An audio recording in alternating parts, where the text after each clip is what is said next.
Chapter 1399, Attack of a Half-Martial Ancestor. Chapter 1399, Attack of a Half-Martial Ancestor. Shoo. A bronze square tripod flew out from Su Zimo's glabella. It was filled with cracks and emitted an ancient aura, as though it had traveled through the primordial era. The bronze square tripod shielded Su Zimo. Although the scarlet divine light released by the divine phoenix bone in the hands of mighty figure Heavenly Phoenix was powerful and could even penetrate a mighty figure's body, it did not cause any ripples when it struck the bronze square tripod. Swoosh!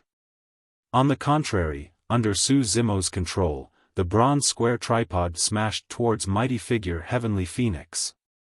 Under normal circumstances, mighty figure Heavenly Phoenix could avoid that collision with his dermic powers and bloodline. However, at that moment, he was stuck in the desolate gray fog and moved slowly. When he saw the bronze square tripod charging over, he could not dodge at all. Mighty figure Heavenly Phoenix's reaction was extremely fast, as well as he swung his saber with one hand and slashed towards the bronze square tripod. At the same time, he channeled the divine phoenix bone and released another scarlet flame that struck the bronze square tripod. Clang! Sparks flew when the saber struck the bronze square tripod. Mighty figure Heavenly Phoenix shuddered and felt his arm go numb. His saber trembled endlessly and nearly flew out of his hands. This saber was his destiny dermic weapon and was also a connate dermic weapon. It was refined with the blood of a divine phoenix as tribute and could even fight against the dragon soul saber. However, at that moment, when the saber struck the bronze square tripod, its blade buzzed and trembled as though it was letting out a tragic sound. Mighty figure Heavenly Phoenix could not care less. Using the recoil from the clash between them, he channeled his bloodline dermic powers and retreated, breaking free from Baron. But, the moment he leaped up, he felt a figure flash before his eyes.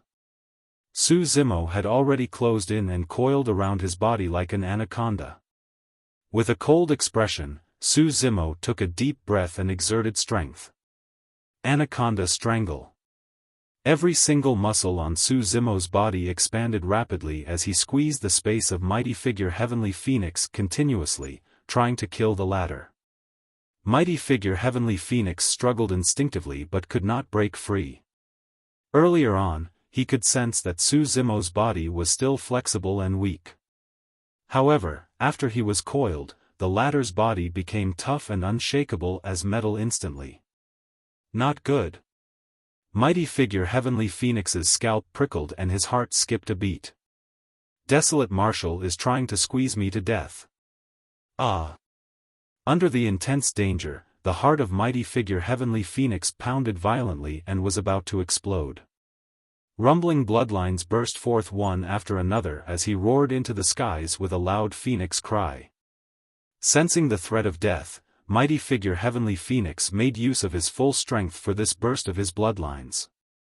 Su Zimo squeezed with all his might. Mighty figure Heavenly Phoenix struggled furiously for his life. Both of them exerted strength wildly. If Su Zimo's bloodline was not sealed and his bloodline was released, he would have killed mighty figure Heavenly Phoenix in the blink of an eye.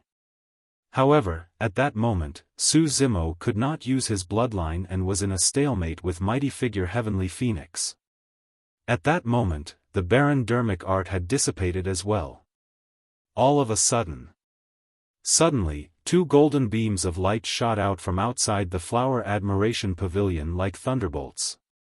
They arrived instantly with endless killing intent. A terrifying spirit consciousness pressure descended. Mo Ying's heart skipped a beat and her expression changed.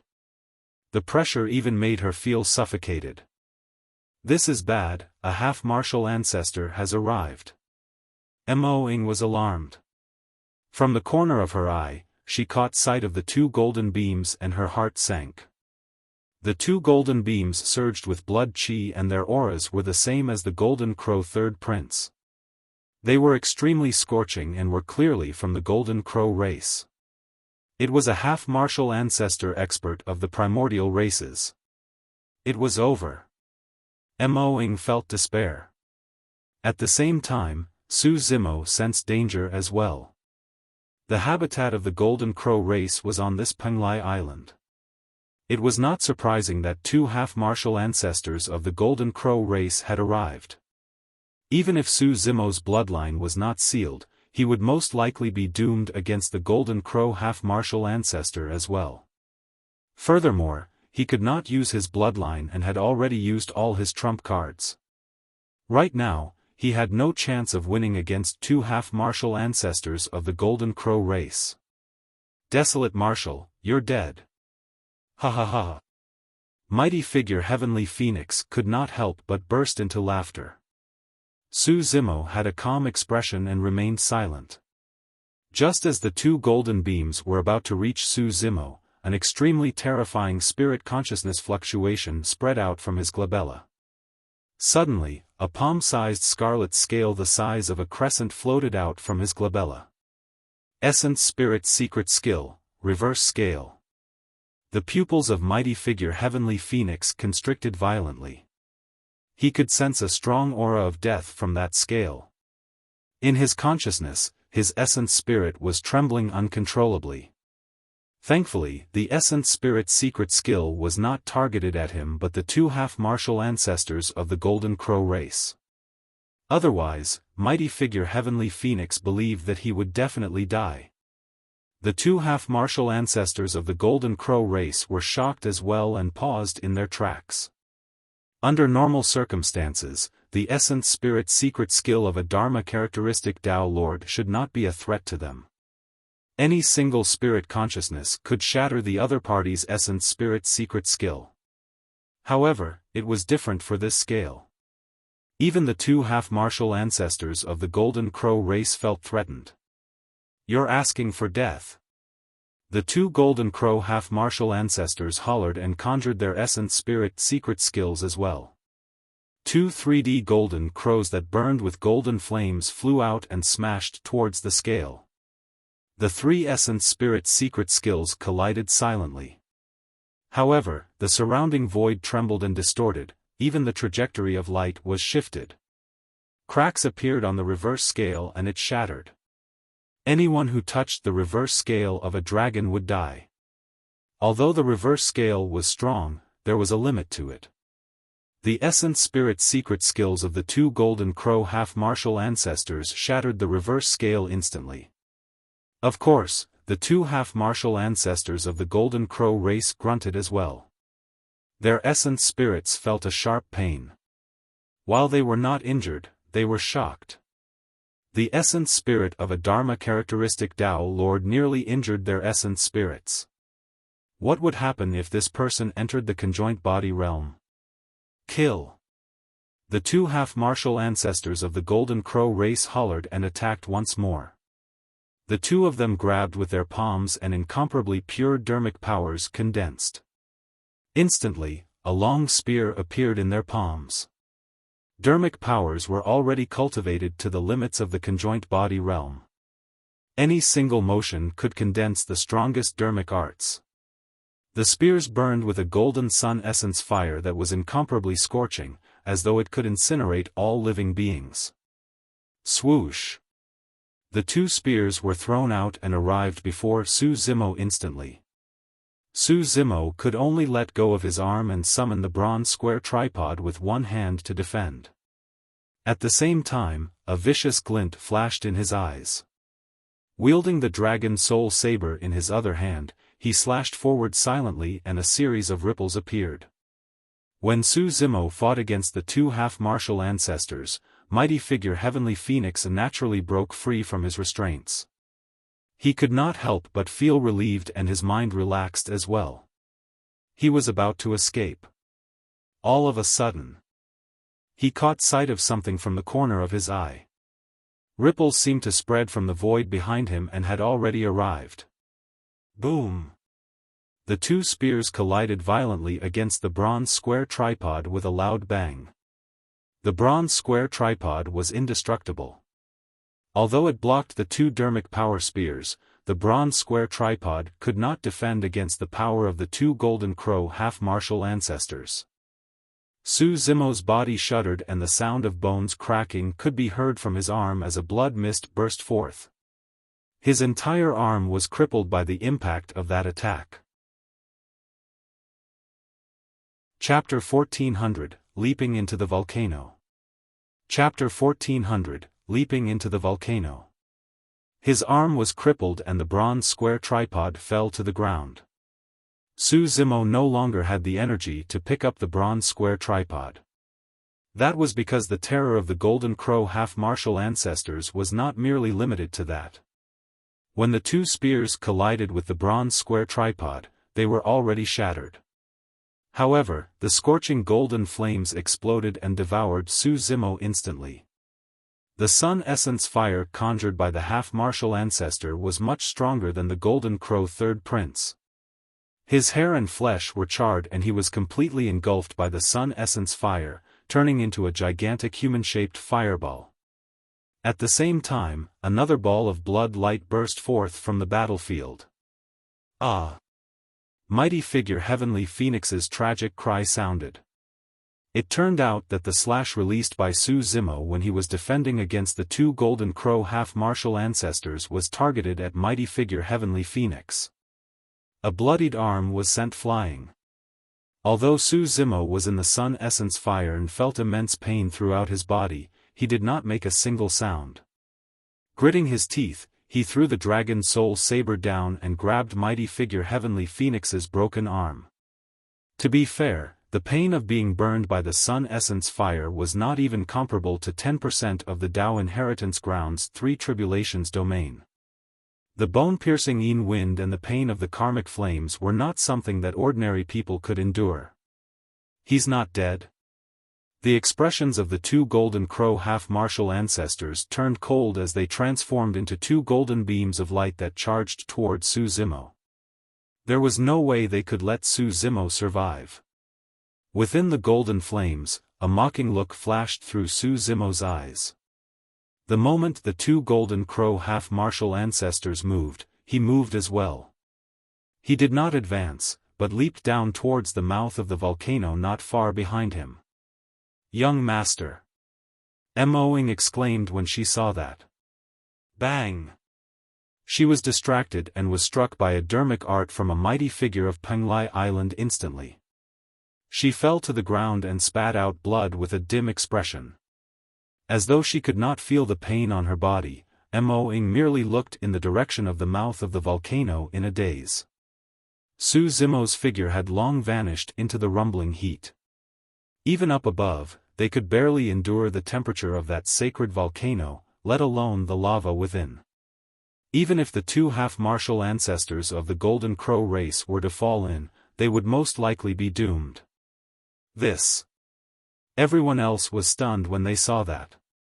To think that Desolate Marshal's character would be so unyielding that he would rather commit suicide than be killed by us, Mystic Frost said. That's too easy on him. The Golden Crow third prince said hatefully. He could not vent the anger in his heart because he could not skin Su Zimo alive, pull out his tendons and burn his bones into ashes. No. It's not that simple. Right then, the voice of mighty figure Heavenly Phoenix sounded and he panted slightly.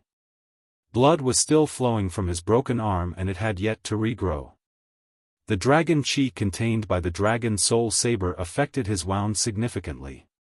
Although mighty figure Heavenly Phoenix's aura was weak, he urged still, "You guys, take a look at the mouth of the volcano. Desolate Marshal might have other tricks up his sleeves." That's right. The Golden Crow third prince reacted as well.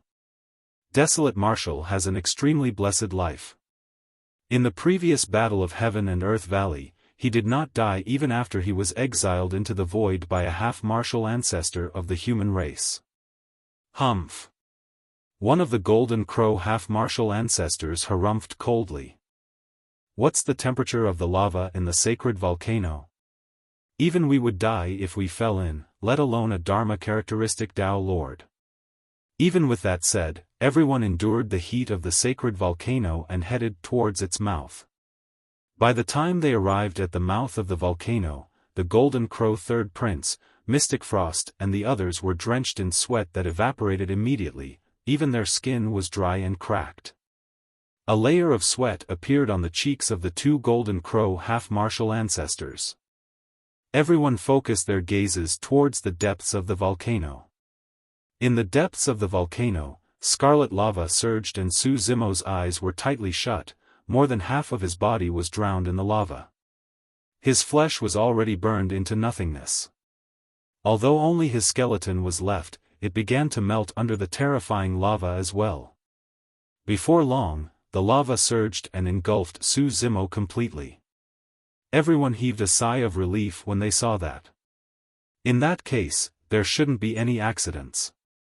Everyone retreated one after another. Every single moment at the borders of the mouth of the volcano was an immense torture for them. How is it? Is Desolate Marshal still alive? Mighty Figure Heavenly Phoenix did not advance because his arm was snapped. He asked hurriedly when he saw everyone return so quickly. He's dead. Mystic Frost nodded and said with conviction, from this day forth, Desolate Marshal will cease to exist in the cultivation world. He died so easily. Mighty Figure Heavenly Phoenix still could not believe it. He turned to look at the two Golden Crow half-martial ancestors and could not help but say, "Seniors, you should have been faster and stopped Desolate Marshal from jumping down the volcano." "Why? Are you blaming us?" A Golden Crow half-martial ancestor had a cold expression and his tone was sinister. "And no, that's not what I meant." Mighty Figure Heavenly Phoenix was alarmed and explained hurriedly, after all, Desolate Marshal has too many secrets and treasures on him. It's a pity for him to die in the volcano just like that. Humph. The Golden Crow half-martial ancestor harumphed coldly. There's nothing to pity. Desolate Marshal's bronze tripod and dragon soul saber are still here on the volcano. But. Mighty Figure Heavenly Phoenix wanted to speak but stopped. But what? The other Golden Crow half-martial ancestor sneered and asked. My arm. Foo-foo. Before Mighty Figure Heavenly Phoenix could finish, he was interrupted by a sneer. The Golden Crow half-martial ancestor pouted. It's just an arm. Once you recuperate for a few days and the dragon chi around your wound dissipates, it'll naturally regrow. But. Mighty Figure Heavenly Phoenix wanted to explain further. The Golden Crow half-martial ancestor frowned slightly and waved his hand with an impatient expression. Mighty Figure Heavenly Phoenix sighed internally. For some reason, he felt uneasy. Indeed, his severed arm was not considered a serious injury. However, the key was that there was a divine phoenix bone in his palm. At that time, the situation changed drastically. In fact, Desolate Marshal insisted on severing Heavenly Phoenix's arm instead of using his full strength to defend against the attacks of two half-martial ancestors. Later on, Desolate Marshal's arm was crippled by the attacks of the two half-martial ancestors as well. However, he was willing to abandon his bronze square tripod and the dragon soul saber in order to get his hands on the divine phoenix bone. Desolate Marshal had painstakingly endured serious injuries and abandoned many treasures just to obtain the divine phoenix bone. Could he have done that just so he could commit suicide with it by jumping into the volcano? That did not make sense. Of course, since Mystic Frost and the others saw Desolate Marshal die with their own eyes, there shouldn't be any accidents. Although Desolate Marshal was killed in this battle, they suffered immense losses as well. It was even more so for Mighty Figure Heavenly Phoenix. Initially, he thought that he would be able to get his hands on Desolate Marshal's divine phoenix bone.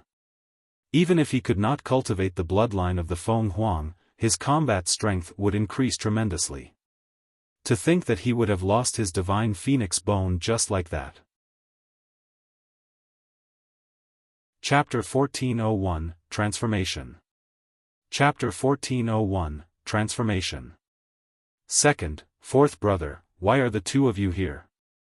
The Golden Crow third prince frowned slightly in displeasure. I've long set up the 8 gates dragon lock formation in advance. Desolate Marshal's bloodline was sealed and there's no way he could have escaped. Although the Golden Crow race had many clansmen, the younger generation of each generation viewed the Golden Crow 10 princes as their leaders. The two half-martial ancestors were also among the Golden Crow 10 princes. One was the Golden Crow 2nd prince and the other was the Golden Crow 4th prince. Among the Golden Crow 10 princes, their cultivation realms were different. However, the weakest were conjoint body mighty figures as well. Third brother, if we hadn't came, you would have been killed by Desolate Marshal. The Golden Crow 4th prince laughed. Humph. The Golden Crow 3rd prince clenched his fists. Don't think that I don't know what you guys are up to. You're just here to fight for Desolate Marshal's treasures. There was intense competition between the Golden Crow 10 princes and it was not common for them to fight one another personally. The Golden Crow 2nd prince did not say anything the entire time. However, he walked towards the bronze square tripod and lifted it up. So heavy. His heart skipped a beat. Although Desolate Marshal died, he left behind two treasures, the bronze square tripod and the Dragon Soul Saber of Divine Phoenix Island. The Dragon Soul Saber was famous outside. Furthermore, the Saber Emperor said that whoever could wield the Dragon Soul Saber would be the young master of Divine Phoenix Island. However, in the eyes of the Golden Crow 2nd prince, this bronze square tripod was even more precious and mysterious than the Dragon Soul Saber. The bronze square tripod looked completely destroyed with cracks all over its body. However, it managed to defend against the attack of two half-martial ancestors. The Golden Crow 2nd prince closed his eyes and condensed his spirit consciousness, wanting to erase the spirit consciousness imprint left behind by Desolate Marshal on the bronze square tripod. The bronze square tripod could only become his treasure if he erased the spirit consciousness imprint left behind by Desolate Marshal. On the other side, the Golden Crow 4th prince walked forward and picked up the Dragon Soul Saber. He grinned at the Golden Crow 3rd prince. Third brother, this Dragon Soul Saber belongs to me. Humph. The Golden Crow 3rd prince harumphed coldly with a terrible expression. Ever since the battle at Heaven and Earth Valley where he severed his third leg and returned to Penglai Island with severe injuries, his status in the Golden Crow race had plummeted. For a Golden Crow, the loss of a third leg was equivalent to the loss of its strongest trump card. Initially, the Golden Crow 3rd prince wanted to suppress Desolate Marshal this time round and obtain his treasures and cultivation techniques before making a breakthrough. To think that he did not manage to gain any benefits this time round as well and was interrupted by two of the Golden Crow 10 princes. The Golden Crow 4th prince walked forward with a smile. The moment his palm touched the Dragon Soul Saber, a change happened. Clang! Clang! Suddenly, the saber quivered wildly and released streams of violent saber chi. The ancestral dragon chi spread and released a powerful might. Caught off guard, his palm was injured by the saber chi released by the Dragon Soul Saber and fresh blood flowed. How dare a ownerless weapon act so insolently? The Golden Crow 4th prince retracted his smile and his expression turned cold. As a half-martial ancestor, he was completely unaffected by the wounds in his palm. In the blink of an eye, everything had healed. He channeled the dermic powers of his bloodline and a golden sun essence fire condensed in his palm, burning the Dragon Soul Saber continuously. The saber chi of the Dragon Soul Saber was burned into nothingness instantly. Even the ancestral dragon chi could not hold out. Roar! However, the Dragon Soul Saber was still extremely violent.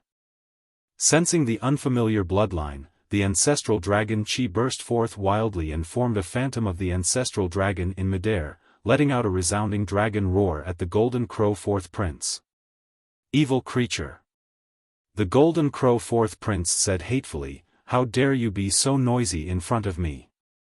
Opening his mouth, the Golden Crow 4th prince suddenly spat out a stream of scarlet gold flames that devoured the ancestral dragon instantly and burned wildly. The ancestral dragon phantom let out a series of sorrowful cries. In the end, the power of the dragon soul saber could not defend against a half-martial ancestor of the Golden Crow race. He. When he saw that, the Golden Crow third prince could not help but laugh. Both the second and third princes met with considerable obstacles in their attempts to obtain Desolate Marshal's treasures. The sight of them suffering caused the Golden Crow third prince to gloat. What about that woman? Mystic Frost's gaze landed on Imoing in the pavilion. Kill. Mighty figure Heavenly Phoenix was expressionless and merely said a single word. Mystic Frost shook his head gently. It's a pity to kill such a beauty. Furthermore, she's a conjoint body mighty figure. That woman has to die. Mighty figure Heavenly Phoenix's tone was resolute. If Imoing were to return to Divine Phoenix Island alive, he would definitely be implicated. He did not care about women at all. When she heard the discussions of mighty figure Heavenly Phoenix and Mystic Frost, Imoing's expression did not change nor was there any fear in her eyes. She was the saber attendant that Divine Phoenix Island had painstakingly selected. There was no longer a need for her to survive with the death of her young master. Strange. Right then, the Golden Crow second prince opened his eyes and frowned. Desolate Marshal is only a Dharma characteristic Tao Lord. Why is the spirit consciousness imprint left on the bronze square tripod so stable? Under normal circumstances, as a half-martial ancestor, he could erase the spirit consciousness of Dharma characteristic Tao Lords with a single thought. However, even after 5 minutes, the spirit consciousness on the bronze square tripod showed no signs of disappearing. He. The Golden Crow third prince laughed. You guys don't know yet, right? Even though Desolate Marshal was buried in the sacred volcano earlier on, he's not dead. What do you mean by that?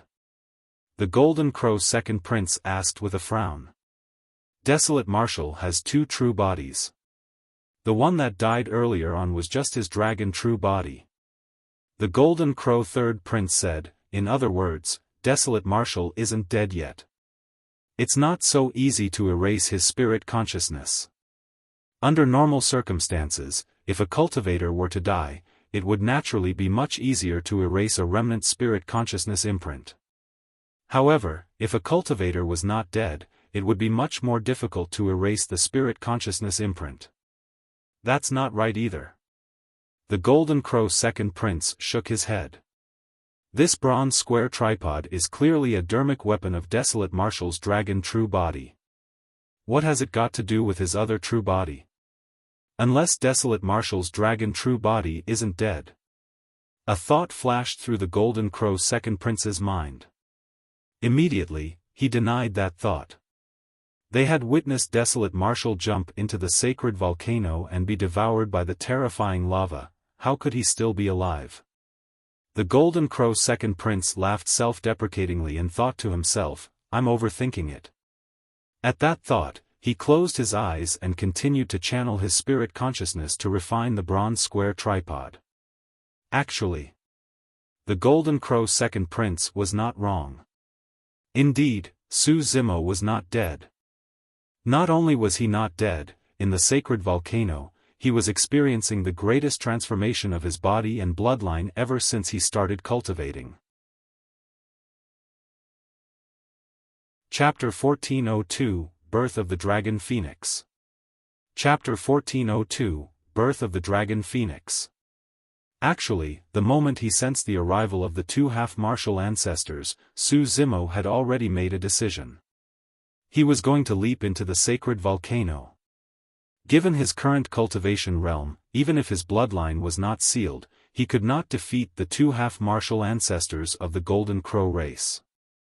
In other words, he had no chance of winning against the 2 half-martial ancestors of the Golden Crow race.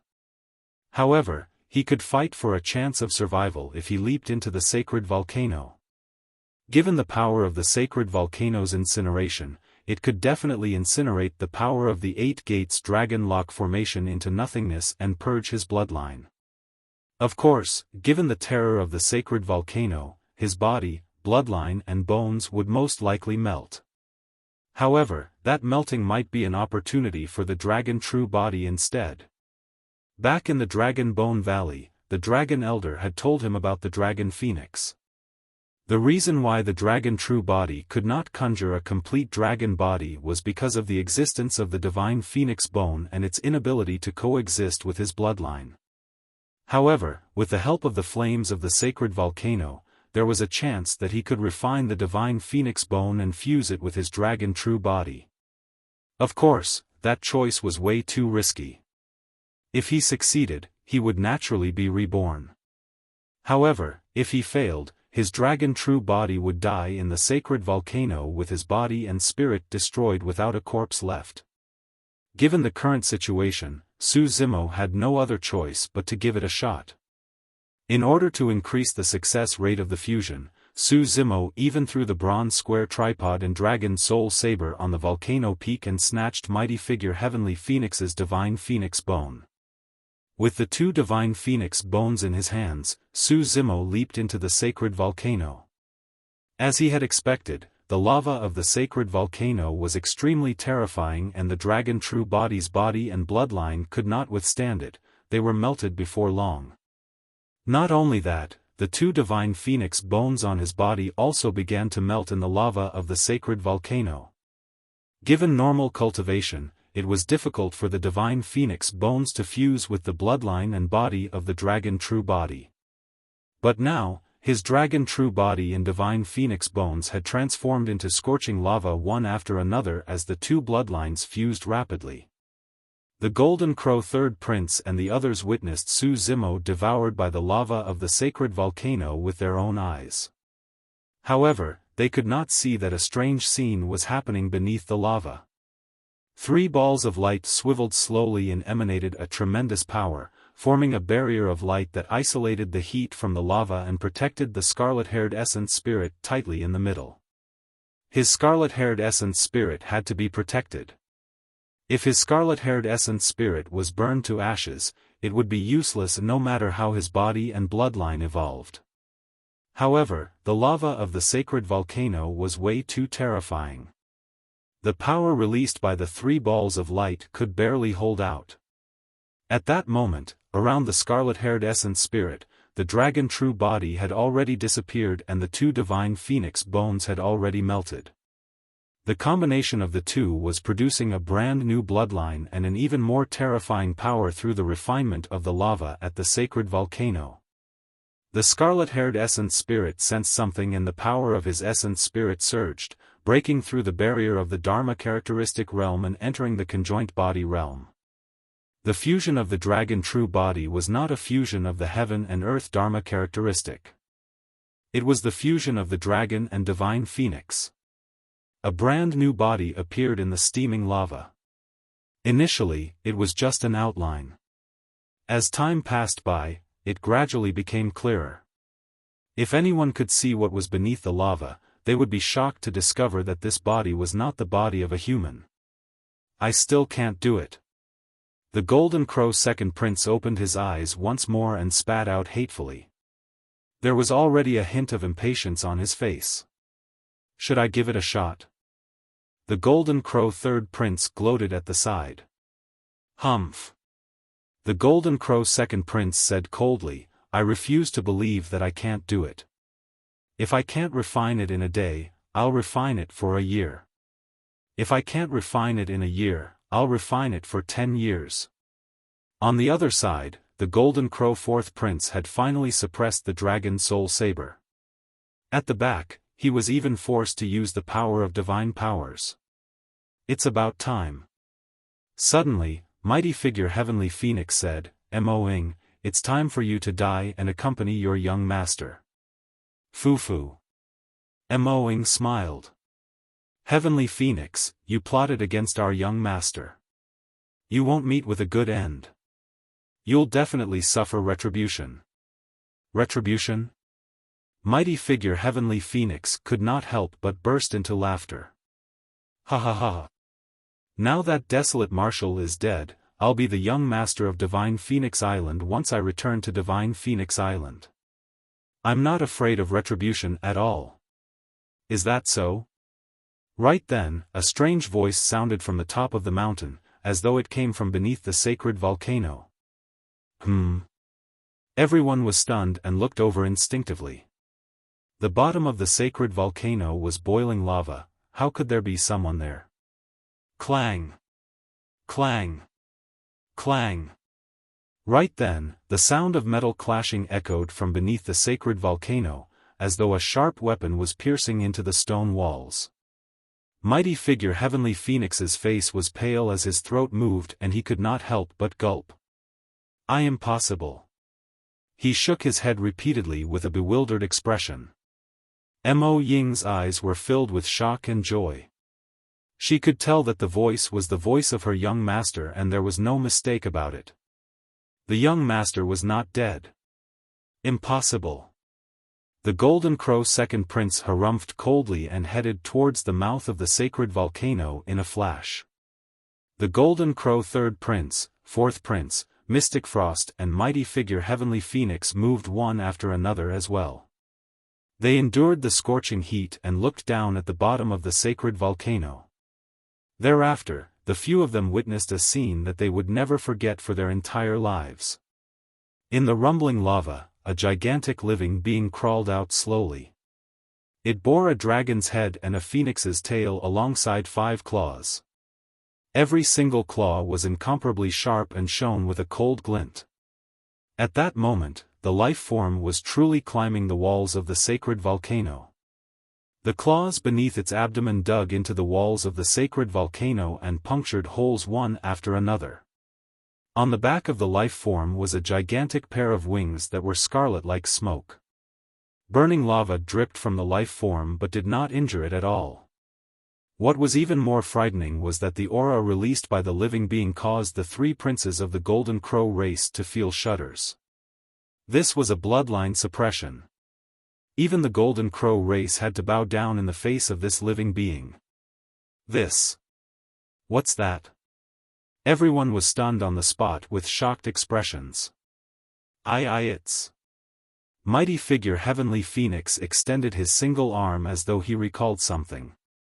His eyes were filled with fear and his lips trembled, unable to speak anymore. All of a sudden. Could it be? The Golden Crow second prince's heart skipped a beat as a possibility crossed his mind. Immediately after, blood drained from the faces of the Golden Crow third and fourth princes and their bodies trembled slightly. Dragon, Phoenix. The Golden Crow fourth prince attempted to speak. The moment those words were said, the weather changed and the entire world seemed to tremble in fear. One of the 3 primordial taboos, the Dragon Phoenix, was born. Chapter 1403, Taboo Power. Chapter 1403, Taboo Power. The Taboo race was the strongest of the primordial era.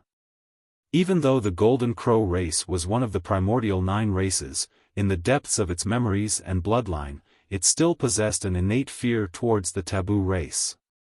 Su Zimo glared at the Golden Crow third prince and the others with a cold gaze. The dragon true body had already become a thing of the past. Right now, his body was the true body of a dragon phoenix. Su Zimo had just transformed into a dragon phoenix as well and was not used to this body yet. Therefore, as he crawled out of the sacred volcano, he sensed the difference of the dragon phoenix body. It had to be said that Su Zimo could feel a tremendous amount of power coming from head to toe. Even every single muscle and fingernail seemed to be able to release a terrifying lethality. Be careful, everyone. The Golden Crow second prince was the first to react. With a deep shout, he swiped his storage bag and took out a golden badge, waving his hand to throw it over. The golden badge transformed into a golden streak of light that arrived in the firmaments and exploded, transforming into the shape of a 3D golden crow. That was the Golden Crow badge of the Golden Crow race. It would not be released unless it was absolutely necessary. Furthermore, the Golden Crow badge was the badge of the Golden Crow second prince. It was clear how serious this matter was. Don't panic. The Golden Crow second prince said in a deep voice, even if Desolate Martial transforms into a dragon phoenix, he has only just entered the conjoint body realm. How strong can he be? All we have to do is delay for a moment, and when the experts of the Golden Crow race arrive, Desolate Martial will definitely die. That's right. The Golden Crow fourth prince nodded as well. Taboos are not invincible either. Everyone, let's join forces and kill this taboo while its cultivation realm is unstable to eat its flesh and drink its blood. The body of a taboo is a treasure in itself. That statement caused the eyes of Mystic Frost and the two conjoint body mighty figures of Penglai Island to shine. There was nothing that moved them more than that statement. Relying on their half-martial ancestor cultivation, the Golden Crow second and fourth princes were fearless and wiped away the fear in Mystic Frost and the others' hearts with a few words. After all, this was Penglai Island, Mystic Frost's territory. There was no way a single taboo could overturn everything. Everyone's gazes turned fervent. It was even more so for mighty figure Heavenly Phoenix. It should have been mine. The fact that Desolate Martial was able to transform into a dragon phoenix means that there's nothing wrong with my cultivation path as well. I can transform into a Feng Huang as well. That thought flashed through the mind of mighty figure Heavenly Phoenix repeatedly. However, he did not know that Su Zimo had not merely relied on two divine phoenix bones to transform into a dragon phoenix. He possessed the mystic classic of the 12 demon kings of the great wilderness, he comprehended divine powers, he utilized the power of the sacred volcano, and his fate was altered by Dayu. Su Zimo only descended upon the world as a dragon phoenix through various opportunities. Even if mighty figure Heavenly Phoenix obtained two divine phoenix bones and leaped into the sacred volcano, it would be difficult for him to transform into a Feng Huang. Most likely, he would have been burned into ashes.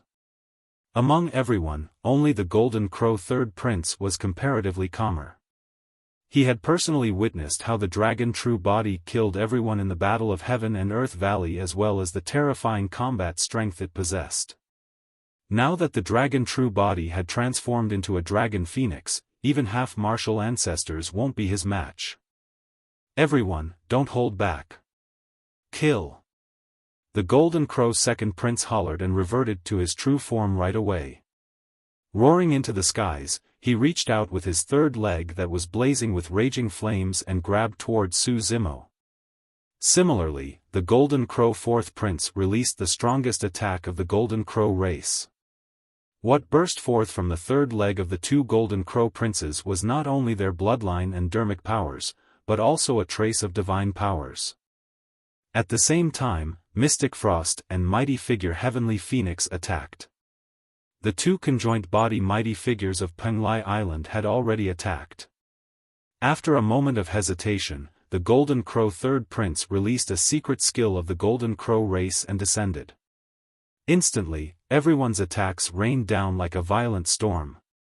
At that moment, Su Zimo had just crawled out of the mouth of the sacred volcano and looked at the dermic weapons and secret skills in midair with a calm expression. He extended his dragon phoenix claw slowly. Swoosh! A thought flashed through his mind. Suddenly, a terrifying scarlet flame rose from the dragon phoenix claw. Su Zimo extended his two dragon phoenix claws and grabbed the third legs of the two Golden Crow princes. His remaining three claws released power that could tear the entire world apart as they reached for the dermic weapons and secret skills of mighty figure Heavenly Phoenix and the others. Bang! Bang! The two Golden Crow half-martial ancestors clashed against Su Zimo. There was no room for negotiation between the Golden Crow's legs and the Dragon Phoenix claws head-on. This was a pure contest of strength. It was a comparison between who had the sharper claws and stronger flames. After a momentary stalemate, the two Golden Crow half-martial ancestors shrieked. The Dragon Phoenix claws exerted strength and grabbed the third legs of the two Golden Crow half-martial ancestors, ripping their tendons and bones as their flesh splattered. The two third legs of the Golden Crows were completely crippled. Bang! Bang! Bang! At the same time, the remaining attacks could not hurt Su Zimo at all and were blocked by his other Dragon Phoenix claws. In the palm of the Dragon Phoenix claw was a pair of dermic weapons. Those dermic weapons were the Destiny dermic weapons of the two mighty figures of Penglai Island. Roaring into the skies, Su Zimo released dermic powers from his palm and channeled a raging fire. Under the blazing fire, the pair of dermic weapons began to transform and melt. Right in front of everyone, the pair of dermic weapons were crushed into a scarlet scrap metal by Su Zimo. The power of a taboo was unstoppable. The two conjoined body mighty figures of Penglai Island could not help but grunt with pale expressions with their Destiny dermic weapons destroyed. The Dragon Soul Saber slashed down at his head. Su Zimo did not dodge or avoid and his blood chi surged. The moment he released his might as a Dragon Phoenix, the Dragon Soul Saber submitted and returned to his control. Su Zimo did not touch the Dragon Soul Saber and merely moved his spirit consciousness. The Dragon Soul Saber transformed into a streak of light and arrived above the heads of the two mighty figures of Penglai Island in the blink of an eye. It slashed down with the momentum of sea calming.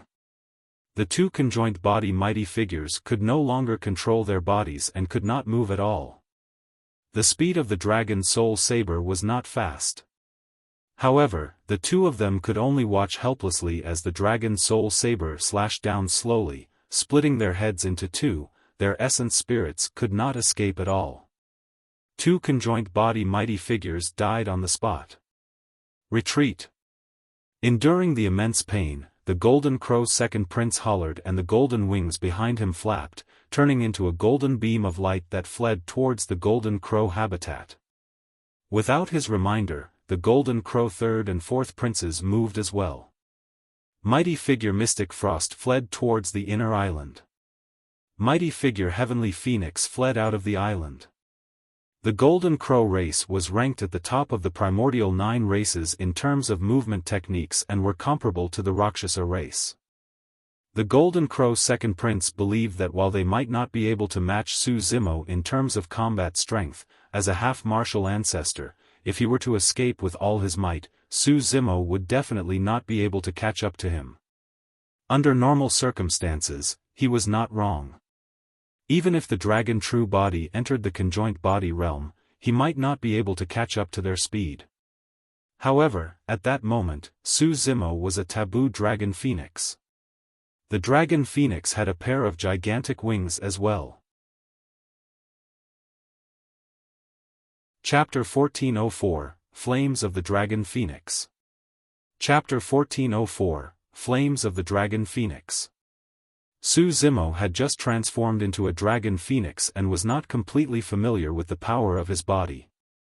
Although he had a pair of gigantic wings behind his back, he had never used them when he fought with everyone earlier on. At that moment, when he saw the 3 princes of the Golden Crow race flee into the distance along with mighty figure Heavenly Phoenix, Mystic Frost and the others, Su Zimo was anxious and channeled his bloodline, spreading the wings on his back. Swoosh! His wings burned with raging flames. Every single feather was scarlet and crystalline, shimmering with divine light without any impurities. Su Zimo tried activating the pair of wings. His massive wings flapped and a powerful burst forth. Turning into a scarlet beam of light, Su Zimo chased after the 3 princes of the Golden Crow race.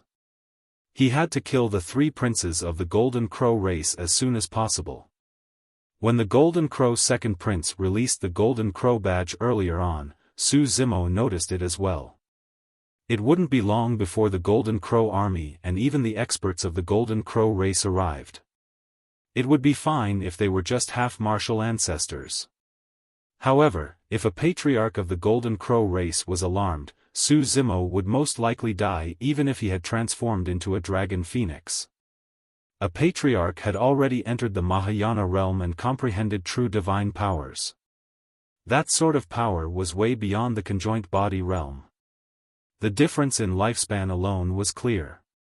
Conjoint body mighty figures of the human race had a lifespan of 20,000 years. After entering the Mahayana realm, one's lifespan would increase to 100,000 years. The Golden Crow 3 princes sprinted the entire way. However, within a few breaths, the 3 princes felt a scorching heat wave behind them, approaching them rapidly with a terrifying killing intent. The Golden Crow 2nd prince turned around. That single glance almost scared him out of his wits. Not far behind the 3 of them, the terrifying figure of the dragon phoenix was closing in rapidly. Its wings flapped and it was clearly much faster than them. Among the primordial 9 races, the Golden Crow race had the fastest movement techniques. However, it was a huge gap compared to the dragon phoenix of the Taboo. Among the 3 princes, the Golden Crow 3rd prince had the lowest cultivation realm and his movement technique was the slowest as well. Su Zimo caught up to the Golden Crow 3rd prince first. Without stopping or decreasing his speed at all, he reached out with his dragon phoenix claws and grabbed the head of the latter. The 5 dragon phoenix claws sealed all of the Golden Crow 3rd prince's escape routes. With nowhere to run, the Golden Crow 3rd prince's head was crushed by the dragon phoenix claws and his essence spirit was destroyed, dying on the spot. After 3 breaths, Su Zimo caught up to the 2 princes once more. Flapping his wings, he released 2 scorching flame barriers that blocked their path forward. Desolate Marshal, this is Penglai Island. When he saw that he could not escape, the Golden Crow 2nd prince could not help but turn around and shout, I've already released my Golden Crow badge. Before long, a Patriarch of my Golden Crow race will descend. If you dare to hurt me, you won't be able to leave Penglai Island either.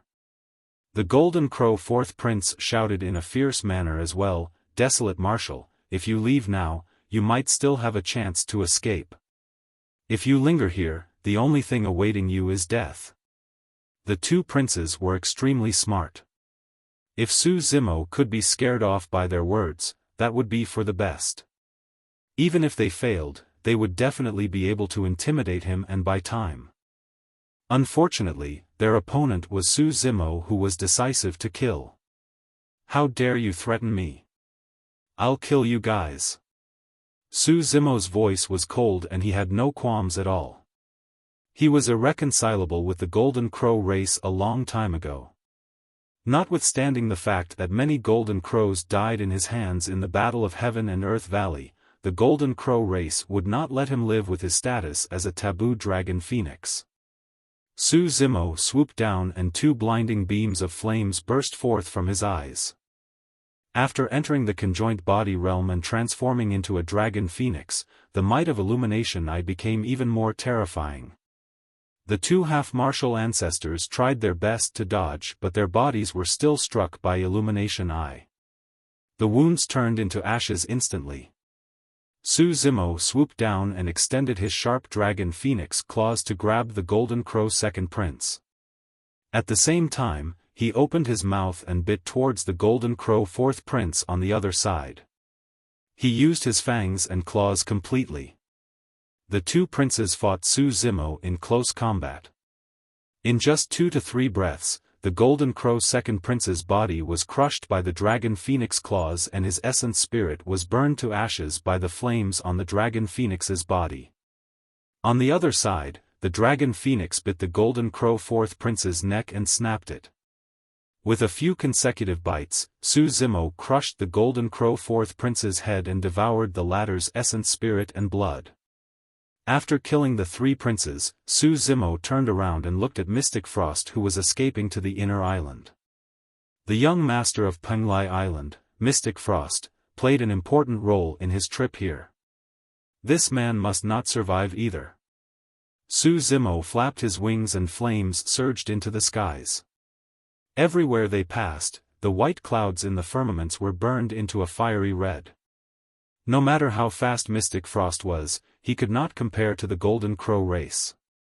Even after Su Zimo killed the 3 princes and turned to chase after him, he had only just ran down the sacred volcano and was at the foot of the volcano. Cultivators of Penglai Island, listen up. An enemy has invaded. Hurry and come save me. Mystic Frost could not care less about his dignity and howled hysterically. That roar alarmed many experts on the island. Figures rushed into the skies one after another. Who is that? How dare you attempt to kill someone of Penglai Island? This. Heavens, what is that? The dozens of figures that arrived right away were all conjoined body mighty figures of Penglai Island. Mystic Frost did not show any joy at the sight of the conjoined body mighty figures. Instead, he turned even more anxious and hollered, "Hurry back! Hurry back and invite the Patriarch out of seclusion." Right then, Su Zimo stood in midair with his wings flapping.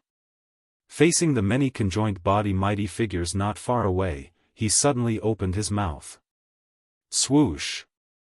An incomparably scorching scarlet flame burst forth from Su Zimo's mouth that contained an extremely terrifying power, as though it could incinerate everything in the world into ashes. Even the void cracked under the burning of the flames. Terrifying flames rained down and engulfed the mighty figures of Penglai Island instantly. Even Mystic Frost was not spared.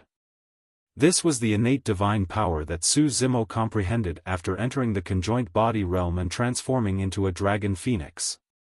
It was the innate divine power of a dragon phoenix. It was the divine phoenix flame. Ah! Ah!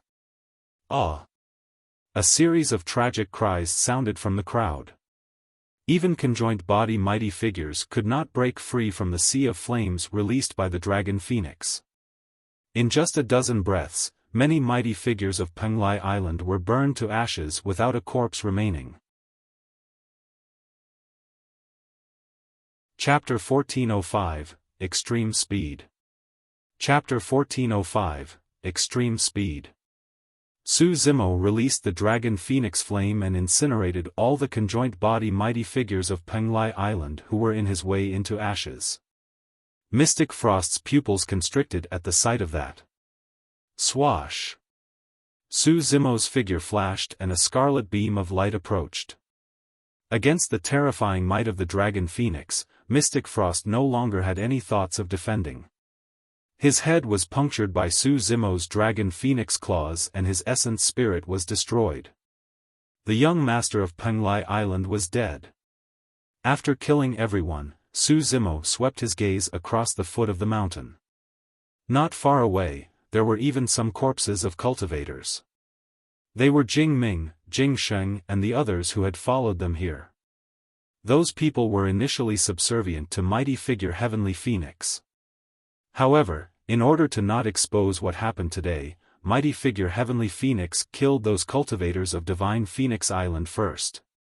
Su Zimo spread his wings and flew back to the peak of the sacred volcano. At that moment, there was no longer a need for him to conceal his tracks. Given the massive commotion on the sacred volcano, many Penglai Island cultivators had already seen his true form, there was no way he could kill all of them. At that moment, there were still no half-martial ancestors. However, if he waited till half-martial ancestors or patriarchs of Penglai Island and the Golden Crow race arrived, he would most likely be doomed. He had to leave the island as soon as possible. The reason why Su Zimo returned to the peak of the sacred volcano was because he was worried about Mo Ing. Since Mo Ing had followed him here, he had to take her back alive. Young master. When she saw Su Zimo in that state, Mo Ing was still skeptical and shouted in an experimenting manner. "It's me." Su Zimo said in a deep voice, "We can't linger here. Leave with me." Mo Ing was severely injured and Su Zimo tossed her onto his back. Flapping his wings, he soared into the skies and sped into the distance with a streak of flames. At the same time, Su Zimo released his massive spirit consciousness and searched the surface of the sea. After entering the conjoined body realm, Su Zimo's spirit consciousness expanded to a shocking range. Before long, he caught sight of a figure scurrying to escape. Mighty figure Heavenly Phoenix. Su Zimo's expression was as cold as ever. Mighty figure Heavenly Phoenix set a trap to kill him. This was somebody he had to kill. The speed of the Dragon Phoenix was way too fast.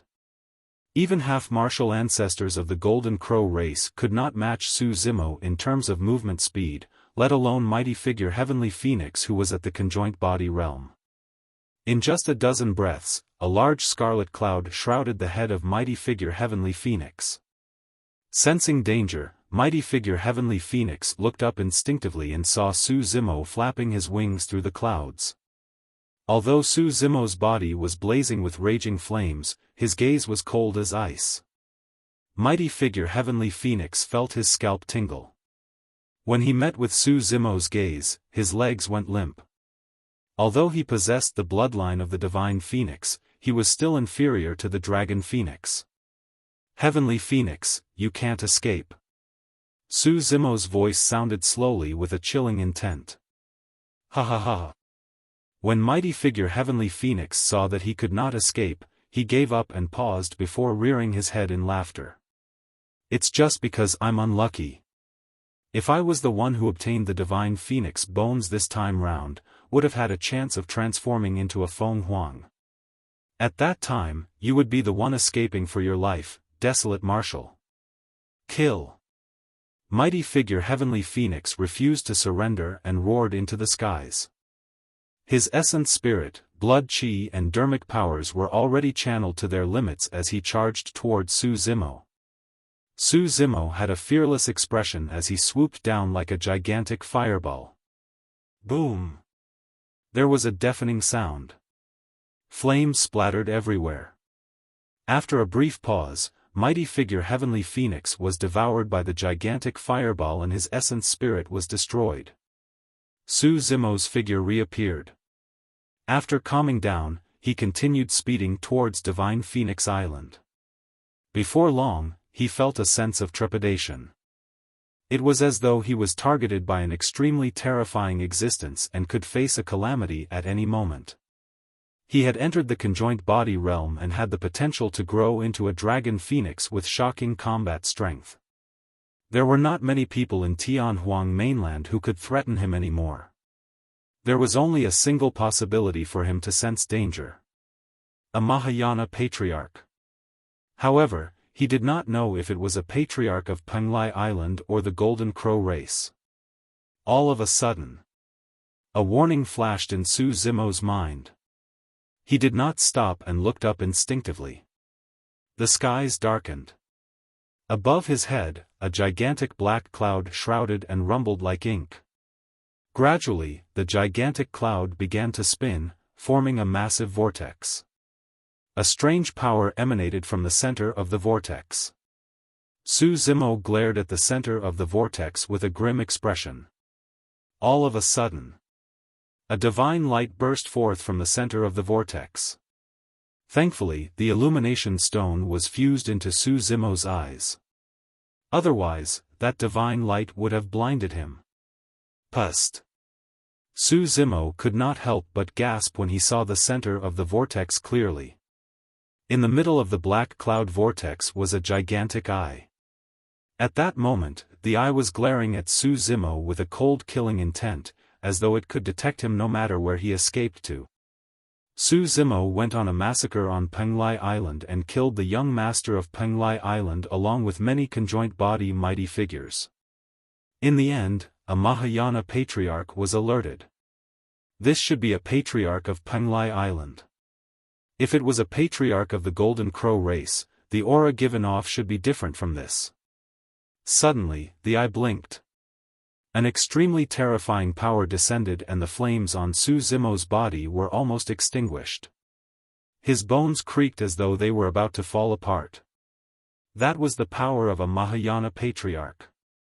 Even without the appearance of the Patriarch's true body, a single eye he revealed could release the power to kill a conjoint body realm dragon phoenix. Against that immense pressure, Su Zimo's speed decreased significantly and it was even impossible for him to escape. Narrowing his gaze, Su Zimo channeled his essence spirit and conjured a dermic art with a single thought. All of a sudden, an even larger pair of wings grew from his scarlet wings. This pair of wings were golden in color and shone with a resplendent glow, they were magnificent without any flaws. Even the wings of the Golden Crow race pale in comparison to this pair of wings. Su Zimo gave a long yell. The pair of golden wings flapped. There was a hint of divine powers. Su Zimo's figure transformed into a golden streak of light and vanished from the spot instantly. In fact, he escaped from the gigantic eye's line of sight and fled into the distance. That speed was way too fast. A look of shock flashed through the gigantic eye, as though it was in disbelief. This was another innate divine power that Su Zimo had comprehended after entering the conjoint body realm. It was also an innate divine power of the mystic classic of the 12 demon kings of the great wilderness. It was a divine power of the golden rock, extreme speed. Those golden wings were the wings of the golden rock. Chapter 1406, Golden Crow Patriarch. Chapter 1406, Golden Crow Patriarch. After entering the Dharma characteristic realm, 4 balls of light appeared in Su Zimo's consciousness. The first ball of light contained a divine power, the spirit turtle shield of the sea calming turtle. It was the most defensive and managed to defend against a half-martial ancestor when Su Zimo was at the Dharma characteristic realm.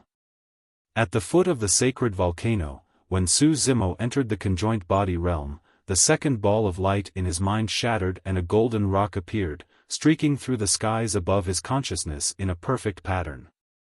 This was the second of the 4 great divine powers of the mystic classic of the 12 demon kings of the great wilderness, extreme speed. This divine power came from the Golden Rock King. Among the demons, the speed of the Golden Rock was the fastest. Once released, a pair of golden wings would grow on Su Zimo's back. He spread his wings and flew thousands of kilometers instantly. Damn it! The gigantic eye in the firmaments shone with rage and its voice was like thunder, reverberating through the entire sea and silencing it. The black clouds rumbled and a figure was formed. It was an old man in black robes. His beard was grayish-white and his eyes were unusually large with slight protrusions. He looked extremely terrifying. It was Patriarch Black Cloud of Penglai Island. Patriarch Black Cloud's eyes darted around to search for Su Zimo. However, Su Zimo had already fled thousands of kilometers away when he released his extreme speed divine power and was beyond Patriarch Black Cloud's vision. I don't believe that you can escape from my grasp when the East Sea is millions of kilometers away from the South Sea. Patriarch Black Cloud harumphed coldly and his glabella shone as he channeled his massive spirit consciousness above the East Sea. The range of a Mahayana Patriarch spirit consciousness was at least 50,000 kilometers. Within 50,000 kilometers, every single action of any living being could not escape the senses of a Mahayana Patriarch. Such an ability was already rather terrifying. Patriarch Black Cloud's spirit consciousness descended and before long, he discovered a speeding golden light in the sea 5,000 kilometers away. It was Su Zimo. In that short period of time, Su Zimo had already escaped more than 25,000 kilometers. Desolate Marshal, you can't escape. Patriarch Black Cloud murmured softly. However, that voice crossed thousands of kilometers and entered Su Zimo's ears clearly, as though Patriarch Black Cloud was whispering to him. Su Zimo's heart skipped a beat. Extreme speed alone was not enough. The dragon phoenix wings on Su Zimo's back flapped at the same time. Initially, Su Zimo's figure was merely a streak of golden light.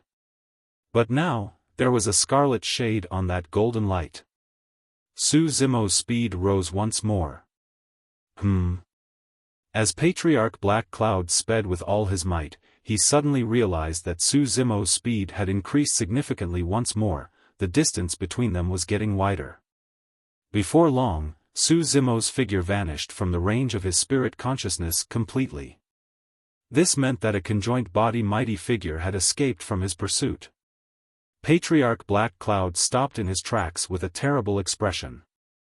Given Desolate Marshal's speed, he would not be able to catch up even if he continued chasing, and it would be futile. I managed to let a conjoint body mighty figure escape. Patriarch Black Cloud was secretly frustrated. Right then, his expression changed. As though he sensed something, he looked up instinctively with a hint of fear in his eyes. Thereafter, he sneered, "Desolate Marshal, you can't escape after all." On the surface of the sea, Su Zimo sprinted the entire way without daring to relax. He had already left the Patriarch with the gigantic eye far behind. However, for some reason, the sense of danger in his heart did not vanish. Before long, a warning flashed in Su Zimo's mind. A terrifying might descended. That pressure was even stronger than the Patriarch with the gigantic eye earlier on. Another Patriarch had appeared. Su Zimo was secretly shocked. What worried him was that although he had already released his extreme speed divine power and dragon phoenix wings, this Mahayana Patriarch still caught up to him. This meant that the Patriarch was even faster than him. If he was not wrong, the pursuer should be a Patriarch of the Golden Crow race. Only the Golden Crow race could possess such speed. Immediately after, a scorching aura descended from the skies and enveloped Su Zimo. Before it arrived, cracks were already formed in the surrounding space. Su Zimo did not look up. He no longer had the mind or energy to do so.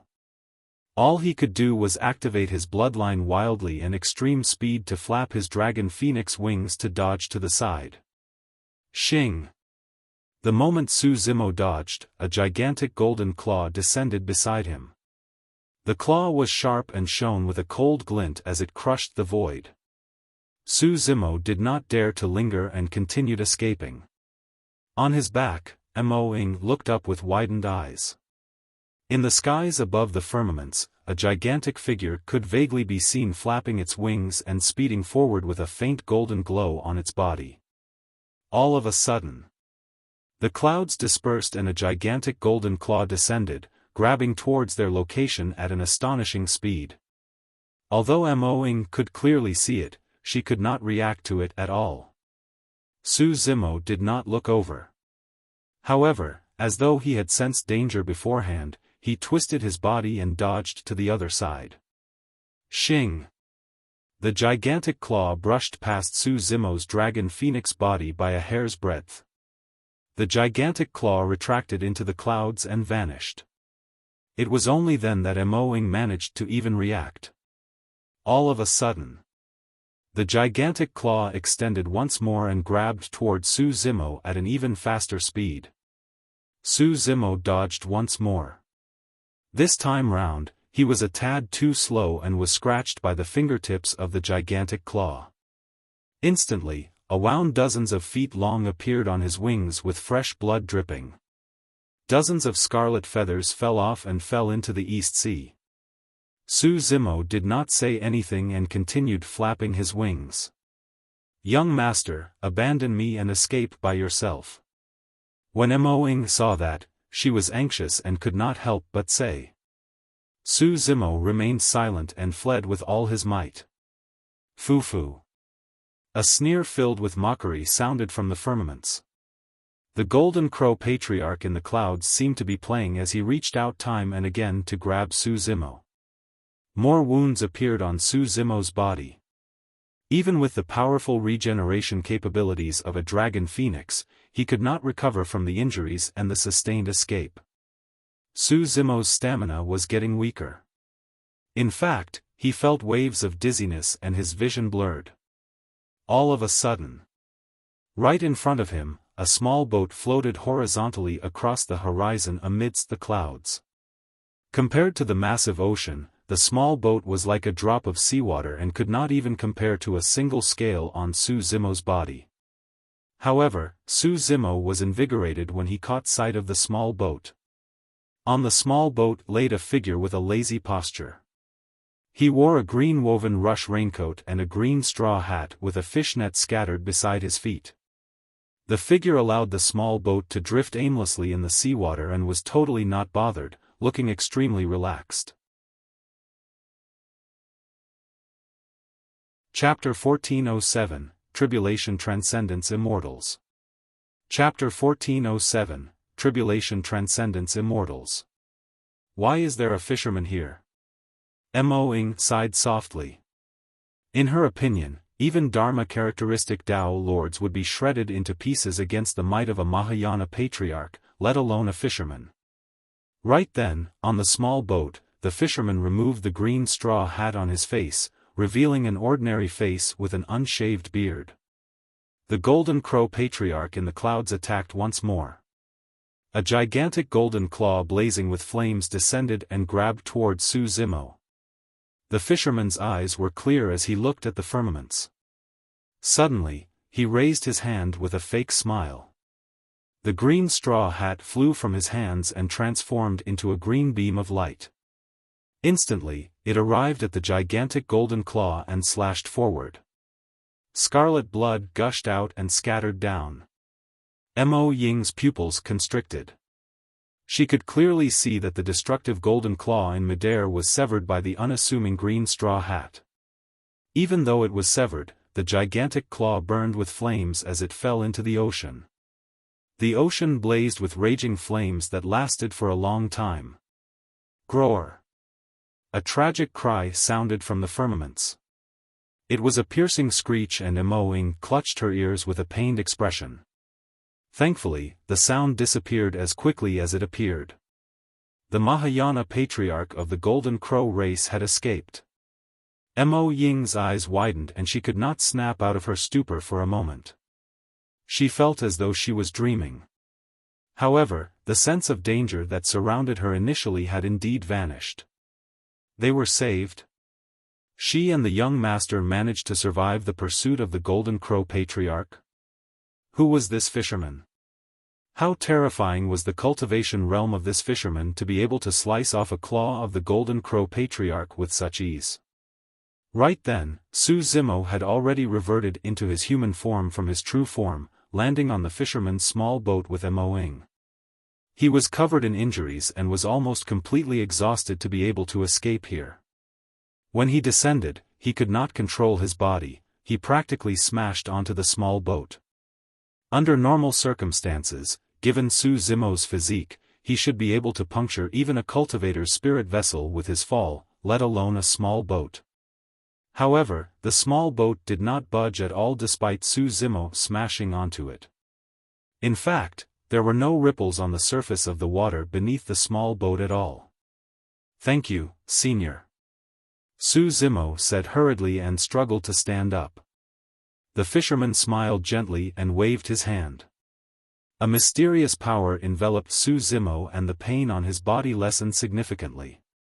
The wounds on Su Zimo's body were left behind by the gigantic claws of the Golden Crow Patriarch. Not only were the wounds charred black, there were even remnant divine powers. Even with the bloodline of the Dragon Phoenix, it would take an extremely long time for them to recover. However, with a wave of his hand, the fisherman erased the remaining divine powers from Su Zimo's wounds. The blood of the Dragon Phoenix surged and his wounds healed at a visible speed. In the blink of an eye, Su Zimo's injuries healed by more than half. "Lad, we meet again." The fisherman smiled at Su Zimo. Mo Ying's heart skipped a beat and she could not help but ask, "You know this senior, young master? We've met once." Su Zimo nodded. The fisherman was the person who had guided Su Zimo's saber technique and was known as the Hermit. Back at the seaside, this senior's whereabouts were mysterious and unfathomable. Su Zimo had once deduced that Hermit was definitely a peerless expert. However, he had not expected that Hermit's combat strength would be so terrifying that even a Golden Crow Patriarch had his legs severed by a single move and was forced to retreat.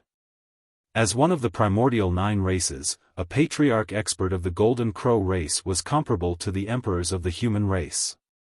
Back then, in his rage, the red-headed ghost attacked and destroyed 2 super sects of the Buddhist monasteries.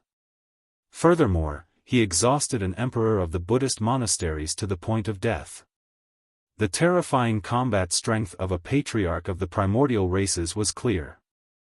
If he could defeat a patriarch of the Golden Crow race with ease, could it be? A thought flashed through Su Zimo's mind and he could not help but jump in shock. He was truly curious and could not help but ask, Senior, are you an expert at the Tribulation Transcendence realm? After the conjoined body realm was the Mahayana realm. After the Mahayana realm came the Tribulation Transcendence realm. Conjoined body experts were referred to as mighty figures. Mahayana realm experts were referred to as patriarchs. Su Zimo truly did not know what titles Tribulation Transcendence experts had. Even Mo Ying's ears and eyes were widened with curiosity as she waited for the fisherman's reply. Upon hearing Su Zimo's question, Hermit broke out into a chuckle and shook his head.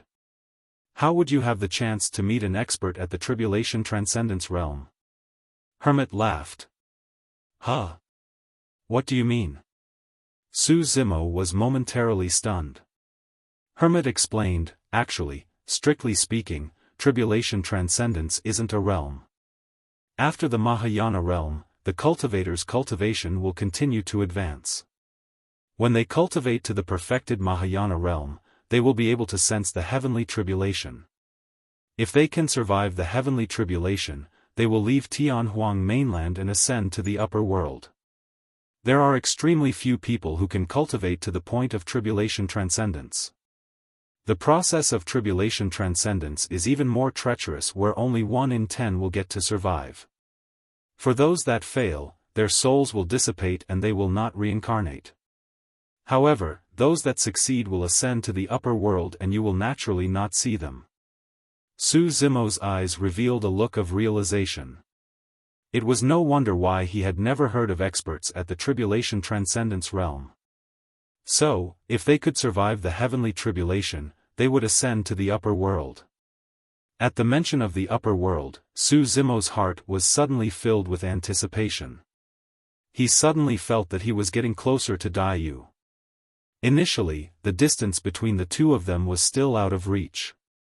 However, up till this point of his cultivation, he had already begun to come into contact with some things about the upper world. Hermit continued, those in the Mahayana realm are referred to as patriarchs. Only those that achieve the Tribulation Transcendence can be referred to as immortals. Su Zimo's heart stirred. Back then, Daiyu once told him something similar. There were no immortals on Tianhuang mainland. Su Zimo thought for a moment and asked, Senior, you're an emperor? Hermit smiled gently and did not deny. Su Zimo asked again, what's the realm of an emperor? Hermit replied, emperors are actually still at the Mahayana realm. However, there are also differences in strength between Mahayana patriarchs. Emperors are the strongest type of patriarchs. Once you enter the Ancestor realm, you will naturally understand the difference between emperors and ordinary patriarchs. Hermit continued, not only patriarchs, even emperors varied in strength. Back in the primordial era, the human race rose with multiple emperors in a bedazzling manner. However, not many ancient human race emperors could fight against the patriarchs of the primordial 9 races, even fewer could defeat the emperors of the primordial 9 races. Su Zimo nodded. Right now, the emperors he knew that could fight against the emperors of the primordial races were the Human Emperor, Fiend Emperor Hatred, Buddha Emperor and Thunder Emperor. Chapter 1408, Return to the Dragon Race. Chapter 1408, Return to the Dragon Race. Hermit said, back then, there were only 2 strongest emperors of the human race, the Eternal Human Emperor and the Fiend Emperor Hatred. Even the Buddha Emperor, Thunder Emperor, Saber Emperor and Sword Emperor were ranked behind them. However, the Fiend Emperor Hatred's mental demons were too strong. He hated the entire world and was lost in his ways, resulting in his eventual suicide. It was a great pity. If not for the Eternal Human Emperor who suppressed the emperors of the primordial 9 races, the human race would definitely not have won that battle. At the mention of the ancient war, the atmosphere on the small boat suddenly turned heavy. If not for the wise sages and experts of the ancient era who laid the foundation and fought with their blood, the current glory of the human race as well as its flourishing cultivation civilization would not exist. Let's not talk about that anymore. Hermit waved it off and sized up Su Zimo. You've changed quite a bit after not seeing you for a couple of years. Su Zimo replied, it was all through fate and coincidence. Your cultivation is still too low. Hermit shook his head. The birth of the two great taboos, the Ho and Dragon Phoenix, in this generation will definitely cause the primordial races to make a huge move. Although you're a taboo, your cultivation is only at the conjoint body realm. Against a patriarch of the primordial races, you're helpless, let alone an emperor of the primordial races. Su Zimo's heart skipped a beat as he asked, Senior, you mean to say that the primordial races might start a huge battle in Tianhuang mainland? It's not a possibility, it's a certainty. Hermit sighed gently. Initially, this battle might only happen many years later. But now that the two taboos have appeared, even the primordial races can't sit still. The human race has a long history and many super-sections. Given our many years of foundation, can't we defeat the primordial races? Su Zimo furrowed his brows slightly. That's going to be difficult. Hermit said, it's difficult for humans to go against the primordial races without a peerless talent like the eternal human emperor. It's still unknown who will be the masters of Tianhuang mainland. Hermit said meaningfully. After pondering for a moment, he continued, you're a taboo dragon phoenix. If you return to the dragon race, you'll definitely be protected by them. If you still care about your ties with the human race, I hope that the dragon race will be able to join forces with the human race against the other primordial races when the battle comes. Don't worry, Senior. Su Zimo nodded. Actually, even without Hermit's reminder, Su Zimo intended to make the same preparations. The reason why the Martial Dao Prime Body sent the Kuan Peng egg back to Baiming was because he hoped that he could borrow the strength of the Kuan race in the future. Senior, how's your combat strength compared to the human emperor of the ancient era? Su Zimo asked again. In his opinion, if Hermit could defeat a patriarch of the Golden Crow race with such ease, the combat strength of the latter must definitely be top tier among the emperors. Hermit smiled and shook his head. I'm far inferior compared to the eternal human emperor. The birth of the Dragon Phoenix will spread through Tianhuang mainland before long, and even Divine Phoenix Island won't be able to protect you. You have to head to the Dragon Bone Valley. A wary look flashed through Hermit's eyes. The Emperor of the Golden Crow race is extremely strong. He's even stronger than the Golden Crow Emperor of the Primordial Era. Only the Dragon Bone Valley can protect you. Even you can't defeat him, Senior?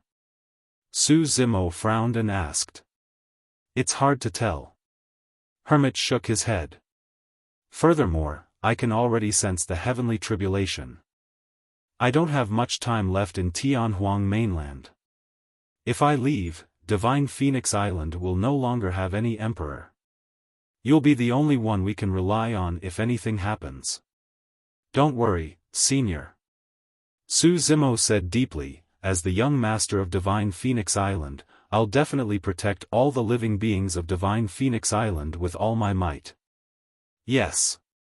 Hermit said, I'll tear through space and teleport you to the Dragon Bone Valley. There's no need for you to return to Divine Phoenix Island. The birth of the Dragon Phoenix would definitely cause a huge storm. The only way Su Zimo could survive was if he hid in the Dragon Bone Valley. Hermit extended his palm. Without making any motions, he merely grabbed at the void gently. The void before him suddenly collapsed and a dark passage appeared as a sinister wind gusted within.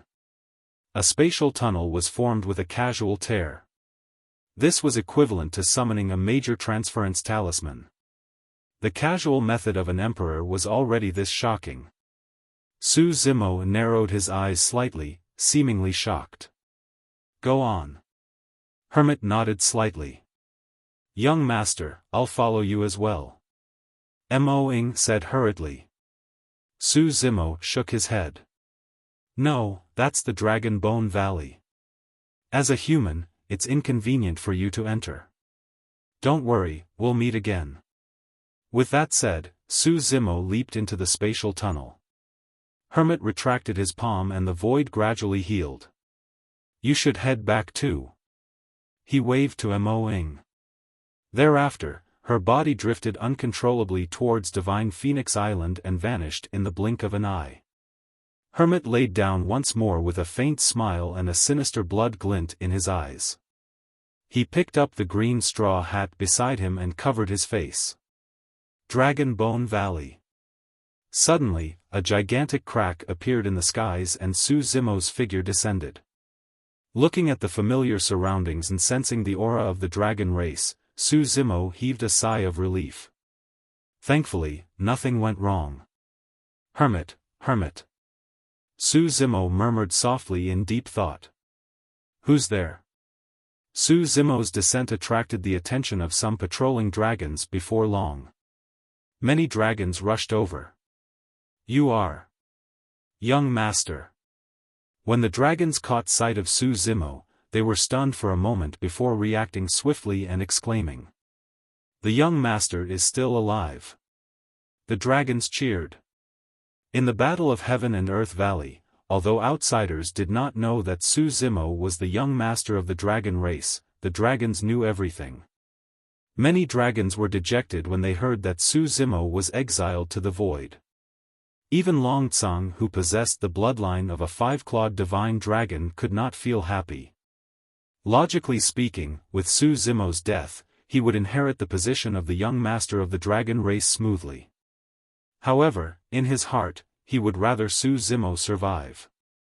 That way, he would be able to keep improving and have a goal to catch up to.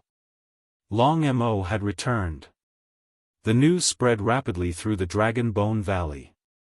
Long Shi rushed over. The tyrant dragon who was once hot-tempered was now laughing and crying with teary eyes. Su Zimo even caught sight of Solitary Cloud. Solitary Cloud wore scarlet robes of the Illumination Dragon lineage. It was clear that he was now a part of the Illumination Dragon lineage. Su Zimo could clearly sense that Solitary Cloud's dragon bloodline was now extremely pure. This meant that Solitary Cloud had already broken free from the bloodline of the Flood Dragon and transformed into a true dragon completely. Master. Solitary Cloud knelt before Su Zimo and kowtowed. Good, very good. Su Zimo nodded and waved his sleeves, helping Solitary Cloud up. In the Dao Inheritance Ground, Solitary Cloud had once risked his life to save Su Zimo. Now that Solitary Cloud had transformed into a true dragon and obtained an opportunity that was solely his, Su Zimo was delighted as well. Long Mo, it's great that you're not dead. Ha ha ha. Right then, Long Tsang's hearty laughter sounded. He strode over in huge strides and said with a smile, "You've returned at the right time. I've comprehended another innate divine power. Let's fight again and I can let you experience it." Chapter 1409, Wounded Red-Headed Ghost. Chapter 1409, Wounded Red-Headed Ghost. Oh. Su Zimo's gaze shifted to Long Tsang as he nodded slightly. Not bad, you've already entered the conjoint body realm. Long Tsang had been stuck at the perfected Dharma characteristic realm for many years. Although he was defeated in the battle with Su Zimo, his fighting spirit was ignited. Furthermore, he had benefited immensely from that battle. Not long after he returned to seclusion, he felt his cultivation realm shift and broke through to the conjoint body realm in one fell swoop. Back when he was at the Dharma characteristic realm, Long Tsang comprehended two innate divine powers. After entering the conjoint body realm, he comprehended another innate divine power and his combat strength increased exponentially. That was the reason why he looked for Su Zimo excitedly and wanted to fight again. Long Tsang, what are you doing? Long Shi raised her brows and glared at Long Tsang, saying in an unfriendly manner, "Our young master have only just advanced to the Dharma characteristic realm not long ago, but you're already at the conjoint body realm. What's there to fight? It's completely unfair."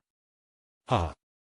Long Tsang burst into laughter and teased, "Your heart is already aching before the fight begins. If we really end up in a fight, the two of you can't join forces. It's none of your business. Long Shi raised her fist. Forget it. Long Tsang smiled. Young master, we'll fight again after you advance to the conjoint body realm. In the dragon race, you're the only one worthy of being my opponent. Conjoint body realm? Su Zimo smiled gently. I am now. Long Tsang was stunned. The dragons widened their eyes as well and looked at Su Zimo in disbelief, thinking that they had heard wrongly.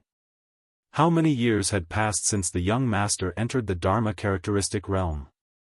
Dragons had long lifespans. All these years that passed felt like the blink of an eye for the dragons.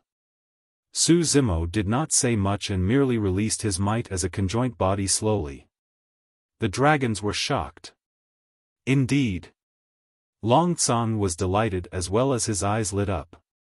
Good, good, good. That's perfect. Let's fight in the dragon blood battlefield again. You're not my match. Su Zimo shook his head. Why? Long Tsang's expression darkened in displeasure. Are you looking down on me? After all, he possessed the bloodline of a five-clawed divine dragon, which was the most noble bloodline of the dragon race. He possessed a deep pride in himself. He had indeed lost to Su Zimo in the past and he was convinced of his defeat in that battle as well. However, he had never admitted defeat. He believed that one day, he would defeat Su Zimo openly. He wanted to retrieve the glory of the five-clawed divine dragon. Su Zimo shook his head and did not explain. Instead, he channeled his bloodline and his bones crackled as an extremely terrifying aura burst forth from his body. Roar! He reared his head and howled. That howl was not a pure dragon roar. Instead, it was mixed with a faint and clear phoenix cry. Immediately after, Su Zimo's hands turned into a pair of menacing claws. Suddenly, a gigantic pair of wings extended from his back. Every single feather was scarlet and crystalline with blazing flames. He did not transform into a dragon phoenix completely. Even so, the taboo aura he emitted still caused the dragon's expressions to change and their hearts to tremble. All the dragons present knelt on the ground with shocked expressions. Even Long Tsang lowered his head against the aura of a taboo. At that moment, the bloodline of the five-clawed divine dragon was suppressed completely. Not far away, there were initially a few dragon elders who were flying in the air. However, when that aura descended, they were shocked and descended from midair hurriedly with bewildered expressions. Bang! Bang! Bang! One after another, powerful auras burst forth from the Dragon Bone Valley. Some of the Grand Elders of the dragon race who were initially in seclusion were alarmed by the taboo aura and came out one after another, looking over. Taboo Dragon Phoenix. The Blue Dragon Grand Elder exclaimed with widened eyes. He did it. The Illumination Dragon Grand Elder could not help but burst into laughter emotionally. All the dragons were shocked at the mention of the words Taboo Dragon Phoenix. Long Tsang felt a sense of helplessness when he looked at the figure in midair. A primordial taboo. Although his bloodline was shocking, he was talented and had many trump cards. Up till now, he did not have the capability to challenge taboos. He laughed bitterly and shook his head. Initially, he was filled with confidence and looked forward to fighting Su Zimo again. To think that the gap between the two of them would only increase after a few years. Long Imo. The voice of the Illumination Dragon Grand Elder sounded, "Follow me to meet someone." Surveying his surroundings, Su Zimo's gaze landed on Long Tsang. Nodding, he reverted to his human form and left with the Illumination Dragon Grand Elder. Before long, the two of them arrived before a gigantic cave. The cave reeked of medicinal herbs that were extremely pungent. The cave was extremely spacious and there was only a single person. His scarlet hair was like flames and he had a rough appearance. With a burning gaze, he exuded an extremely powerful might. Red-headed ghost. Su Zimo was momentarily stunned. He has already transformed into a dragon phoenix? The red-headed ghost swept his gaze across Su Zimo and asked. Su Zimo nodded before frowning. Red-headed ghost, you're injured? Yes. The red-headed ghost had a terrible expression. Why don't you head to the primordial divine spring to recuperate? Su Zimo asked again. The Illumination Dragon Grand Elder at the side explained, although the primordial divine spring can revive the dead and regrow flesh, its impact on Ancestor realm experts is almost negligible. Who could have hurt you? Frowning, Su Zimo could not help but ask. What sort of combat strength did the red-headed ghost possess? Back then, he fought against the Dharma Emperor of the Buddhist monasteries with an internecine outcome and even single-handedly destroyed 2 super sects. But now, the red-headed ghost was injured. The red-headed ghost said in a deep voice, that day, after I left the Dragon Burial Valley, I did not return to the Dragon Bone Valley. Instead, I went to another place. After a moment of silence, Su Zimo suddenly thought of something and blurted, Thousand Demon Valley. That's right. The red-headed ghost nodded. You once mentioned to me that a blood face appeared in the 1,000-year blood sea of Thousand Demon Valley as well. I naturally had to find out more. Back then, a blood face was hidden at the bottom of the Dragon Burial Valley. If not for Dai Yu's appearance, even Monk Yuan Bei and the red-headed ghost would not have noticed the existence of that blood face. That blood face could very likely be the true mastermind behind the destruction of the great Qian Empire. The death of the red-headed ghost's child might have something to do with that blood face as well. Given the red-headed ghost's temperament, he would naturally not miss out upon receiving news of the blood face. You saw him? Su Zimo frowned and asked. No. The red-headed ghost had a grim expression. Before I could see clearly what was beneath the 1,000-year blood sea, I was injured by it and nearly died within. Su Zimo's heart skipped a beat. The 1,000-year blood sea was even more terrifying than he had imagined. The Illumination Dragon Grand Elder said in a deep voice, Zimo, that blood sea is extremely terrifying. You must not step foot into it before you cultivate to the Mahayana realm. Su Zimo nodded. Chapter 1410, Ancestral Dragon Ground. Chapter 1410, Ancestral Dragon Ground. Where have you been for the past few years? The red-headed ghost asked. Su Zimo recounted his experiences on Divine Phoenix Island in a rough manner, including how he killed the 3 Golden Crow Princes on Penglai Island as well as Hermit. Hermit. The Illumination Dragon Grand Elder focused his gaze. If I'm not wrong, he should be this generation's Saber Emperor. The red-headed ghost said in a deep voice, since your identity as a dragon phoenix has been exposed, it won't be long before news of it spreads through Tianhuang mainland.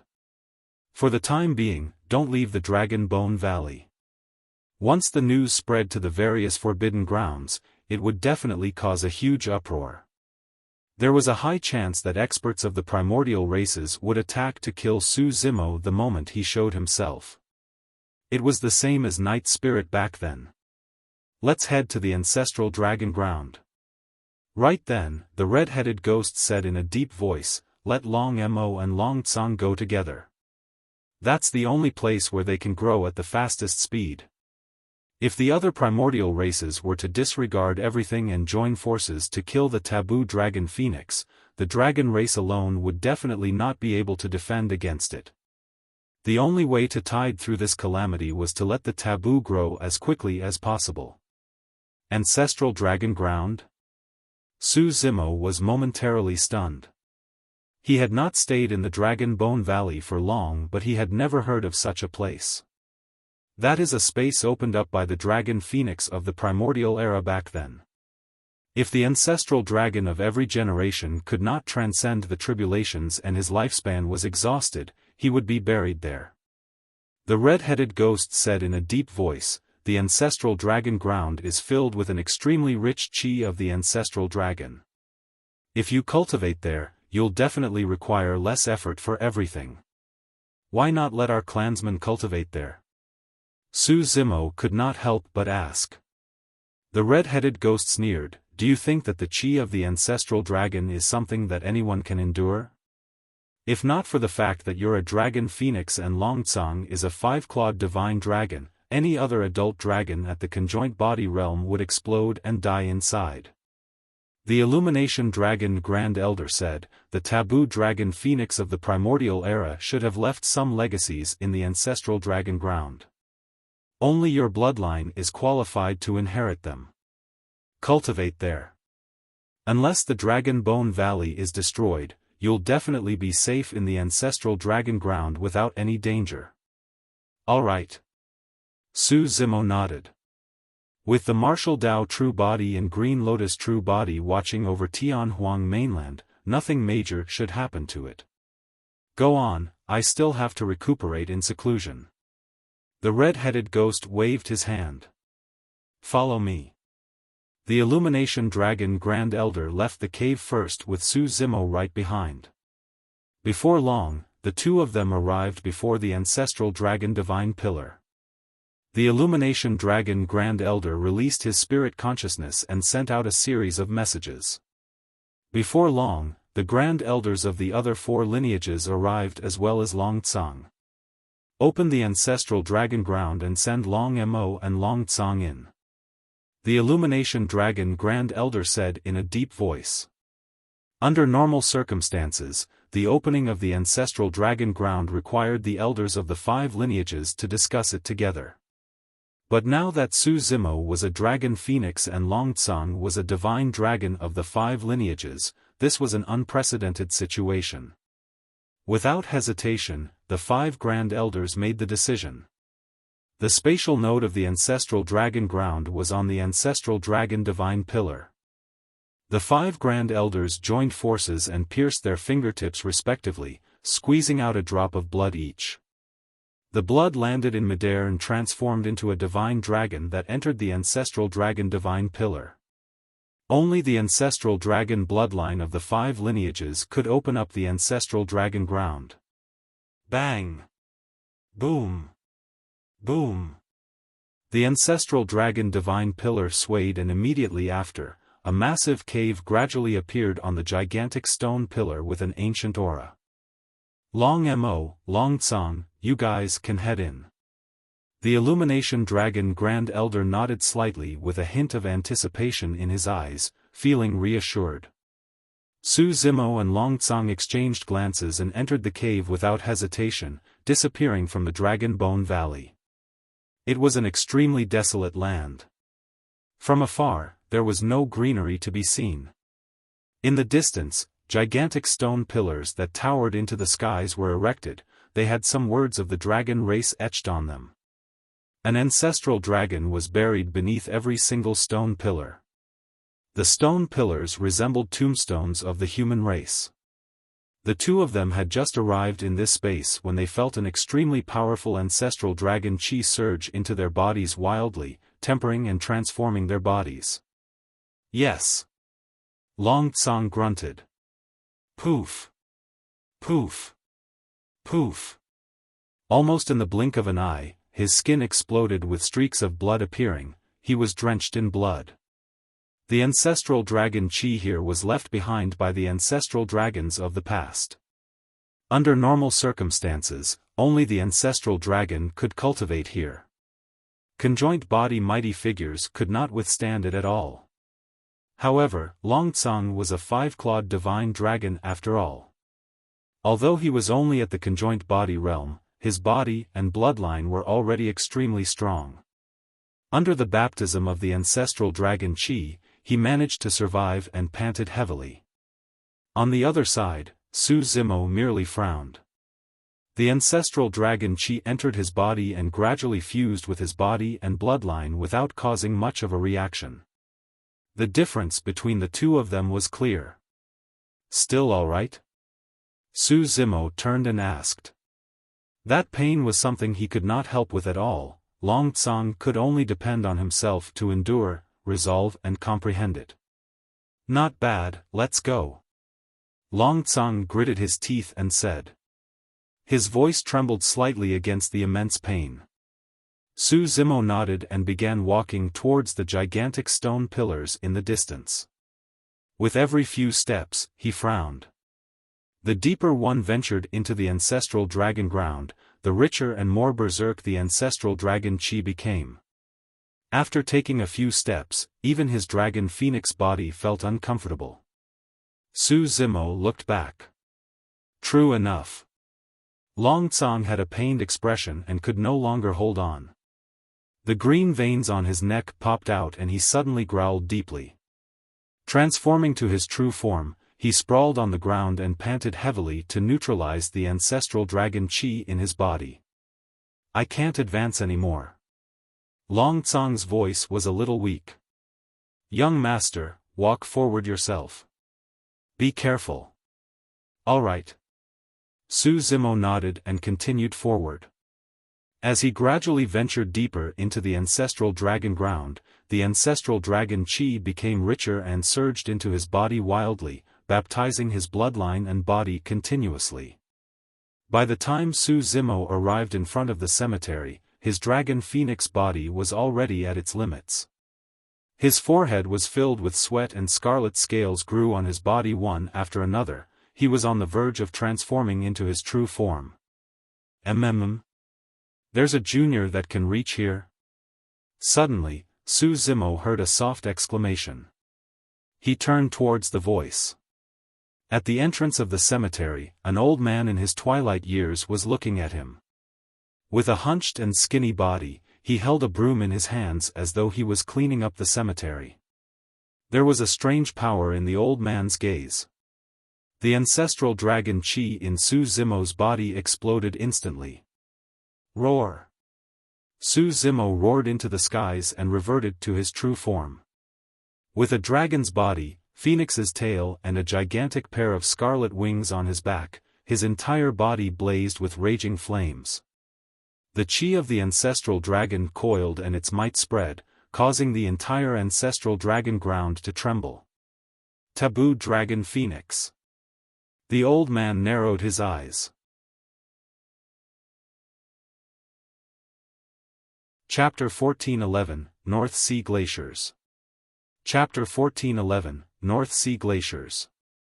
Suddenly, a storm brewed in the cultivation world of Tianhuang mainland and news after news spread one after another, causing a huge uproar with countless cultivators of sects shocked. Have you heard? Desolate Marshal isn't dead. He appeared in the south region a while ago. I've heard about it as well. I heard that the primordial divine spring even appeared in the south region and was occupied by the Nangong aristocratic family. It seems like Desolate Marshal fought against the three aristocratic families. However, I don't know the exact details. Back then, when Su Zimo killed many mighty figures of the Dongfang and Shiman aristocratic families underground in Baiming town as well as two half-martial ancestors, the two aristocratic families remained silent about this matter and kept it a secret. Who would publicize something as such openly? Therefore, although news of the reappearance of Desolate Marshal spread in the cultivation world, nobody knew what exactly happened in the south region. This Desolate Marshal sure is lucky. He didn't die even after being exiled into the void by a half-martial ancestor. I heard that Desolate Marshal has already entered the conjoint body realm. If he's at the conjoint body realm, the only people who can stop him in the cultivation world are probably half-martial ancestors. Chaos Essence Sect. Di Fan sat in his cave abode with a dark expression when he heard the news from his disciples. He said in a deep voice, "Send some more cultivators to the south region to investigate the location of Desolate Marshal. Report to me immediately if there's any news." Master, if Desolate Marshal is at the conjoint body realm, it means that he must have already fused 3 supreme dermic bodies. It'll probably be troublesome. A cultivator said in a deep voice. Humph. Di Fan remarked coldly, no matter how strong he is, he has only just entered the conjoint body realm. A half-martial ancestor is not somebody that any conjoint body mighty figure can challenge across a major cultivation realm. Yes. The cultivator replied hurriedly. After pondering for a moment, Fan continued, you don't have to worry.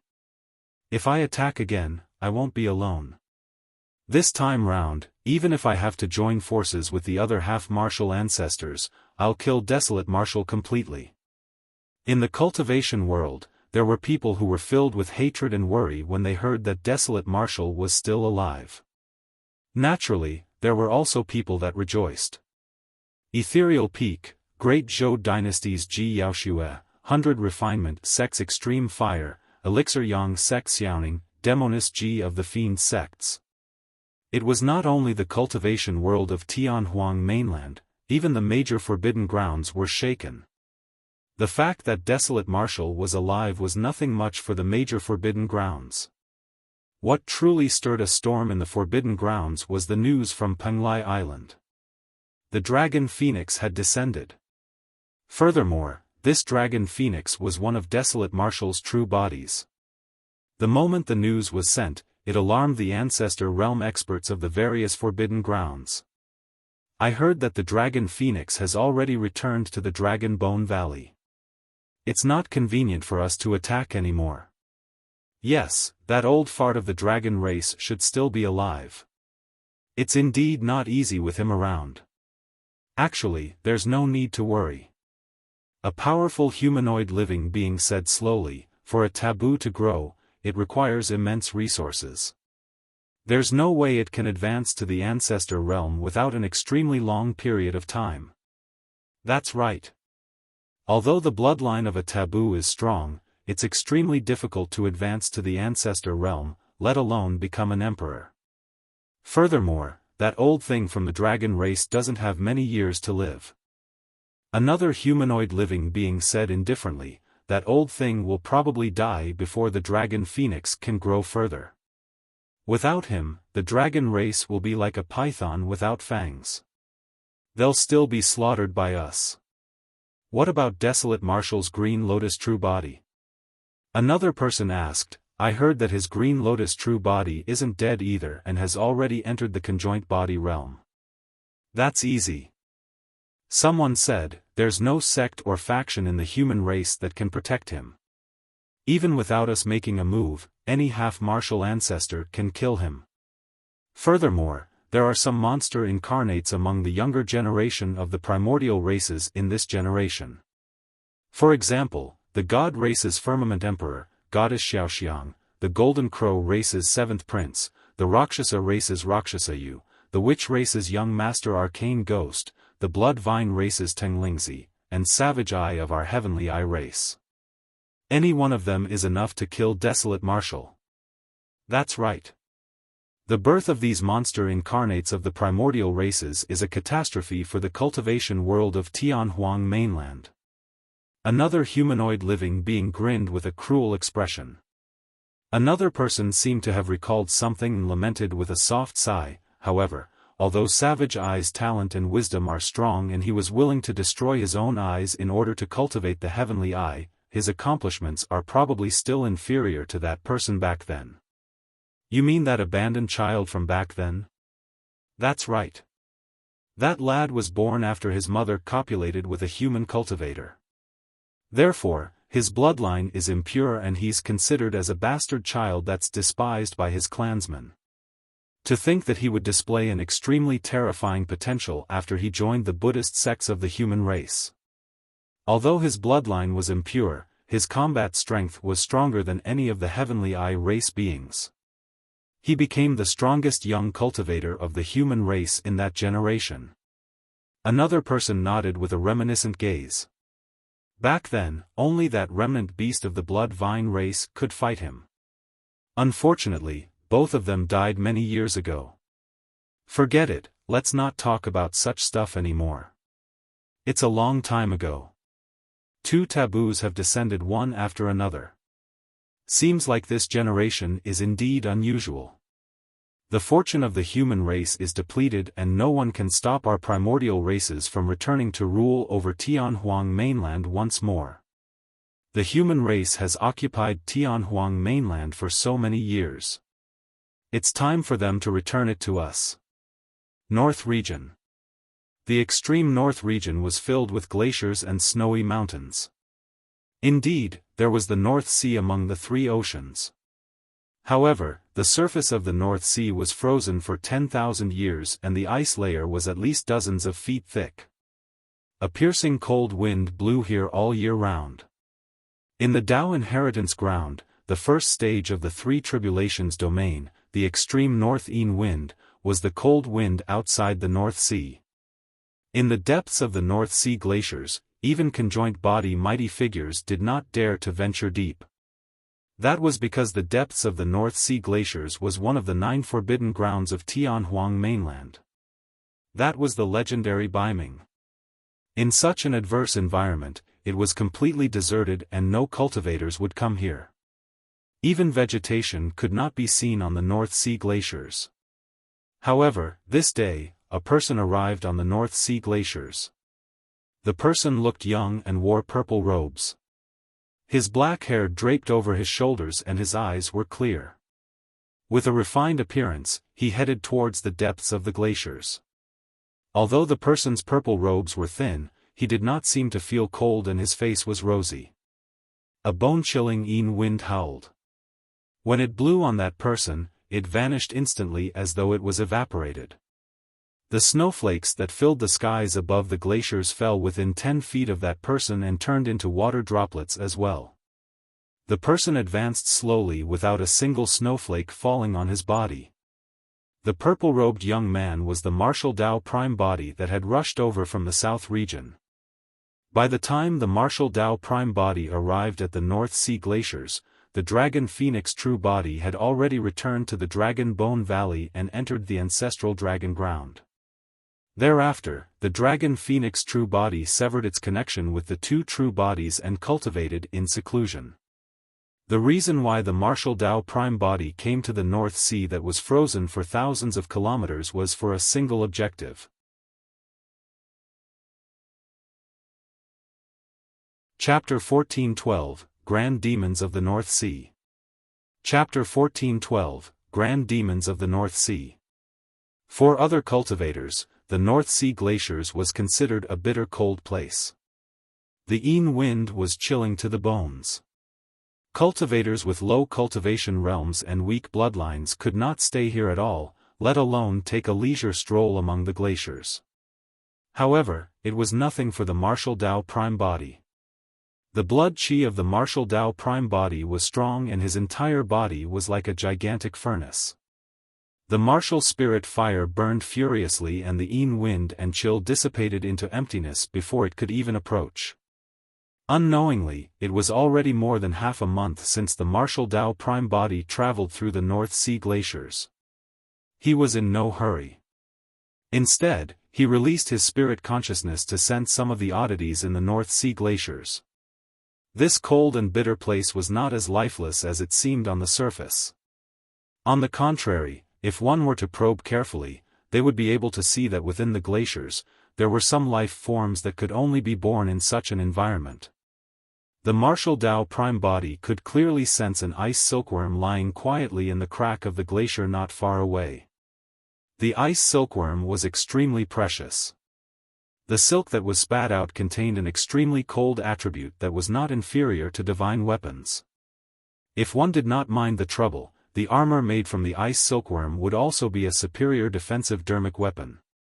This environment gave birth to some strange life forms. The martial Tao prime body did not harm them and merely smiled gently as he continued through the glacier. When his feet landed on the glacier, he could even sense some living beings that lived deep in the ocean beneath the thick glacier. This place was not far from Baiming. The closer it was to Baiming, the colder the surroundings became. Any living being that could survive in this sea had to be an overlord at least. That was equivalent to Dharma characteristic Tao lords of the human race. At that moment, 3 North Sea grand demons were gathered in the sea beneath the glacier under the martial Tao prime body. Grand demons were equivalent to conjoint body mighty figures of the human race. It was nothing much for grand demons to gather. However, the conversation of the 3 North Sea grand demons caused the martial Tao prime body to frown. Why is there a human in the North Sea? I'm not sure. From the looks of it, this human has only just entered the Dharma characteristic realm. To think that he would be able to walk to this point. What powerful blood chi. That's right. Such strong blood chi is a great tonic for us. The 3 grand demons discussed in the depths of the sea. One of the grand demons exclaimed softly. That person stopped in his tracks. Could he have heard our conversation? How is that possible? Another grand demon shook his head. Unlike the outer perimeter of the North Sea, the glacier here is nearly 1,000 feet thick. Even a conjoint body mighty figure won't be able to hear what we're talking about down here. Furthermore, if he heard our conversation, his first reaction should be to turn around and flee. That's right, huh? The 3 grand demons of the North Sea gathered in the deep sea and looked at the martial Tao prime body above them through the thick ice layer, discussing how they should share their food. That human is way too skinny. He's not even enough to fill the gaps between our teeth. A gigantic ancient tiger whale buzzed. He'll do fine as an appetizer. Another ancient frost shark laughed. You're still hoping for a puny human to fill your stomach? Right then, a sudden movement came from the top of the glacier. The 3 grand demons in the depths of the sea looked over and could not help but frown. With every single step the human on the glacier took, the ice beneath his feet would melt and a deep footprint would appear. Before long, the human had already walked a circle around them. To the shock of the 3 grand demons, when connected, the footprints of the human surrounded the area they were in. What was going on? Was it a warning? The 3 North Sea grand demons exchanged glances. They did not feel any fear and were instead enraged. They were grand demons of the North Sea and ruled over this place without any reservations. Apart from some living beings in the forbidden grounds in the depths of the North Sea, who else would dare to threaten them? Furthermore, this was a human intruder. Moreover, he was only at the Dharma characteristic realm. That was not a warning. This was a provocation. Without hesitation, the 3 grand demons burst forth from the depths of the sea. Bang! Bang! Bang! There were 3 loud bangs. The North Sea glacier exploded and 3 figures with powerful auras tore through the layers of the glaciers, leaping out from the depths of the sea. The 3 grand demons of the North Sea had already transformed into their human forms and stood in midair. Even in their humanoid forms, the grand demons exuded powerful mights. It was as though their entire bodies had fused with the world and were unshakable. The 3 grand demons of the North Sea surrounded the martial Tao prime body with cold, murderous expressions. The martial Tao prime body was expressionless as he looked at the 3 grand demons in midair and asked indifferently, "Didn't you guys see my warning?" Warning? The ancient frost shark sneered, "Do you think a Dharma characteristic Tao lord like you is worthy of warning us? From your tone, you must be from some major sect." The ancient tiger whale grinned. When the 3 grand demons saw how the martial Tao prime body was able to maintain his calm composure despite their pressure, they knew that the latter was definitely a paragon or successor of a super sect. The ancient tiger whale changed the topic. However, this is not the cultivation world. This is one of the 8 demon regions, the North Sea. You must be tired of living to be arrogant in our territory. The true form of the other grand demon was an ancient gigantic horseshoe crab. The gigantic horseshoe crab laughed as well. Even if you're a disciple of a super sect, nobody will know who killed you if you die in this desolate and cold place. No matter how strong the faction behind you is, it's of no threat to grand demons like us who can come and go as we please. The martial Tao prime body shook his head. I have no faction backing me nor am I the disciple of any super sect. After a brief pause, he continued, however, it's best if you guys don't provoke me. Alone, I'm already the greatest threat. Huh. As though they had heard something unbelievable, the three grand demons of the North Sea were stunned for a moment. Ha ha ha. Immediately after, the three grand demons of the North Sea burst into laughter with mocking expressions. What an eye-opener. The ancient frost shark grinned. These days, even an early-stage Dharma-characteristic human cultivator dares to threaten a grand demon in our territory. Let's see what you have to threaten us with. The ancient tiger whale roared and transformed into a streak of light in a flash, charging toward Su Zimo. It believed that with its body as a conjoint body, a single charge would be enough to crush this Dharma-characteristic Tao Lord into pieces. The martial Tao Prime Body's expression turned cold as his eyes lit up. The martial spirit fire burned and his blood chi circulated. With a loud bang, it was as though he had vanished, leaving only a gigantic furnace on the spot. The thick glacier beneath the furnace melted rapidly. Broop! Broop! Instantly, the seawater in the sea surged with a terrifying might.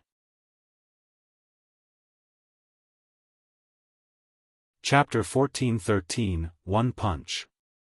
Chapter 1413, One Punch. The glacier that was close to 1,000 feet tall melted in the blink of an eye and the seawater surged. It was obvious how high the temperature of the furnace was. The ancient tiger whale had just closed in when it felt a surging heat wave surge towards it, causing its beard to burn instantly. To the ancient tiger whale, it felt as though there was a gigantic furnace up ahead. If it continued charging over, it would be equivalent to leaping into the furnace and being burned to ashes. The ancient tiger whale stopped in its tracks hurriedly. Right then, the martial Tao Prime Body attacked. Without any fancy techniques or actions, he merely threw a simple punch towards the ancient tiger whale. His blood chi surged with the sound of tsunami. Tsunami blood. The three grand demons of the North Sea were shocked. Although they had cultivated to become grand demons, their bloodlines had not reached the stage of tsunami blood. At that moment, the blood chi released by the martial Tao Prime Body's punch was almost about to drown the ancient tiger whale. The ancient tiger whale felt suffocated and could not even conjure its true form. All it could do was raise its arms to defend with all its might. At the same time, the ancient tiger whale channeled its essence spirit, prepared to defend against the Prime Body's attack with its arms before reverting to its true form. Bang! The martial Tao Prime Body punched the arms of the ancient tiger whale heavily. Snap! Right after, the sound of bones cracking could be heard. The thick arms of the ancient tiger whale were snapped by the fist of the martial Tao Prime Body. What was even more frightening was that the power of that punch surged like the ocean and was as violent as fire. Even after breaking the arms of the ancient tiger whale, it did not show any signs of weakness. The ancient tiger whale was only halfway through the transformation into its true form. Right then, the fists of the martial Tao Prime Body struck him heavily and a terrifying power surged into his body instantly, destroying the life force in the grand demon's body as though it was crushing dry weeds. Its organs were smashed and most of its bones were shattered. Boom! Right in front of the ancient frost shark and the ancient gigantic horseshoe crab, the ancient tiger crocodile was ruptured by a single punch from the martial Tao Prime Body before it could even complete its transformation into its true form. The moment its essence spirit escaped, it was crushed by the heavy fist intent of the martial Tao Prime Body and died on the spot. Dead. A grand demon of the North Sea who had cultivated for more than 10,000 years was smashed into pieces by a single punch and died. Initially, the other two grand demons merely wanted to watch the show and had no intention of attacking. However, at that moment, the two of them were completely dumbfounded. Was that the power of a Dharma characteristic Tao Lord? How was that possible? The reason why the ancient tiger whale died before it transformed into its true form was partly due to it underestimating its opponent. Even so, even if the two grand demons joined forces, they wouldn't be able to rupture the body of an ancient tiger whale in a single punch. Right then, the martial Tao Prime body turned around and looked at them with eyes still as water and an indifferent expression. It was as though killing a grand demon was extremely common for this Dharma characteristic Tao Lord. The calmer the martial Tao Prime body was, the more uneasy the two grand demons felt. Both of them felt their hairs stand on end from the gaze of the martial Tao Prime body. Groar! Roar! The two grand demons did not dare to think further and reverted to their true forms right away. In the void, a gigantic shark grand demon floated. Its body was more than 1,000 feet long and every single one of its teeth shone with a cold glint like a divine weapon, emanating an extremely cold aura. The other ancient gigantic horseshoe crab appeared. It resembled a gigantic turtle shell with a long tail. Beneath the shell, long, sharp legs grew one after another. When it opened its mouth, the air was filled with a torrential blood stench. Compared to the two grand demons, the martial Tao Prime body was as tiny as a speck of dust. However, in terms of aura, the two grand demons were completely disadvantaged. The martial Tao Prime body walked towards the two grand demons with a calm expression. The pressure of conjoined body mighty figures and the thick and violent demonic chi could not get close to him at all. His body was a gigantic furnace that could smelt all living beings. The pressure and demonic chi were refined into nothingness the moment they descended.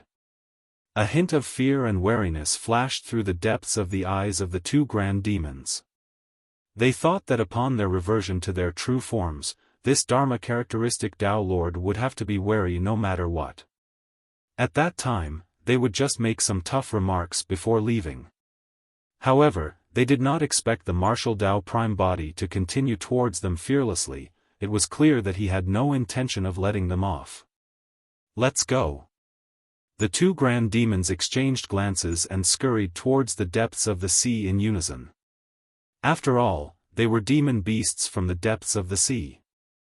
Although they had cultivated to the conjoint body realm and did not feel any discomfort on land, their combat strength could be maximized in the depths of the sea. Furthermore, even if they could not win, they would definitely be able to escape faster in the depths of the sea than on land. Humph! The martial Tao Prime body had a mocking expression and said indifferently, "It's too late for you to escape now." Since he decided to attack, the martial Tao Prime body would not be merciful. If experts of that level were let off, they would definitely become potential future problems. The figure of the martial Tao Prime body flashed and he vanished from the spot instantly. Crossing the voids, he was so fast that buzzing sounds could be heard. Thud! Thud! The two grand demons dove into the sea and their gigantic bodies created massive waves with a terrifying might that slammed towards the martial Tao Prime body. However, although the waves were terrifying and immensely powerful, they evaporated into steam before they even landed on Suzimo. Steam rose and mist shrouded the glacier. At first glance, it looked like a paradise. However, the steam was filled with a fatal killing intent. Shoo! A black shadow tore through the air with an extremely sharp aura. It shone with a cold glint that was chilling to the bones and arrived at the glabella of the martial Tao Prime body instantly. It was extremely precise without any mistakes. If that attack struck the glabella of the martial Tao Prime body, his essence spirit would not even have a chance to escape. That was the tail of the ancient gigantic horseshoe crab. Although the ancient gigantic horseshoe crab seemed like it turned and fled into the depths of the sea, it made use of the heavy steam released to release a fatal killing move in reverse, wanting to kill the martial Tao Prime body on the spot. Puny light of a firefly. The martial Tao Prime body's expression did not change as he smiled faintly. In a flash, he suddenly attacked and grabbed the incoming tail of the gigantic horseshoe crab tightly. Shoo! Shoo! Shoo! Sharp spikes suddenly grew from the initially smooth tail, wanting to pierce the palm of the martial Tao Prime body. This change happened without any warning at all. Furthermore, the martial Tao Prime body had a firm grip on the tail of the gigantic horseshoe crab. there was no time to dodge at all. That was a killing move of the ancient gigantic horseshoe crab. With those methods, countless demon beasts have died under its tail over the years. Once the Dharma characteristic Tao Lord's palm was pierced, the long tail of the gigantic horseshoe crab would release a powerful poison. Even though the blood chi of this Dharma characteristic Tao Lord was strong and he might not die on the spot, he would definitely be affected and his strength would weaken. Its long tail could then stab into this person's glabella conveniently and pierce the latter's essence spirit. The ancient gigantic horseshoe crab had a great plan. However, it was wrong from the beginning. The spikes could not pierce the body of the martial Tao prime body at all. Chapter 14:14, Kill Them All. Chapter 14:14, Kill Them All. The foundation of the martial Tao was the body. Practitioners of the martial Tao did not require spirit roots and they could not sense the spirit chi of heaven and earth either. They could only use their bodies as the foundation to constantly develop their potential and open up secret grounds. The body of the martial Tao prime body was the martial Tao furnace that nourished the 100 sutras and contained all dharmic arts by fusing them into it. The martial spirit fire was relentless and refined continuously. The strength of this body was something that even his dragon true body back then could not match. How shocking was it for someone to possess the power of a dragon elephant at the Golden Core realm? Although the tail spikes of this ancient gigantic horseshoe crab were sharp, they could not pierce the flesh of the martial Tao prime body. The ancient gigantic horseshoe crab's heart skipped a beat as disbelief filled its eyes. How was that possible? As a grand demon, its fangs and claws could even fight against mighty figure dharmic weapons. However, they could not pierce the flesh of this Dharma characteristic Tao Lord. Finally, the ancient gigantic horseshoe crab felt fear. At that moment, the martial Tao prime body frowned. Although the spikes of the ancient gigantic horseshoe crab's tail did not manage to pierce his flesh, it still caused him to feel pain. The expression of the martial Tao prime body turned cold. Exerting strength in his arm, he yanked the massive body of the ancient gigantic horseshoe crab that was dozens of feet tall out of the depths of the sea. Although the ancient gigantic horseshoe crab had the power to overturn rivers and oceans, it could not control its body from the palm of the martial Tao prime body and was flung into the air. The martial Tao prime body leaped and punched the back of the ancient gigantic horseshoe crab. Crack! Crack! Crack! Cracks appeared one after another on the back of the ancient gigantic horseshoe crab, expanding rapidly. The ancient gigantic horseshoe crab did not have many killing moves, its specialty was defense. The gigantic horseshoe crab race was filled with shells that were invulnerable to weapons, water and fire the moment they were born. Even demon beasts that were stronger than them had no way of breaking through. However, at that moment, the martial Tao prime body's punch crushed the shell of the ancient gigantic horseshoe crab. Without the protection of the tough shell, the terrifying power surged in and penetrated the body of the ancient gigantic horseshoe crab instantly. Flesh and blood splattered in midair in an extremely tragic manner. Shoo! The essence spirit of the ancient gigantic horseshoe crab transformed into a streak of light and fled into the distance. The martial Tao prime body reached out and grabbed through the void. The void in the distance distorted and the essence spirit of the ancient gigantic horseshoe crab was minced instantly by the distortion of space, dying on the spot. Suddenly, the storage bag of the martial Tao prime body moved.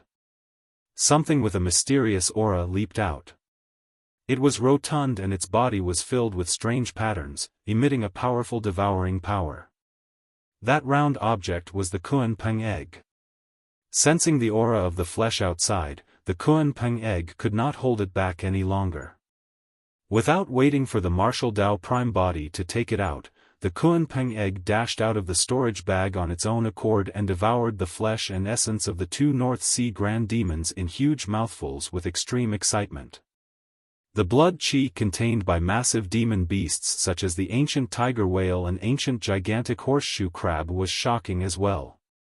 The blood chi of those two North Sea grand demons was even more immense than the 30-odd conjoint body mighty figures of the two aristocratic families that died. The North Sea was the only place that could nurture a Kuan Peng. The martial Dao prime body ignored the Kuan Peng egg. After killing the ancient gigantic horseshoe crab, the gaze of the martial Dao prime body shifted, as though it could cross the layers of oceans, and landed on the ancient frost shark that was escaping wildly in the depths of the oceans. Swash! The martial Dao prime body leaped into the depths of the sea. Bang! Boom! Boom! The seawater surged and spread to both sides, as though it was opening up a wide path for the martial Dao prime body. There was no seawater where the martial Dao prime body stepped foot. Although he was deep in the sea, a gigantic void was formed within 100 feet around him without any seawater surging in. The distance between the man and demon narrowed rapidly. The martial Dao furnace of the prime body smelted 100 sutras and many powerful movement techniques were fused together. His speed was extremely terrifying and the ancient frost shark could not escape at all. Fellow Daoist, I'm quite famous in these waters as well. At that moment of life and death, the ancient frost shark could not care less about its dignity and took the initiative to beg for mercy. As long as you're willing to let me live, I'll definitely lay my life on the line for any orders in the future. I've given you a chance but you didn't cherish it. The martial Dao prime body replied blandly. Fellow Daoist, are you really going to be that ruthless? The ancient frost shark ground its teeth so hard that they cracked. With its back facing the martial Dao prime body, its eyes were filled with hatred and indignance. The martial Dao prime body remained silent and moved even faster. Human, I'll fight you. When it saw that it could not escape, the ancient frost shark suddenly turned around and roared. Its glabella shone as it gathered its spirit consciousness and released an essence spirit secret skill. A gigantic cold beam tore through the waves like a gigantic blade that slashed towards the martial Dao prime body. A fight between essence spirits was unlike a battle of dermic techniques or melee combat. In the ancient frost shark's opinion, no matter how strong this Dharma characteristic Dao Lord's body was, the strength of his essence spirit was limited due to his cultivation realm. It would be best if this person could be killed instantly. Even if not, an essence spirit fight would result in an internecine outcome, this human would not get off lightly either. Essence spirit secret skill? The martial Dao prime body had a calm expression and channeled his essence spirit as well.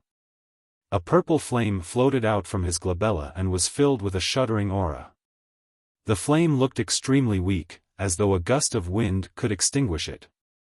However, when the ancient frost shark's gigantic blade struck it, the purple flame merely swayed and continued burning.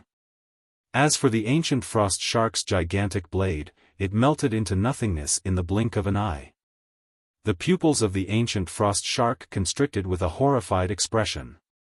The purple flame did not continue floating towards it and merely stopped not far away, gradually extinguishing.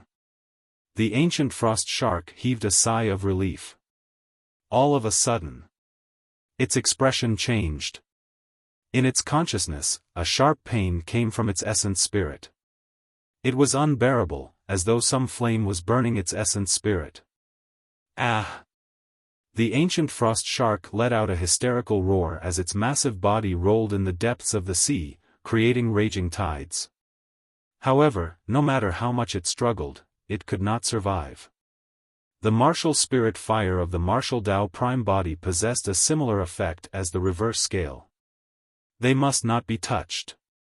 Once the consciousness was tainted by it, the essence spirit would be burned by the martial spirit fire.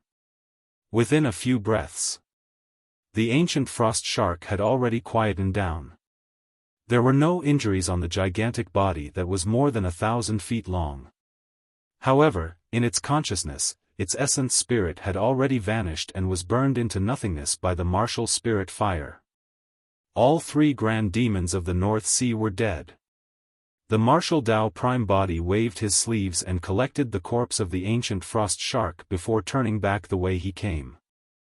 Before long, he returned to the distance where the Kuan Peng egg was still trying its best to devour the essence energy of the flesh and blood of the ancient tiger whale and ancient gigantic horseshoe crab. The martial Tao Prime Body threw the ancient frost shark's corpse in front of the Kuan Peng egg as well. Eat it. The Kuan Peng egg bowed repeatedly to express its joy. The martial Tao Prime Body turned around and looked in the direction of Bai Ming, murmuring softly, "This should be the last time I'm feeding you. From now on, you'll return to the world that belongs to you. I wonder when we'll meet again." When it heard that, the Kuan Peng egg that was initially excited calmed down and looked disappointed. Chapter 14-15, Visit by Desolate Marshal. Chapter 14-15, Visit by Desolate Marshal. The martial Tao Prime Body continued forward. The coldness in the depths of the North Sea was even more intense and the Yin wind was chilling to the bones. Even the martial Tao Prime Body had to channel his bloodline with all his might to withstand the coldness. No life could be sensed within the range of the martial Tao Prime Body's spirit consciousness anymore. He was already in the depths of the North Sea. Right then, the martial Tao Prime Body looked into the distance and his heart skipped a beat. On the distant horizon, there were no longer snow-white glaciers. Instead, a dark ocean with an extremely cold aura appeared. Even the outermost perimeter of the North Sea was frozen all year round. This was already the depths of the North Sea. However, there was an ocean that could withstand the surrounding cold without any signs of freezing. When he got closer and stood at the edge of the glacier and gazed at the deep ocean, the shock he felt was even more intense. The ocean was bottomless and boundless with a frightening calmness. It was as though there was an extremely terrifying life form hidden deep in the ocean that could explode at any moment and create torrential waves. The martial Tao Prime Body knew that this was the legendary forbidden ground of the Kuan race, Bai Ming. "Carefree, your home is here." The martial Tao Prime Body removed Carefree from his storage bag and said softly. Although Carefree was afraid of the martial Tao Prime Body in his heart, he had already gained sentience and knew that the martial Tao Prime Body was his master. At that moment, he was extremely reluctant and dawdled, unwilling to leave. "Go on." The martial Tao Prime Body waved his hand. "Cultivate well. Perhaps I'll look for you again one day. I hope that you'll still acknowledge me as your master at that time." The Kuan Peng egg was still motionless. The martial Tao Prime Body smiled gently and gave a light push. Thump. Water splashed everywhere. The Kuan Peng egg fell into the deep ocean and disappeared in the blink of an eye. The Kuan Peng had returned to Bai Ming. The martial Tao Prime Body did not linger and turned to leave. He knew very well that if nothing went wrong, that Kuan Peng egg would cause a huge stir in the Bai Ming and the Kuan race would definitely hatch it with all their might. At that time, the Kuan race with the Taboo Kuan Peng would most likely be a power that could change the situation in Tianhuang mainland. With this done, the martial Tao Prime Body headed towards Pingyang town, prepared to continue his seclusion. Time was running out. Although Su Zimo had 3 true bodies, if a massive battle that affected the entire cultivation world were to break out in Tianhuang mainland, the strength of those 3 true bodies would not be enough. He had to advance to the Mahayana realm as soon as possible and become an Ancestor realm expert. At the same time, the Green Lotus true body had already left the territory of the 3 aristocratic families and arrived near a temple with a long history. One of the 6 Buddhist monasteries, Dapamkara Monastery. Su Zimo had not seen Mingzhen since the Dao inheritance ground. All the major sects and factions gathered for the Battle of Heaven and Earth Valley, but Mingzhen did not appear. That was still considered normal. However, it was odd that Mingzhen did not appear even with the passing of Patriarch Yuan Bei. Given Mingzhen and Patriarch Yuan Bei's relationship, he would definitely rush back to the north region the moment he heard about this matter. However, Mingzhen did not appear the entire time. Furthermore, Su Zimo received no news of Mingzhen. Even the spirit crane that he sent to Dapamkara Monastery received no response. This time round, Su Zimo arrived at the south region by some freak coincidence. As such, he made a move to head to Dapamkara Monastery. Dapamkara Monastery had a long history, and every single building in the monastery exuded an ancient aura that was filled with signs of time. Su Zimo descended from midair. Usually, one would head through the entrance to inform others about their first visit. If he were to travel through the air, firstly, it would be disrespectful, and secondly, it would easily lead to misunderstandings. On both sides of the entrance of Dapamkara Monastery stood a little monk. Although the two little monks were not old, both of them were at the Golden Core realm. "Patron, stop." A little monk reached out with his tiny hands and stopped Su Zimo from afar. "Patron, may I ask why you are at Dapamkara Monastery?" "I'm Desolate Marshal, and I'm here at Dapamkara Monastery to look for an old friend." "Fellow Taoists, please enter and inform him." When Su Zimo approached, he did not put on any airs as a mighty figure, or did he make things difficult for the two little Golden Core monks. Instead, he cupped his fists and explained his intentions. "Desolate Marshal?" The two little monks turned their heads slightly and frowned in deep thought. "That name sounds familiar." One of the little monks muttered. All of a sudden, the other little monk seemed to have thought of something. His expression changed as he exclaimed, "Why, you're Tao Lord Desolate Marshal." "And no. Your mighty figure Desolate Marshal?" The little monk's face was pale and his mouth was quivering. The other little monk looked at Su Zimo with widened eyes and said instinctively, "Legend has it that Desolate Marshal has green robes, black hair, refined features, there's no mistake about it." "Why you?" "Patron, no, Senior. Wait here for a moment. I'll inform about your arrival right away." One of the little monks muttered incoherently before turning to flee. The other little monk was also scared out of his wits and ran up the mountain, not daring to linger. Su Zimo shook his head gently and laughed. It was no wonder why the two little monks were so frightened. Back in the Shiman villa, even a conjoint body mighty figure was stunned by Desolate Marshal's name and did not dare to attack him, let alone two little Golden Core monks. Su Zimo was in no hurry. He stood at the entrance of the mountain and closed his eyes to rest, waiting quietly. Time slowly passed. Before long, an hour passed. The two little monks seemed to have disappeared and did not return. Su Zimo's expression was unchanged and his eyes were still closed. In the blink of an eye, 2 hours passed. Su Zimo frowned. Even if anything went wrong in between, 2 hours was more than enough time for the news to be sent. Su Zimo took a deep breath and did not act rashly, continuing to wait. 4 hours. 6 hours. The sun in the west gradually set. Su Zimo finally opened his eyes. Expressionlessly, he said slowly, "I'm Desolate Marshal and I've come to Dapamkara Monastery to meet an old friend. He is the titular disciple of Dapamkara Monastery." Although his voice was neither loud nor soft, it echoed through every corner of Dapamkara Monastery. "Patron Desolate Marshal, please return." Right then, a voice sounded from Dapamkara Monastery. The titular disciple of Dapamkara Monastery used to be Kong Ru. "He doesn't know you, Patron Desolate Marshal, much less is he an old friend of yours." Su Zimo raised his brow. He remembered clearly that Mingzhen used to be the titular disciple of Dapamkara Monastery. Could the titular disciple of Dapamkara Monastery have changed? Su Zimo was already getting impatient. With a cold expression, he declared once more, "The old friend that I want to see is Mingzhen." A moment later, the voice from Dapamkara Monastery sounded once more. "Mingzhen has already left the monastery. Patron Desolate Marshal, if you wish to see Mingzhen, please search for him yourself." "Left the monastery?" Su Zimo sneered internally.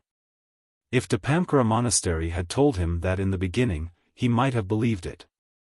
But, now that Dapamkara Monastery was being secretive and even forbade him from entering the monastery, there was no way Su Zimo could believe that.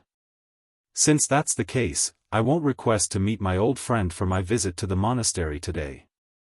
Instead, I want to meet all the accomplished monks and discuss the Tao and Buddhism with them. Su Zimo's expression was cold as he rose into the air slowly, shouting, "If you guys refuse to meet me, don't blame me for barging in."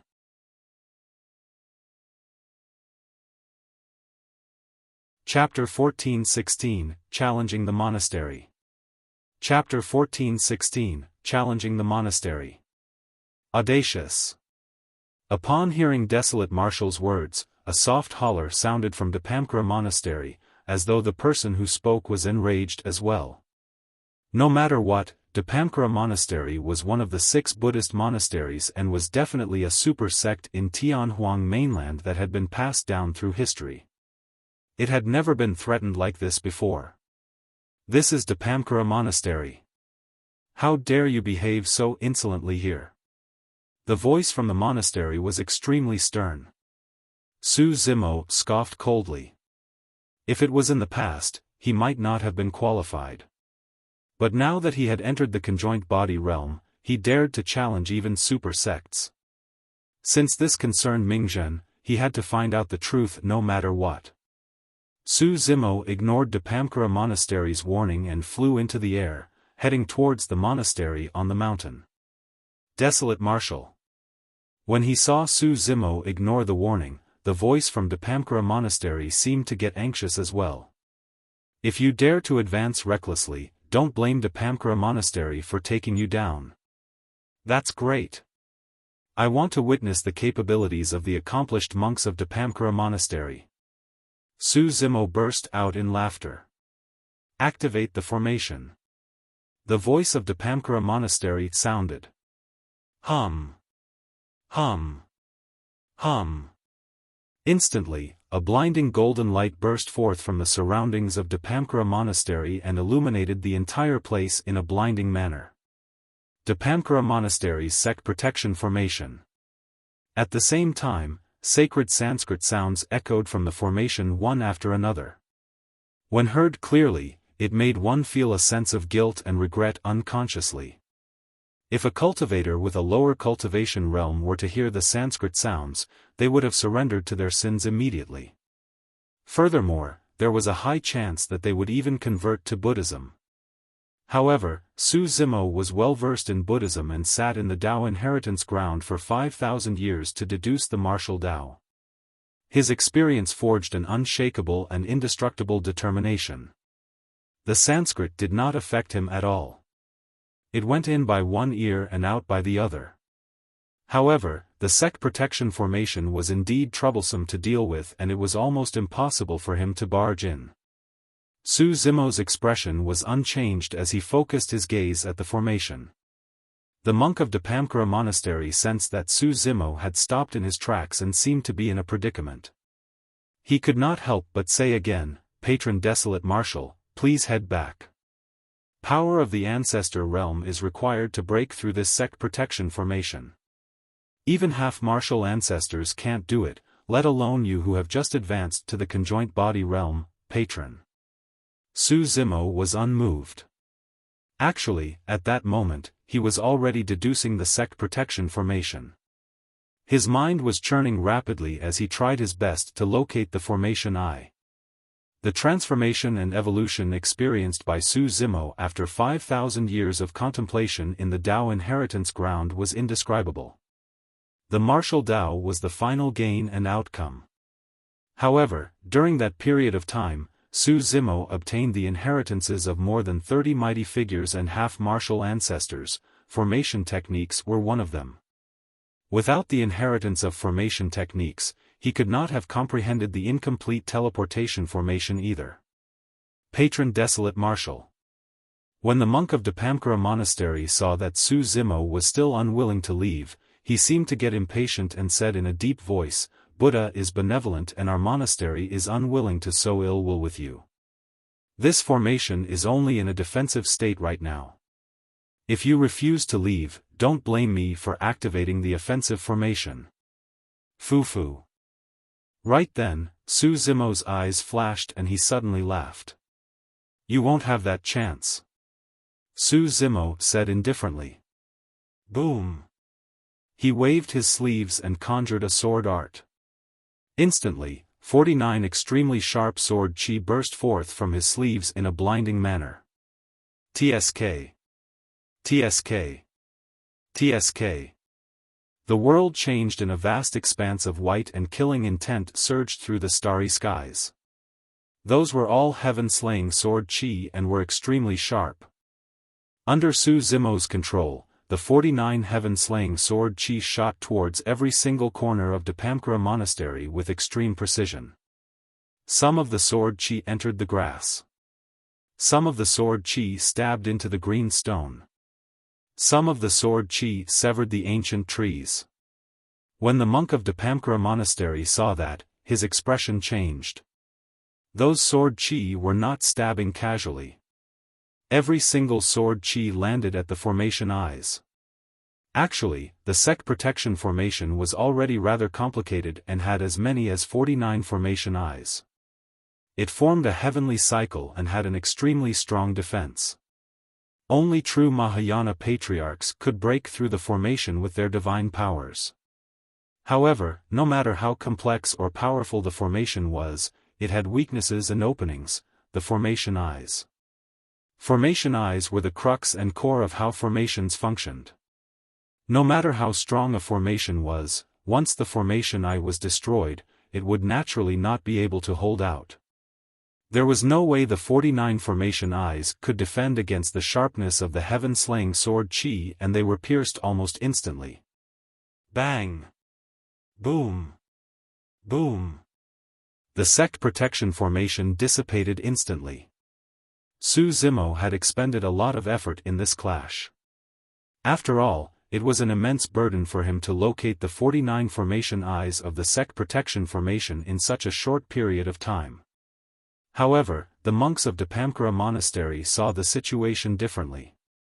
None of them knew how much effort Su Zimo had expended. To them, Su Zimo merely waved his sleeves gently and the entire sect protection formation dissipated. Desolate Marshal, you. It was clear that the monk from Dapamkara Monastery had not expected such a scene. Su Zimo strode forward and arrived in front of the tall and tightly shut monastery. He hollered softly, "Since all the accomplished monks are unwilling to meet me, I'll have to pay a personal visit." Before his sentence was finished, Su Zimo clenched his fists and punched towards the monastery door. Although this monastery door was made from a unique rock of the universe and was incomparably tough, there was no way it could defend against the power of a grade 7 creation green lotus. Boom! The monastery door was smashed by Su Zimo's punch and countless rocks exploded in all directions. Amidst the rumbling dust, Su Zimo was like a god that looked down on the world and could not be offended. He crossed the ruins and walked slowly into Dapamkara Monastery. Opposite the monastery door was the massive Heavenly King Palace. At that moment, many monks stood in front of the Heavenly King Palace. Although their cultivation realms varied, the weakest were at the Void Reversion realm. There were also many Dharma characteristic Tao lords and more than 10 conjoint body mighty figures. As though they were faced with a great enemy, those monks were on guard as they glared at Su Zimo, who was walking over slowly. The conjoint body monk in the lead might be rotund, but he had a dignified expression. Holding a diamond Zen staff in his left hand and a string of prayer beads in his right, he scrutinized Su Zimo as well. "Patron Desolate Marshal, how dare you barge into Dapamkara Monastery and destroy our monastery door?" The diamond Zen staff in the hands of the fat monk slammed heavily onto the ground with a deafening bang that sounded like thunder. The thump of the diamond Zen staff coupled with the fat monk's shout produced an extremely powerful sound domain attack. However, Su Zimo's expression was calm. The sound domain attack could not hurt the grade 7 creation green lotus at all. In the current cultivation world, apart from some cultivators of the three aristocratic families, no one knew what sort of transformation Su Zimo had undergone in Beiming town. "Who are you?" Su Zimo asked expressionlessly. "I'm the abbot of Dapamkara Monastery. My dermic title is Huishen," the fat monk said slowly.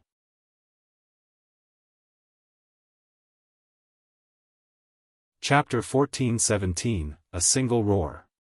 Chapter 14:17, A Single Roar. "Oh." Su Zimo replied casually with a calm expression. Given his current reputation, he could even address the sect masters of the super sects as equals without bowing down. "Desolate Marshal, Buddha is compassionate. If you retreat now, Dapamkara Monastery will let bygones be bygones for today's matter. If you continue to push your luck, don't blame us for suppressing you as an enemy." Abbot Huishen had a stern expression and his voice was stern. "Master, why argue with him?" A young monk stood out with a burning gaze and a powerful aura.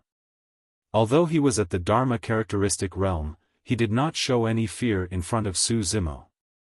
"My previous dermic title was Kong Ru and I'm now the titular disciple of Dapamkara Monastery. You can call me Tao Lord Dapamkara as well." Kong Ru walked out slowly and looked at Su Zimo eagerly. "I've long heard about how Desolate Marshal established the Tao and imparted martial arts to all living beings. Your combat strength is heaven-defying and you're the #1 monster incarnate in history, invincible among your peers. Up till this point of my cultivation, I've never lost either and I've also suppressed conjoint body mighty figures. Patron Desolate Marshal, let me witness your capabilities today." "Ha ha ha." Instead of getting angry, Su Zimo laughed. "Dapamkara Monastery has truly opened my eyes today." Su Zimo said, "Up till this point of my cultivation, I've overwhelmed strong foes.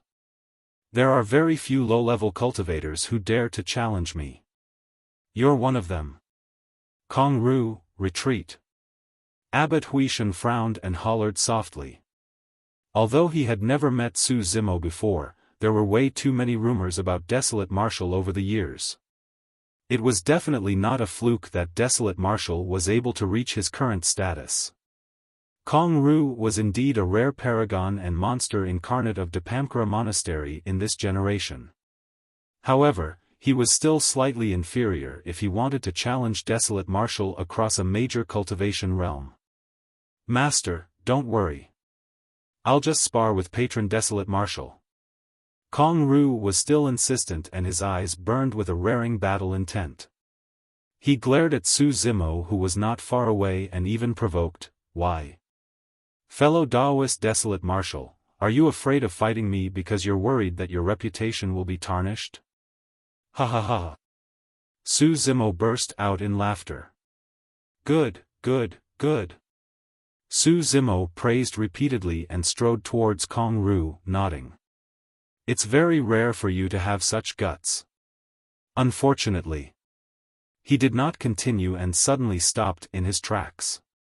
When Kong Ru saw Su Zimo walk over, he focused his attention and was on guard. He took out a gigantic staff from his storage bag and waved it gently. It seemed like it was extremely heavy. The two of them were less than 10 feet apart. Suddenly, Su Zimo shouted, "Kill!" Snap! There was a deafening sound.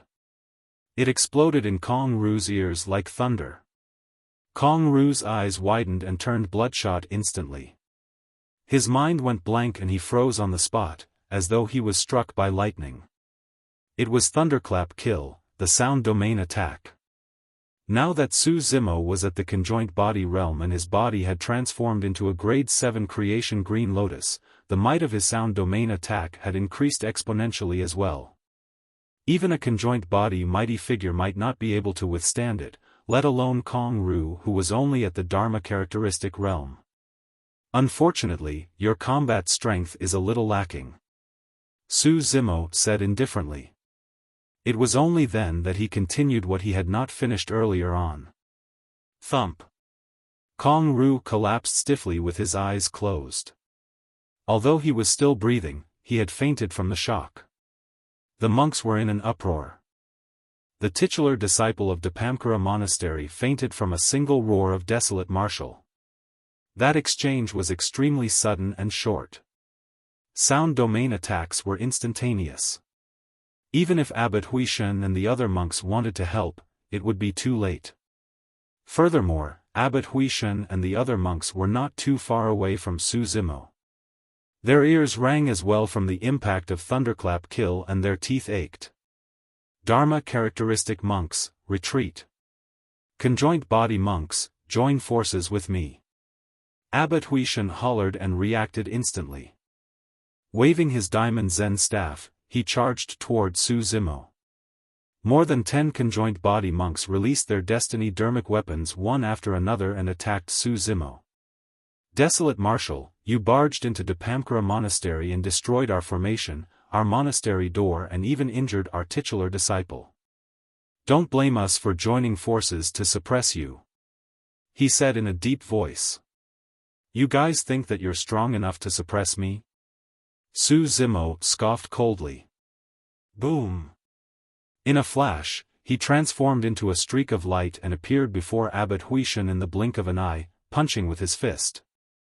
Abbot Huishan swung the diamond Zen staff and smashed it toward Su Zimo's fist. Su Zimo did not dodge or avoid. In fact, he did not even change tactics. You're asking for trouble. Abbot Huishan harumphed and did not stop. His diamond Zen staff was forged from diamond meteors and was indestructible.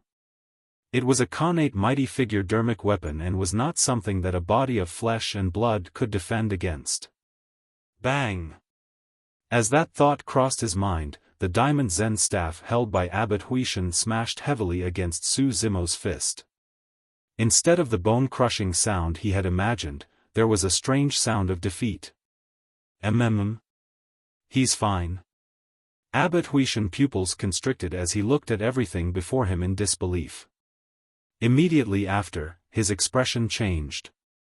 He felt a terrifying power surge into the diamond Zen staff like an ocean. Buzz! Buzz! Against that power, the diamond Zen staff could not help but tremble. Even with his strength, Abbot Huishan could not suppress it. Using his fist as a palm, Su Zimo's strength changed from extreme toughness to extreme gentleness as exerted a punch and a tremble on the diamond Zen staff. Arg! Abbot Huishan shrieked as his palm was torn and blood gushed out like a fountain. His destiny dermic weapon was snatched away by Su Zimo bare-handed. At that moment, the other conjoint body monks of Dapamkara Monastery had already closed in. Many dermic arts and dermic weapons descended. Without even turning back to look, Su Zimo snatched the diamond Zen staff and flung it in reverse. Hoo! The diamond Zen staff transformed into a golden streak of light and tore through the air. Clang! The diamond Zen staff collided against a wooden fish that was flying over and shattered it. A conjoint body monk's expression changed and he spat out blood. That wooden fish was his destiny dermic weapon, but it was destroyed by Su Zimo in a single move. The diamond Zen staff continued its momentum and charged towards the embrace of another conjoint body monk. The monk hurriedly retracted his destiny dermic weapon. It was a gigantic ancient bell that shielded him. Dong! The diamond Zen staff collided against the ancient bell with a long bang. The conjoint body monk shuddered and fell from midair with a dazed expression and listless eyes. He was stunned by his own ancient bell that was in his embrace. Swoosh! Suddenly, the sound of a tsunami surged from within Su Zimo's body. Ah! Roaring into the skies, Su Zimo's blood chi was torrential as he charged towards the surrounding conjoint body cultivators. Bang! Bang! Bang! Su Zimo was bare-handed and did not use any dermic weapons or dermic arts. He shattered all the incoming dermic arts and repelled all the incoming dermic weapons. He could break all dermic arts with brute force.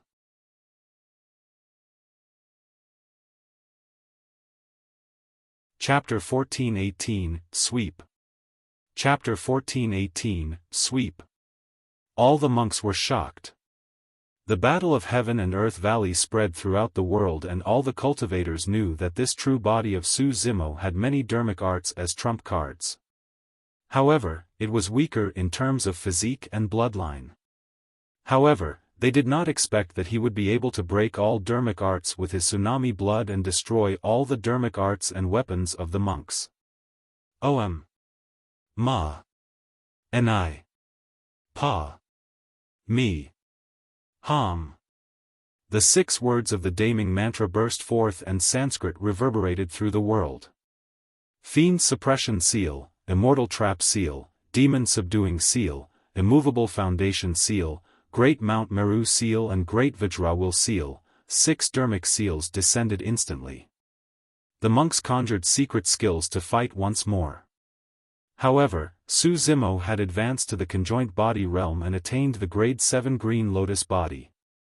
The black-haired essence spirit was tempered with the Tao techniques of the Immortal, Buddhist and Fiend sects, and its essence spirit was even more condensed than a half-martial ancestor. Boundless dermic powers were released with a single thought of the spirit consciousness.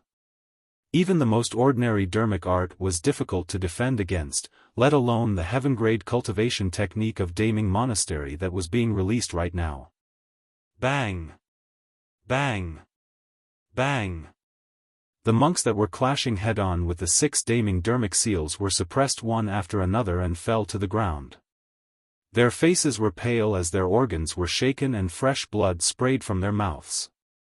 The moment Abbot Huishan charged forward, he was suppressed by the great Mount Meru seal. In a flash, Su Zimo arrived before a conjoint body monk and slapped his palm on the monk's head. The monk was stunned by the damning mantra and reacted slower. Unable to dodge in time, he could only raise his arms to defend. Snap! The arms of the conjoint body monk were snapped by Su Zimo and he fell from midair. Without even turning back, Su Zimo suddenly retreated and smashed into the arms of another monk, sending the latter flying. Right now, Su Zimo was a grade 7 creation green lotus in human form. Under the encirclement of the monks, he barged forward and no monk could defend against him. The battle broke out, and in less than 10 breaths, Abbot Huishan and more than 10 conjoint body mighty figures were defeated. Who are you? How dare you barge into my monastery and hurt my monks? Right then, a holler sounded from the back hall of Dapamkara Monastery. It was like a bell and was filled with endless might and rage. Boom! A terrifying aura surged into the skies.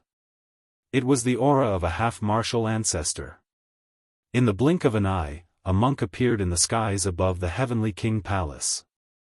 He was burly and wielded a fiend-vanquishing staff. With widened eyes, he looked like a furious Vajra with a terrifying might. Elder Huixing. When the monks saw the monk, they were invigorated and shouted one after another. Monks that cultivated Buddhism were mostly pure and aloof from anger. However, Elder Huixing was an anomaly among the Buddhist monasteries. His personality was explosive, and even though he cultivated Buddhism, it had not changed for many years. He was incomparably stern and managed discipline within Dapamkara Monastery. All the monks in the monastery were extremely fearful of Elder Huixing. Elder Huixing was a true half-martial ancestor. I'm Desolate Martial. Su Zimo looked at Huixing and said indifferently, I'm here to visit an old friend, but the accomplished monks of Dapamkara Monastery are being secretive and refuse let me meet him. That's why you barged into the sect? Elder Huixing glared at him and shouted. I want to know about Mingzhen's situation. Su Zimo replied, if you tell the truth, I'll leave on my own accord. At the mention of Mingzhen, Elder Huixing frowned. It was clear that he knew something as well. What a joke. Suddenly, Elder Huixing shouted, you barged into the sect and injured our disciples. Do you think you can leave unscathed? Desolate Martial, aren't you way too arrogant? I'll teach you a lesson today. The moment he said that, Elder Huixing leaped down from the heavenly king palace and released the might of a half-martial ancestor. Gripping the fiend vanquishing staff with both hands, he descended from the skies and smashed it toward Su Zimo's head. Su Zimo did not dare to underestimate a half-martial ancestor expert. A grade 7 creation Green Lotus could defend against mighty figure dermic weapons. However, the dermic weapon of a half-martial ancestor was fused with a trace of divine power and could already pose some threat to him. Su Zimo's gaze intensified and a Green Lotus platform suddenly flew out from his glabella. It shone with a bedazzling green light that was like the most beautiful treasure in the world. Creation Lotus Platform. Heavens, it's a grade 7 Creation Lotus platform. When they saw the Green Lotus platform, the monks were shocked and exclaimed. Some of the monks even had greed in their eyes. The Creation Green Lotus was an utmost treasure of the universe and the Buddhist monasteries. Although this was only a Creation Lotus platform, it was already at grade 7 and was an irreplaceable treasure. Who wouldn't be tempted? Su Zimo held the Creation Lotus platform and his blood chi surged. Instantly, it exploded and struck towards Elder Hui Xing's fiend vanquishing staff. Boom! The Creation Lotus platform collided with the fiend vanquishing staff with a loud bang.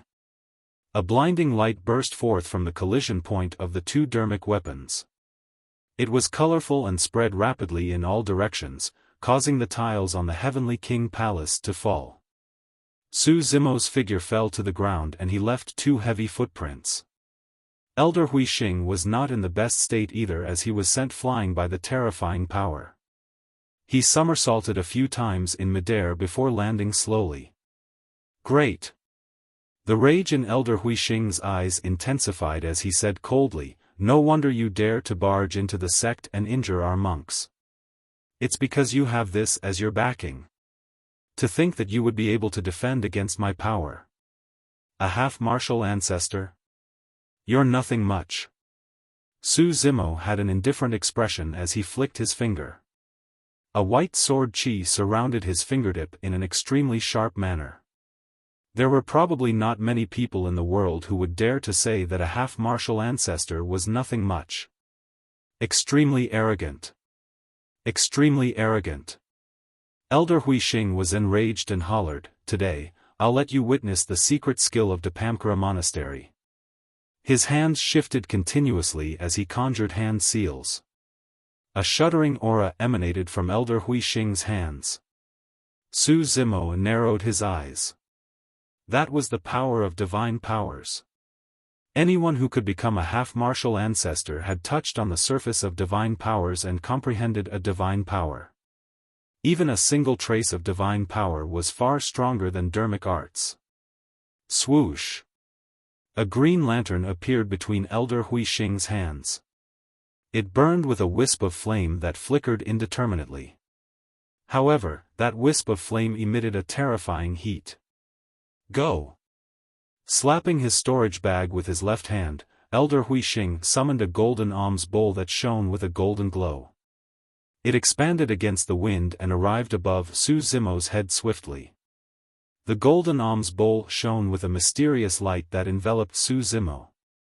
The mysterious light possessed an extremely strange noble might that could restrict Su Zimo's figure.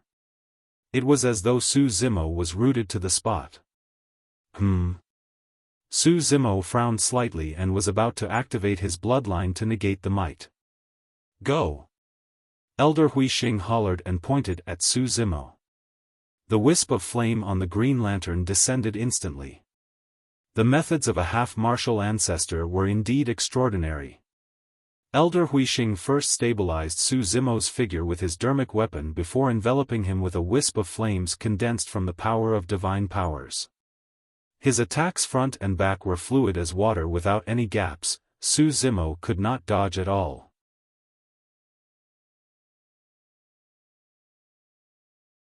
Chapter 1419, Suppressing a Half-Martial Ancestor. Chapter 1419, Suppressing a Half-Martial Ancestor. The divine power flames descended and enveloped Su Zimo, blazing brightly. Almost in the blink of an eye, Su Zimo's hair and clothes were burned to ashes. Upon seeing that, the monks heaved a sigh of relief.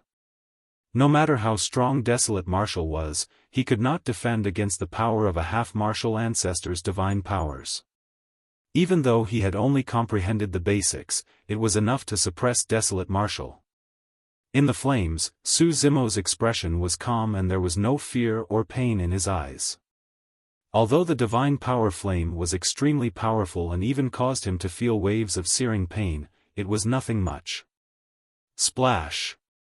Su Zimo's blood chi was channeled to its limits and surged with a terrifying might like a tsunami. Against the impact of the powerful blood chi, the divine power flame burning on his body weakened significantly. However, it still burned without any signs of extinguishing. Humph! Elder Huixing said coldly, Desolate Martial, this flame has fused with a wisp of my divine power's comprehension. Even if you've cultivated to the tsunami blood realm, you won't be able to defend against it. Is that so? Su Zimo's voice was still unusually calm. However, his aura was rising continuously. Flames flashed. All of a sudden, Elder Huixing's expression changed. Right in front of him, Su Zimo's figure disappeared in the flickering flame and in its place was a lotus that was around half the height of a human. It was green all over and the lotus leaves were green and crystalline, swaying gently in the flame. Even the divine power flame could not incinerate the green lotus. This is... When the other monks saw that, all of them were shocked with widened eyes. Bloodline phenomenon?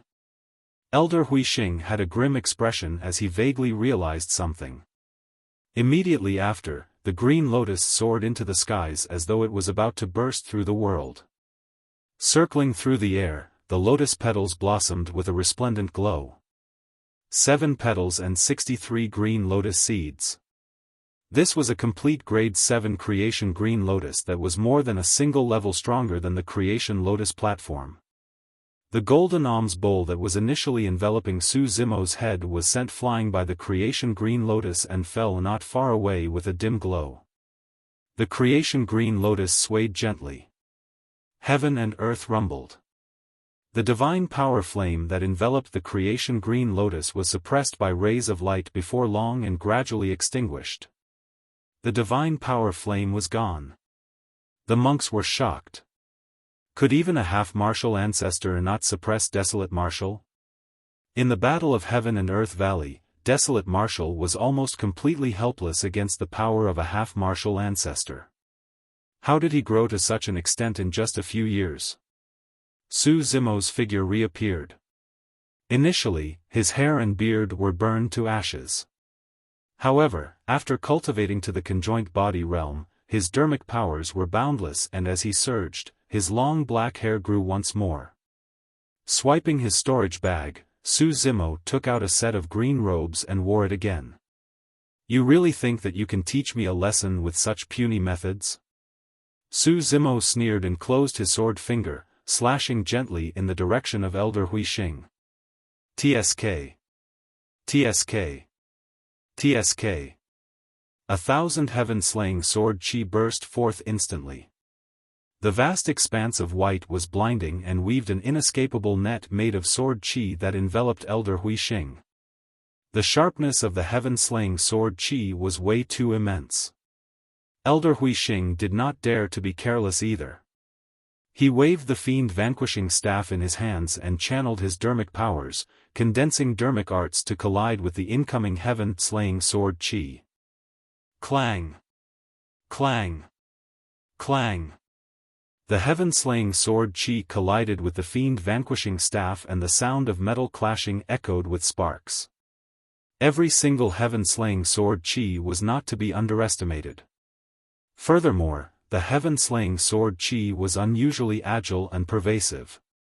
Elder Huixing was already drenched in sweat after defending against the 1,000 heaven-slaying sword chi. Thankfully, phew. Elder Huixing lamented internally. Thankfully, there's only slightly more than 1,000. If Desolate Martial's comprehension was deeper and there were more sword chi, I might not have been able to defend against it. He heaved a sigh of relief. He did not know at all that not long ago, the half-martial ancestors of the Dongfang and Shiman aristocratic families died under Su Zimo's heaven-slaying sword qi. At that time, Su Zimo released 10,000 sword qi instantly and killed 2 half-martial ancestors. It was not that Su Zimo had not cultivated to that stage. He did not release 10,000 sword qi merely because he retained his rationality and did not wish to harm Elder Huixing's life. Swash! After the 1,000 heaven-slaying sword qi, Su Zimo's figure flashed and he had already arrived before Elder Huixing. Raising the Creation Lotus platform, he pushed down onto Elder Huixing's head. Clang! In his hurry, Elder Huixing did not have time to think and could only raise the Fiend Vanquishing Staff to defend. He had just dealt with 1,000 heaven-slaying sword qi and his dermic powers took an immense toll. Now that he was in a hurry to defend and had yet to circulate his blood qi to release it, Elder Huixing's body shuddered and his arms went numb. Ah! Elder Huixing shouted softly and retreated rapidly, wanting to distance himself and catch a breather. Unfortunately, Su Zimo's talent in melee combat was terrifying. Even the experts of this generation could not compare to him, let alone those of the same cultivation realm. Su Zimo did not give Elder Huixing any chance at all. He followed closely like a shadow and raised the Creation Green Lotus to suppress the latter once more. Out of helplessness, Elder Huixing could only raise his Fiend Vanquishing Staff to defend. Clang! It was yet another deafening sound. Elder Huixing's palm was torn and fresh blood flowed. The Fiend Vanquishing Staff flew from his hands. His teeth fell from the shock of that power and his mouth was filled with fresh blood. His face was stricken with astonishment. Those injuries were nothing to conjoint body mighty figures, let alone half-martial ancestor experts. Su Zimo's gaze intensified as he seized the opportunity to catch up and suppress with the Creation Green Lotus in his hands once more.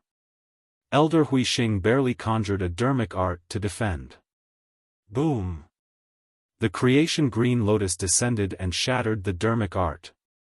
Elder Huixing's figure fell rapidly and landed heavily on the ground, creating a human-shaped pit with cracks in the surroundings as dust billowed. All the monks widened their eyes and gulped. Patriarchs were reclusive and half-martial ancestors were the strongest existences in the cultivation world. But now, a dignified half-martial ancestor expert was beaten into such a miserable state by Desolate Martial and was hammered into the ground. Su Zimo's figure descended as well. The hearts of the monks skipped a beat. Abbot Huishan shouted hurriedly, "Desolate Martial, do you really think that Dapamkara Monastery doesn't have anyone who can suppress you? We have a long history. If the Patriarch is summoned, you will definitely die." He held a talisman in his palm that could be torn apart at any moment.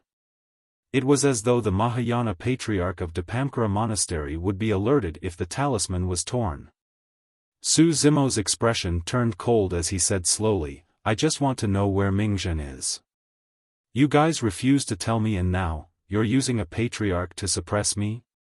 Given how guilty you guys are, you guys must have definitely harmed Mingzhen." The moment he said that, the temperature in the monastery dipped. It was as though all the monks would have to endure the wrath of Desolate Martial's thunder the next moment.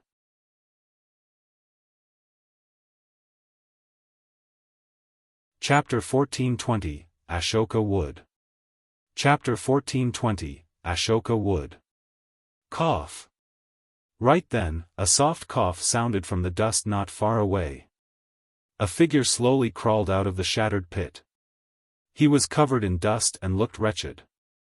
It was the half-martial ancestor expert, Elder Huixing, who was suppressed by Su Zimo earlier on. "Huixin, put away that talisman. There's no need to alarm the Patriarch about this." Elder Huixing shook his head. Abbot Huixin hesitated for a moment before putting the talisman into his storage bag. However, he was still on guard as though he could take it out at any moment. Elder Huixing looked at Su Zimo. "Desolate Martial, on account of the fact that you've established your Tao for all living beings, I'm not willing to alarm the Patriarch to kill you. However, you have to remember that you've inherited the legacy of Daming Monastery and Fahua Monastery, so you're also considered as half a disciple of the Buddhist monasteries. That's precisely the reason why I held back. Su Zimo replied indifferently, otherwise, which of those people who attacked me earlier, including you, would have survived? Su Zimo had always been decisive in killing. However, this time round, even though he was surrounded and even bullied by a superior half-martial ancestor of Dapamkara Monastery, he held back and did not kill. Although the battle was intense earlier on, none of the monks of Dapamkara Monastery died. Even monk Kong Ru, who provoked him first, merely fainted after a single shout from Su Zimo without any injuries. The monks exchanged glances in silence. They knew in their hearts that given Desolate Marshal's notorious methods in the past, it was already rare for him to restrain himself in his rage. How many Dharma-characteristic Tao lords and conjoint body mighty figures died in the Battle of Heaven and Earth Valley against Desolate Marshal? Abbot Huishan could not help but say, even so, you can't be unreasonable and barge into our monastery. Fufu. Su Zimo smiled and shook his head. When I came to visit, I did not cross any lines at all. I waited for 6 whole hours outside Dapamkara Monastery, but there was no response from you guys. The monks were silent. I wanted to head up the mountain and reason things out with you guys. However, you guys stopped me, refused to see me and even attacked me. Su Zimo had a mocking expression. Great, now that you've attacked and can't win, you want to try and convince me with your logic? You. Abbot Huishan was speechless and blushed in shame after hearing Su Zimo's words. I only have one question. Where is Mingzhen? Su Zimo's gaze burned as it landed on the faces of Abbot Huishan and the others.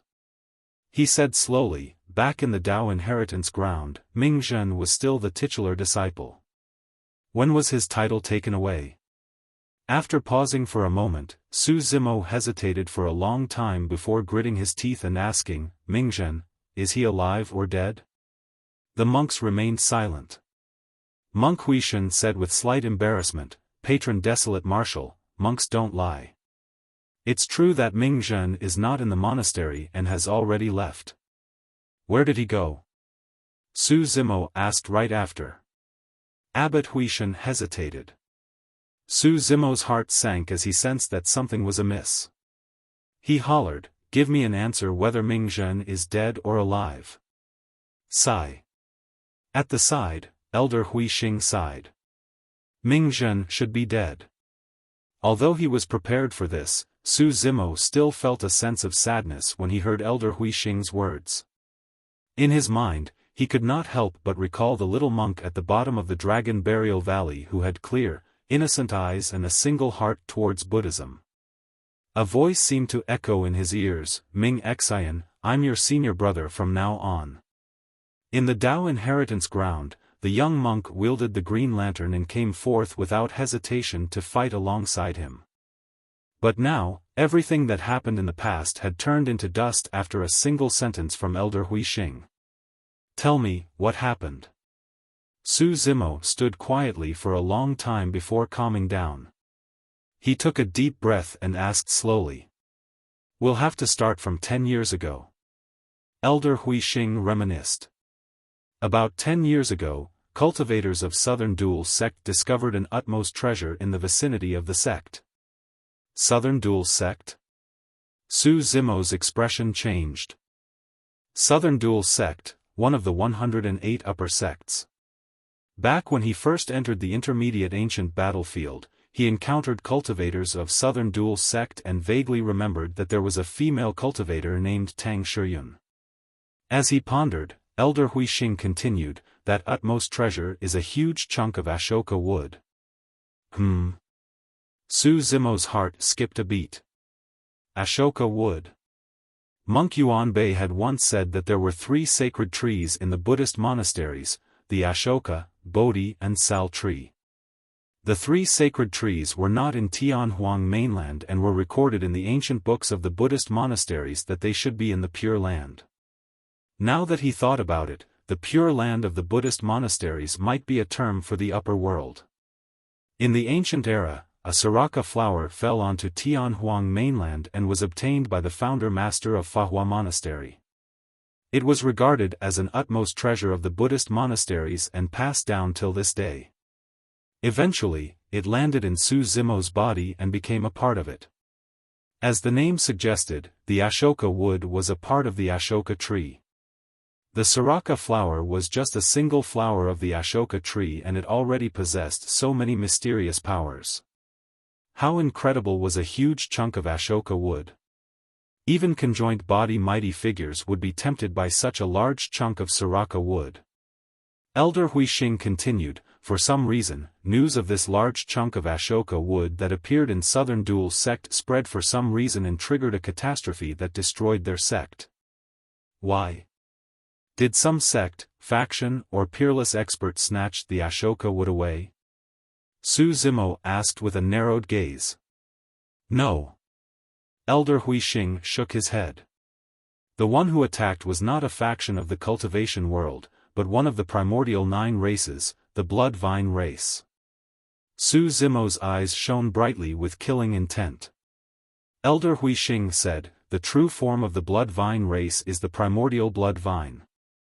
Although it's bloodthirsty, it's still a type of vegetation. For them, the Ashoka wood is an absolute tonic and is fatally attractive. Not long after this news spread, the Blood Vine army attacked Southern Dual sect.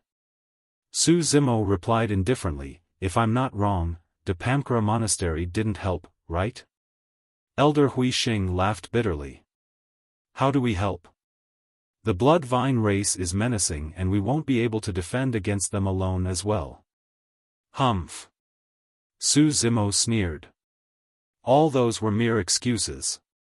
It was merely because this matter had nothing to do with them and Dapamkara Monastery was unwilling to get involved. However, the fact that Dapamkara Monastery, one of the 6 Buddhist monasteries and a super sect of the cultivation world, had such an attitude was heartbreaking. Su Zimo asked again, what happened after that? What has this got to do with Mingzhen? Upon hearing that, the monks of Dapamkara Monastery looked ashamed. A moment later, Elder Huixing said, we had no intention of stepping in, but Mingzhen insisted on heading to Southern Dual sect. He said that even if we don't fight the Blood Vine race head-on, we have to think of a way to save some people.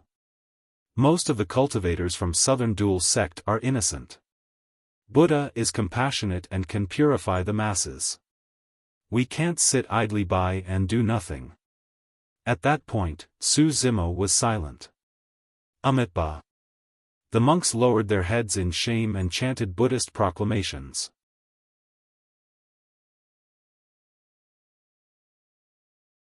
Chapter 1421, Killing Badges. Chapter 1421, Killing Badges. Su Zimo was not surprised that Dapamkara Monastery would make such a choice. In truth, be it sects, factions, or cultivators themselves, they could only live ignobly in the incomparably cruel cultivation world. Although immortal sects were orthodox and viewed slaying demons and fiends as their responsibilities, they might not interfere if a fearsome demon or fiend truly appeared. On the contrary, it was not uncommon for immortal and fiend sects to join forces for certain benefits. It was the same for the Buddhist monasteries. Buddha was compassionate and purified all living beings. However, how many people who cultivated Buddhism could truly be compassionate and take pity on all living beings? Notwithstanding Dapamkara Monastery, wouldn't other super sects of the South region choose to stay out of it as well? Su Zimo was not surprised either that Mingzhen would make such a decision. That was because he had lived at the bottom of the Dragon Burial Valley with Mingzhen for a full 20 years and knew the latter way too well. Mingzhen had a pure heart and focused wholeheartedly on Buddhism. Even in this treacherous environment, nothing changed. Ksitigarbha Bodhisattva once made a vow that he would not become a Buddha until hell was empty. It was because Mingzhen inherited that vow that he was able to obtain the recognition and inheritance of Ksitigarbha Bodhisattva in the Tao inheritance ground. Southern Dual sect was attacked by the Blood Vine race and the dangers there were no different from hell. Su Zimo looked at Elder Huixing, Abbot Huishan and the other monks and said slowly, "Indeed, Mingzhen is inferior to you guys in terms of cultivation realm. However, none of you can ever compare to his magnanimity." The monks sighed and lowered their heads without arguing. Letting out a long breath, Su Zimo asked again, "What happened after?"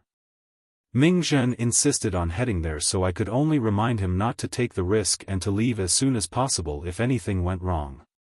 However, Abbot Huishan hesitated for a moment and his eyes dimmed as he sighed. However, Mingzhen never came out after entering Southern Dual sect. Su Zimo's expression turned cold as he questioned loudly. Mingzhen was the titular disciple and yet, Dapamkara Monastery chose not to interfere even when something happened to him in the south region? Sigh. Abbot Huishan wanted to say something but eventually, he let out a long sigh. How should we interfere? Mingzhen refused to heed our advice. A monk at the side muttered softly. What did you say? Su Zimo glared at that person coldly and hollered. The monk was so scared that he swallowed the words he was about to say and remained silent, not even daring to meet Su Zimo's gaze. Elder Huixing sighed gently. Patron Desolate Marshal, I know that you might not be able to accept some of the things we say. However, we truly have no other choice. We heard that the young master of the Blood Vine race led an army this time round and killed his way into Southern Dual sect. There were thousands of them. As for the young master of the Blood Vine race, Teng Lingzi, he's the strongest monster incarnate of the current generation. Although he's only at the conjoint body realm, I'm not his match either. Foo. Su Zimo could not help but sneer. As a super sect, Dapamkara Monastery has Mahayana patriarchs, right? If half-martial ancestors can't do it, summon patriarchs out of seclusion. Didn't you guys want to summon a patriarch to kill me earlier on? Why? You have the guts to kill me but you don't have the guts to kill someone from another race?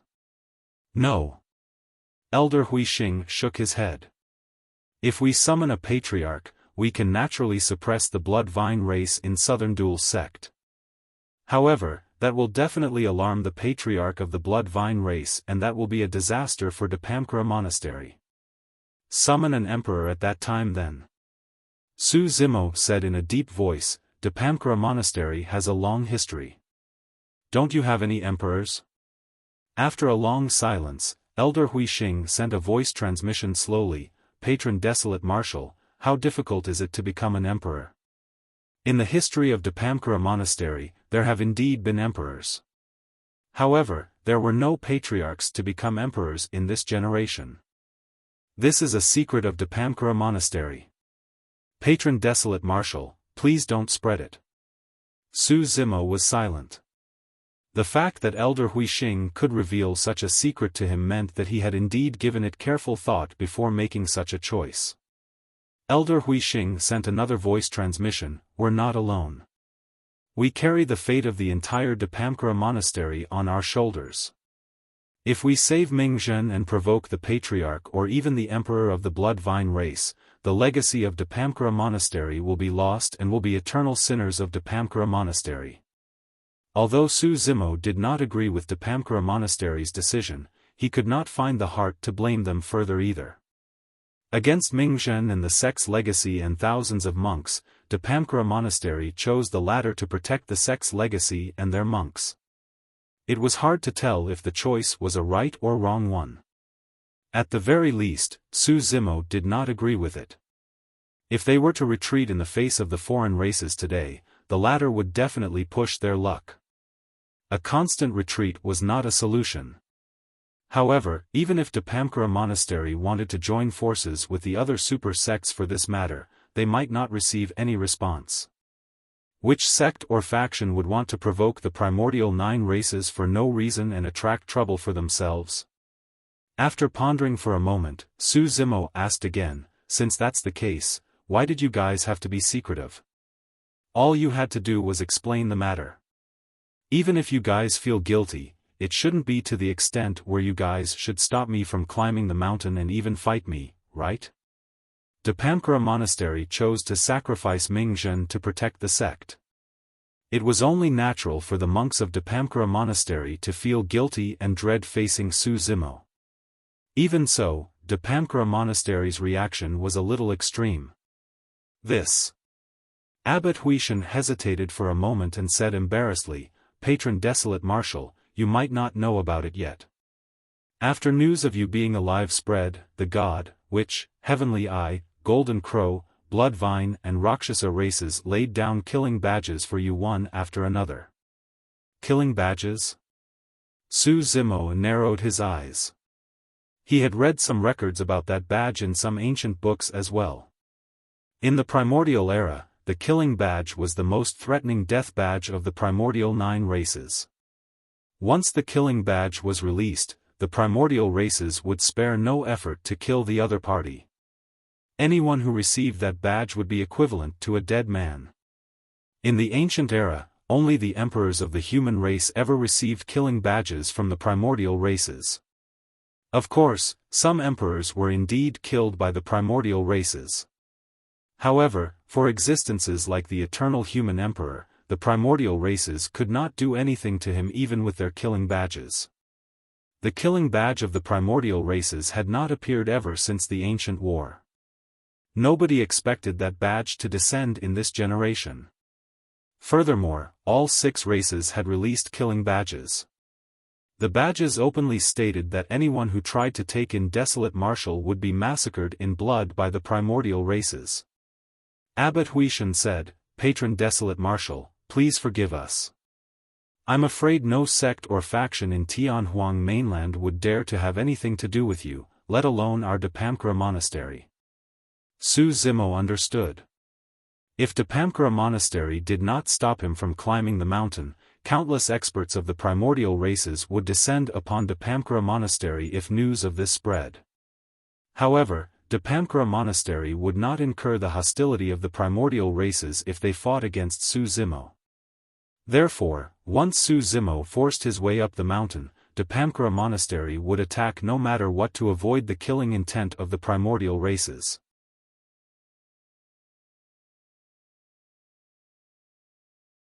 Chapter 1422, Dead or Alive. Chapter 1422, Dead or Alive. The primordial 6 races sure think highly of me. Su Zimo laughed without any fear in his eyes. Patron Desolate Marshal, let me say one more thing. You must not underestimate your opponent. The killing badge is irreconcilable once released. Elder Huixing said earnestly, the primordial races will send top-tier experts to look for you, and their combat strength is not something the primordial race beings of Heaven and Earth Valley can compare with.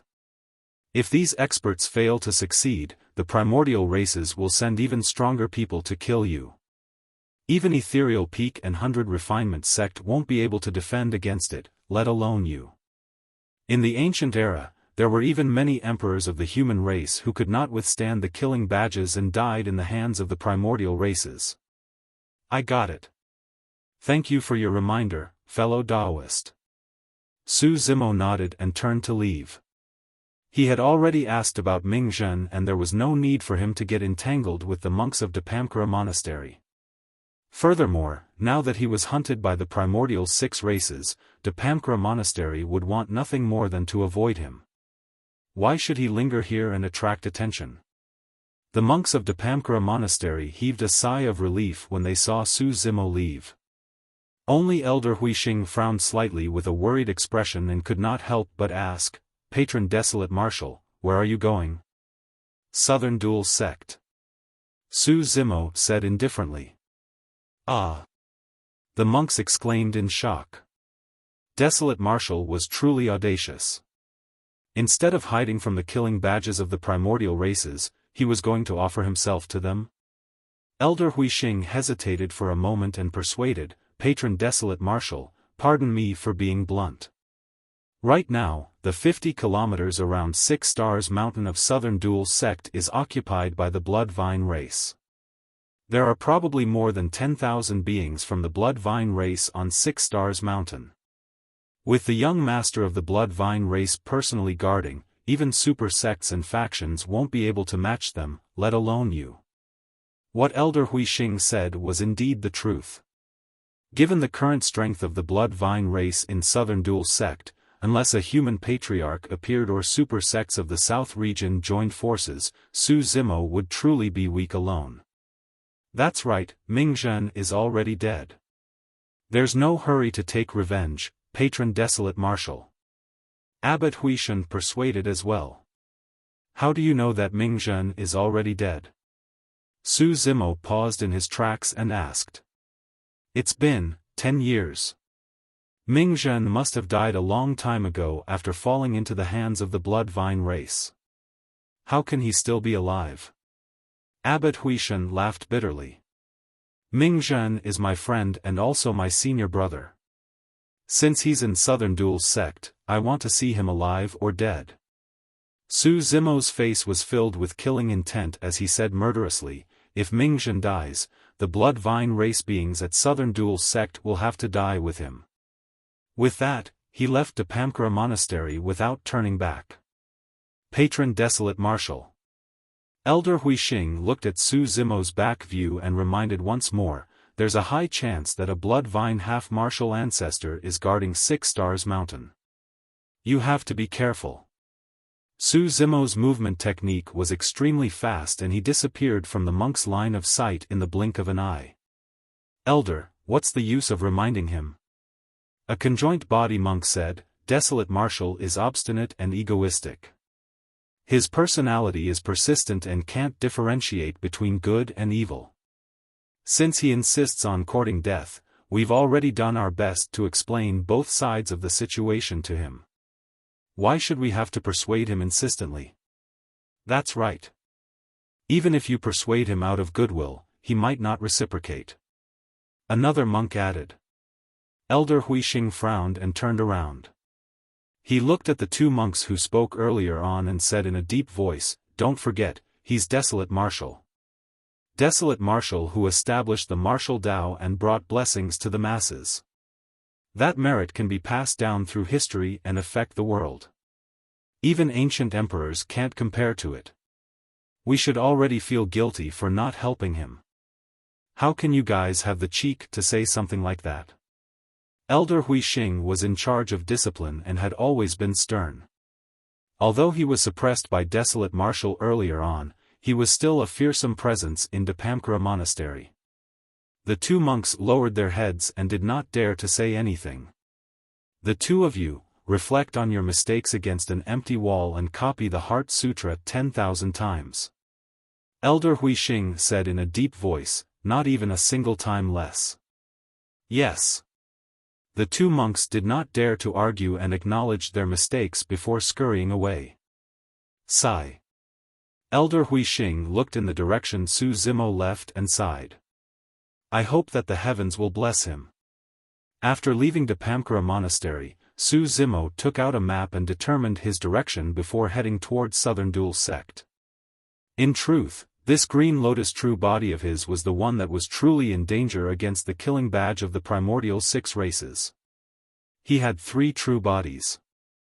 Right now, the Dragon Phoenix true body was in the Ancestral Dragon Ground. Unless the primordial 6 races joined forces and attacked the Dragon Bone Valley, the Dragon Phoenix true body would not be in any danger. As for the Martial Tao true body, it was outside the 3 realms and was not in the 5 elements, not many people knew of its existence. Furthermore, his Martial Tao true body was hidden in Pingyang Town and cultivated in seclusion, it was difficult for the primordial 6 races to look for him. However, it was different for the Green Lotus true body. If the Green Lotus true body were to travel through Tianhuang mainland, he would definitely leave behind various traces and it would be easy to be exposed. At that time, experts of the primordial races would definitely hunt him down. If his opponents were at the conjoint body realm, it would be fine. However, things would be troublesome if they were half-martial ancestors of the primordial races. The Green Lotus true body had just entered the conjoint body realm and could suppress human half-martial ancestors. However, the outcome of a fight against a primordial race half-martial ancestor was unpredictable. Teng Lingzi of the Blood Vine race was already troublesome to deal with. If there were truly Blood Vine half-martial ancestors on 6 Stars Mountain of Southern Dual Sect, there would indeed be quite a bit of danger for this trip. Of course, no matter what, Su Zimo had to check things out at Southern Dual Sect. In his opinion, the reason why the Blood Vine race destroyed Southern Dual Sect and occupied 6 Stars Mountain was not merely because of the birth of the Ashoka wood. The Ashoka wood might just be an opportunity. In this generation, the primordial races were restless and had signs of activity. Back in Myriad Phenomenon City, the appearance of the Rakshasa and God race was the beginning. Later on, the calamity of the Witch Gu of the North region. The battle at Heaven and Earth Valley of the Middle Continent. In fact, even that battle at Penglai Island. At that time, Su Zimo merely instinctively thought that Penglai Island and the Golden Crow race had joined forces to set a trap to kill him. However, upon further thought, there was a possibility. Penglai Island was already controlled by the Golden Crow race. According to Elder Huixing, not every super sect had an emperor backing them. Without emperors, even Mahayana patriarchs won't be able to defend against the primordial races. The outcome of Fahua and Daming monasteries of the North region 10,000 years ago was clear. Even with the Dharma Emperor around, they were destroyed by an Ancestor realm dragon. The gap between them was obvious. If Su Zimo's deduction was not wrong, there was a high chance that the actions of the primordial races would only increase in the future. The primordial races would definitely not be willing to live an ignoble existence. When the patriarchs or even emperors of the primordial races walked out, the situation of Tianhuang mainland would change completely.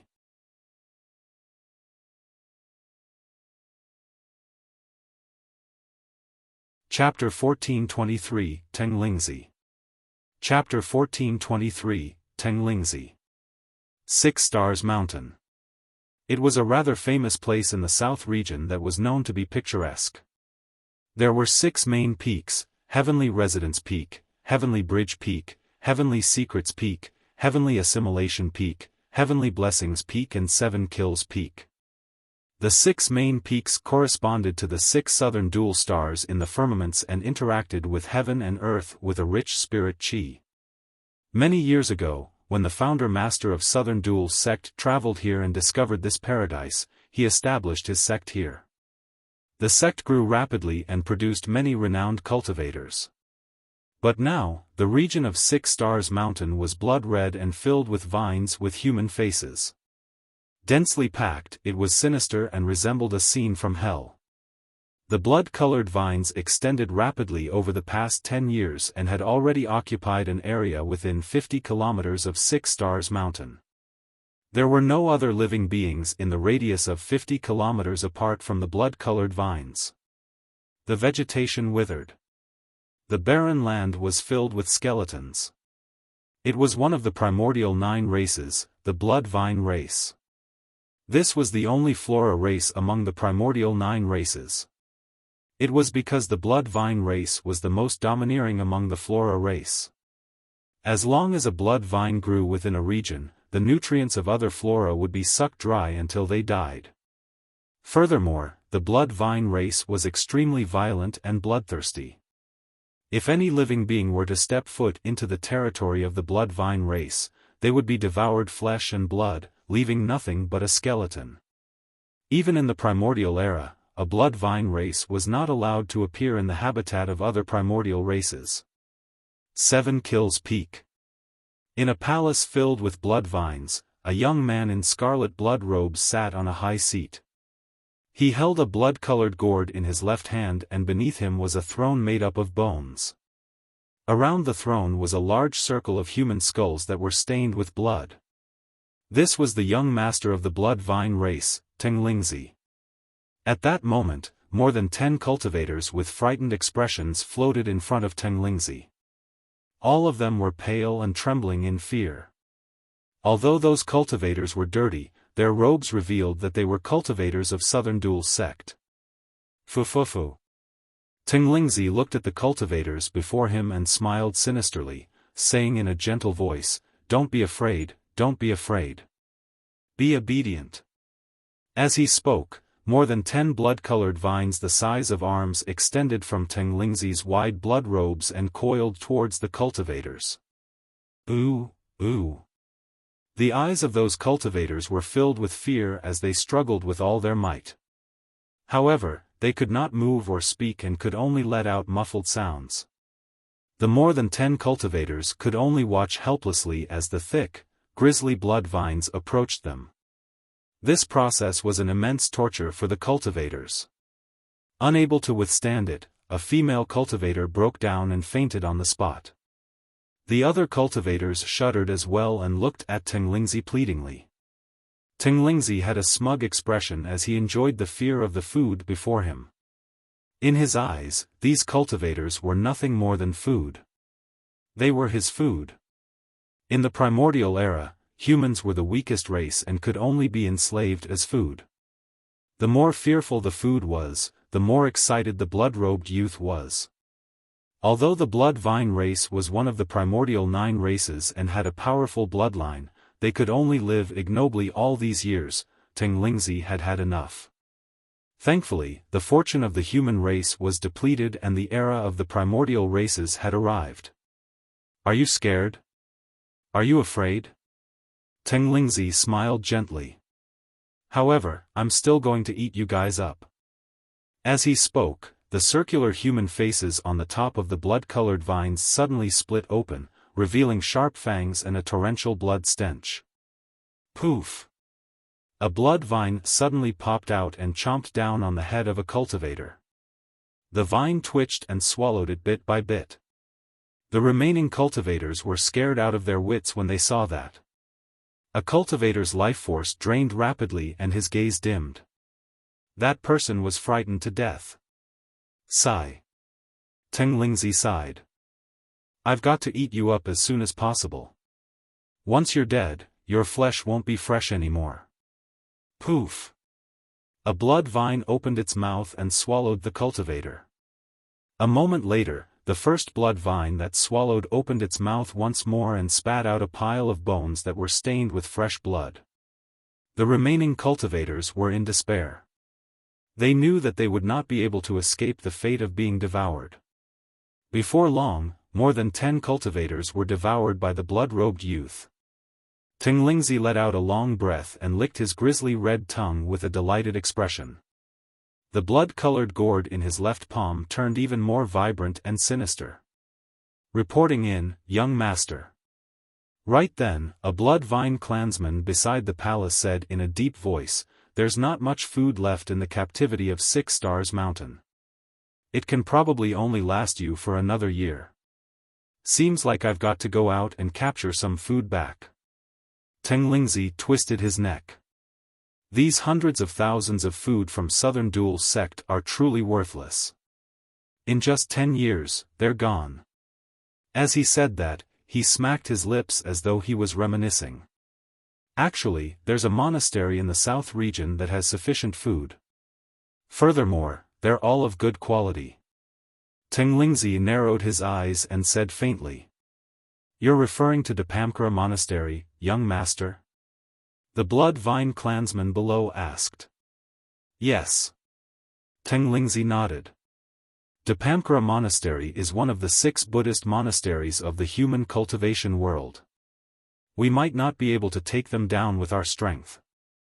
The blood vine clansman analyzed. Teng Lingzi laughed. If we want to attack Dapamkara Monastery, we'll naturally have to invite my father. Ah, if the clan leader were to attack, there would be no doubt about it. The blood vine clansman nodded.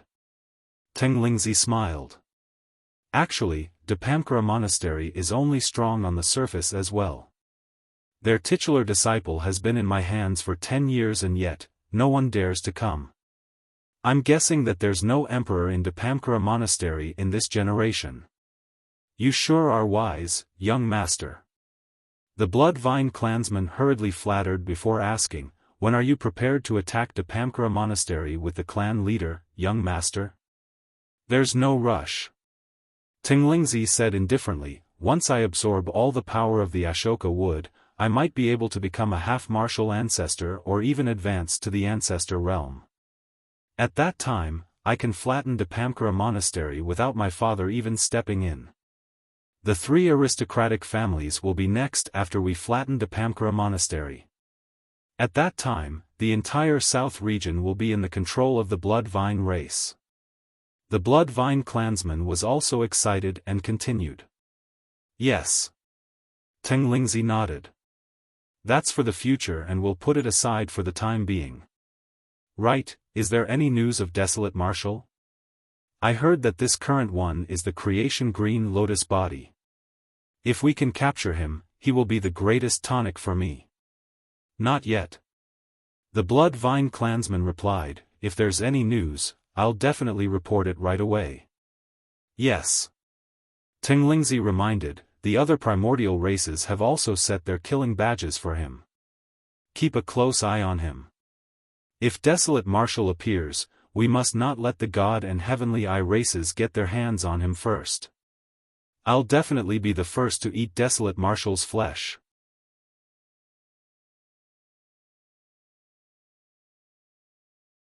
Chapter 1424, Massacring through 6 Stars Mountain.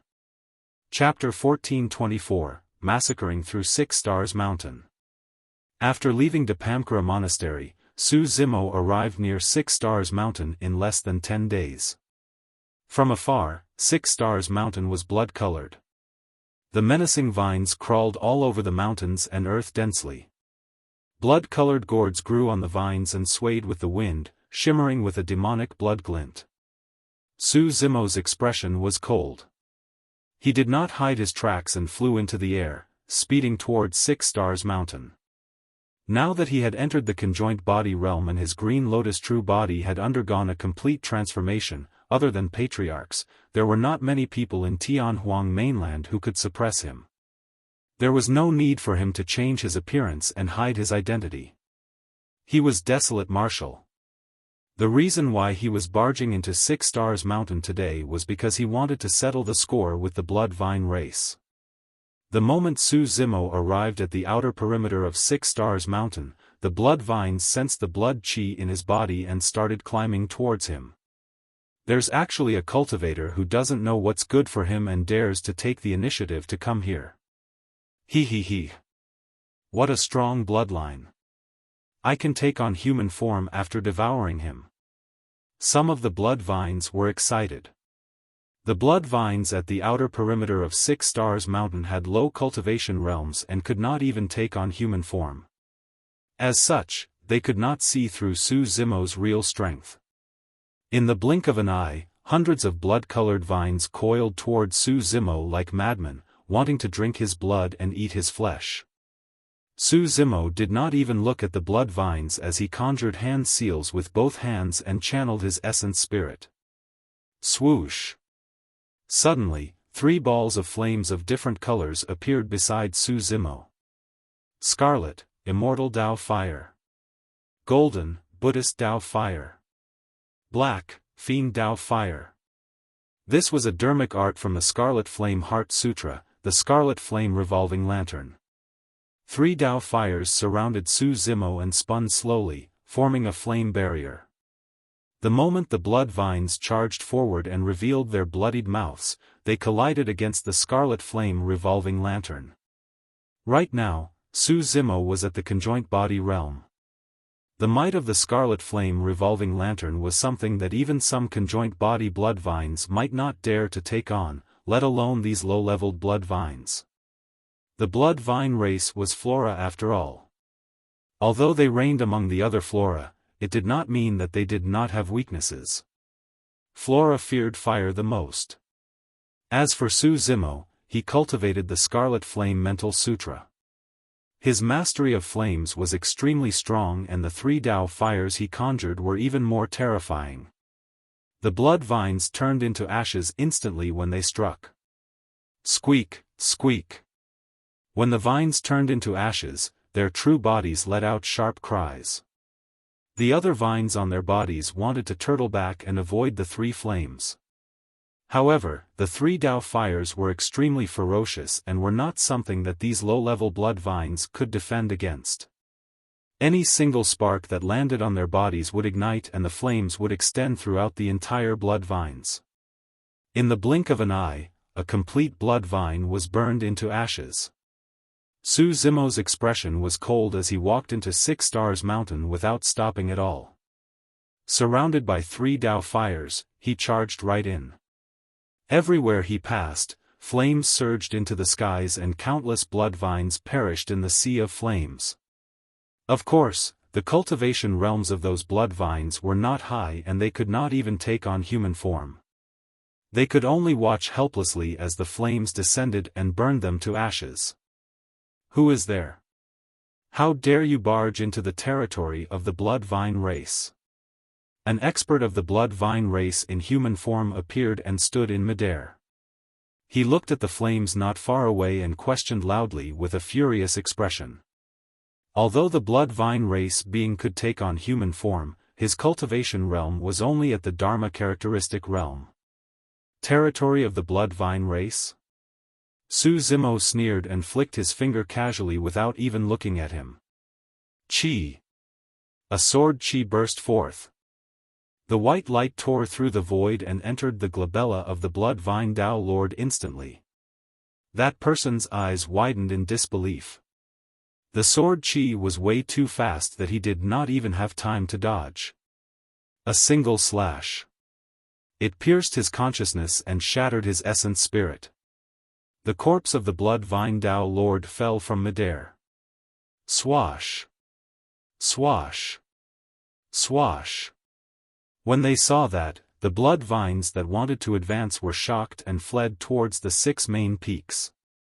This is bad, there's an enemy intruder. Many blood vines shouted as they fled. Su Zimo advanced at an extremely fast speed and arrived at the 6 main peaks before long. Suddenly, his expression changed and he turned over, sensing something. At the foot of the mountain not far away, there was a large empty space surrounded by blood vines that formed a fence. Many cultivators were gathered inside and there were more than 10,000 of them. Or rather, those cultivators could no longer be considered as humans. He did not know what those cultivators experienced, but they were tortured to a state where they resembled neither human nor ghost. Every cultivator was in tattered clothes that could vaguely be recognized as robes of Southern Dual sect. The faces of those cultivators were withered and yellow with dispirited expressions. Each of them had an iron hoop around their necks that was connected to a gigantic chain and the other was locked onto the fence of blood vines. All of them had hollow gazes and numb expressions. Even when they saw Su Zimo in midair through the gap in the fence, their expressions did not change and their eyes were dead. This. Su Zimo's eyes widened in disbelief as a possibility crossed his mind and his body trembled slightly. Could the blood vine race have reared human cultivators like beasts? Su Zimo was enraged and his face was filled with killing intent. His eyes seemed to be burning with fire. In some of the ancient books or from others, he had heard about the tragic fate of humans in the primordial era. Humans were puny and were enslaved by the 10,000 races. In fact, they were treated as food and offerings by other races. When he heard that, Su Zimo felt emotional as well. But now that he witnessed it personally, he truly experienced the despair that humans of the primordial era endured. It was a tragic feeling of utter helplessness and despondence. Su Zimo took a deep breath of air and in a flash, he arrived outside the fence. A spark popped out from his fingertip and burned the entire place into ashes. When the Southern Dual sect cultivators saw Su Zimo, all of them had fearful expressions and curled into a ball like frightened birds. A heaven-slaying sword chi shot out from Su Zimo's fingertip and shuttled through the crowd with an endless sharpness. Clang! Clang! Clang! The sound of metal clashing echoed everywhere as sparks flew. In just a dozen breaths, the chains that bound the cultivators were severed by the heaven-slaying sword Qi. However, even though the surrounding fence was gone and the chains on their bodies were broken, those cultivators did not know how to escape. They seemed to be numb to it. Su Zimo surveyed the crowd and scanned twice carefully with a slightly disappointed expression. Initially, he was looking forward to seeing Ming Zhen in the crowd. Unfortunately, he found nothing after searching. Fellow Daoist Su. Right then, a weak voice sounded from the crowd.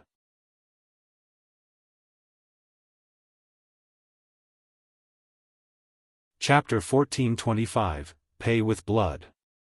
Chapter 1425, Pay with Blood. Su Zimo looked over. The voice was way too soft, almost like a mosquito. If not for his strong hearing, he might not have noticed it. His gaze landed on a female cultivator in the crowd. The female cultivator's hair was disheveled and she was curled into a ball, hiding in the crowd. However, there was a hint of vitality and vigor in her eyes compared to everyone else. You are. Su Zimo's gaze froze. As though he recalled something, he probed, Teng Shiyun? The female cultivator nodded repeatedly when she heard that name. She wiped away the mud on her face and revealed her facial features. Although she was still dirty, she could be recognized. It's really you. Su Zimo was surprised. To think that he would truly be able to meet an old friend in Southern Dual Sect. Teng Shiyun stood up and wanted to walk toward Su Zimo. However, she hesitated for a moment out of fear. Come over. I won't hurt you. Su Zimo nodded. When she heard that, Teng Shiyun mustered her courage and walked out of the crowd. The number one beauty of Southern Dual Sect in the past was no longer as elegant as before. Back when the two of them first met in the ancient battlefield, they were both at the Golden Core realm. But now, Su Zimo had already entered the conjoint body realm and became an omnipotent mighty figure. Yet, Teng Shiyun was only at the nascent soul realm. The difference between them was getting wider. In the ancient battlefield back then, there were hundreds of thousands of paragons. How many of them could truly catch up to Su Zimo? Did you see a monk from Dapamkara Monastery 10 years ago? Su Zimo looked at Teng Shiyun and asked in a deep voice. Recalling for a moment, Teng Shiyun asked, was he a young monk that carried a green lantern? That's right. Su Zimo's eyes lit up as he asked, where is he? Is he still alive? Back in the Dao inheritance ground, Mingzhen appeared and fought alongside him. His destiny dermic weapon was a green lantern.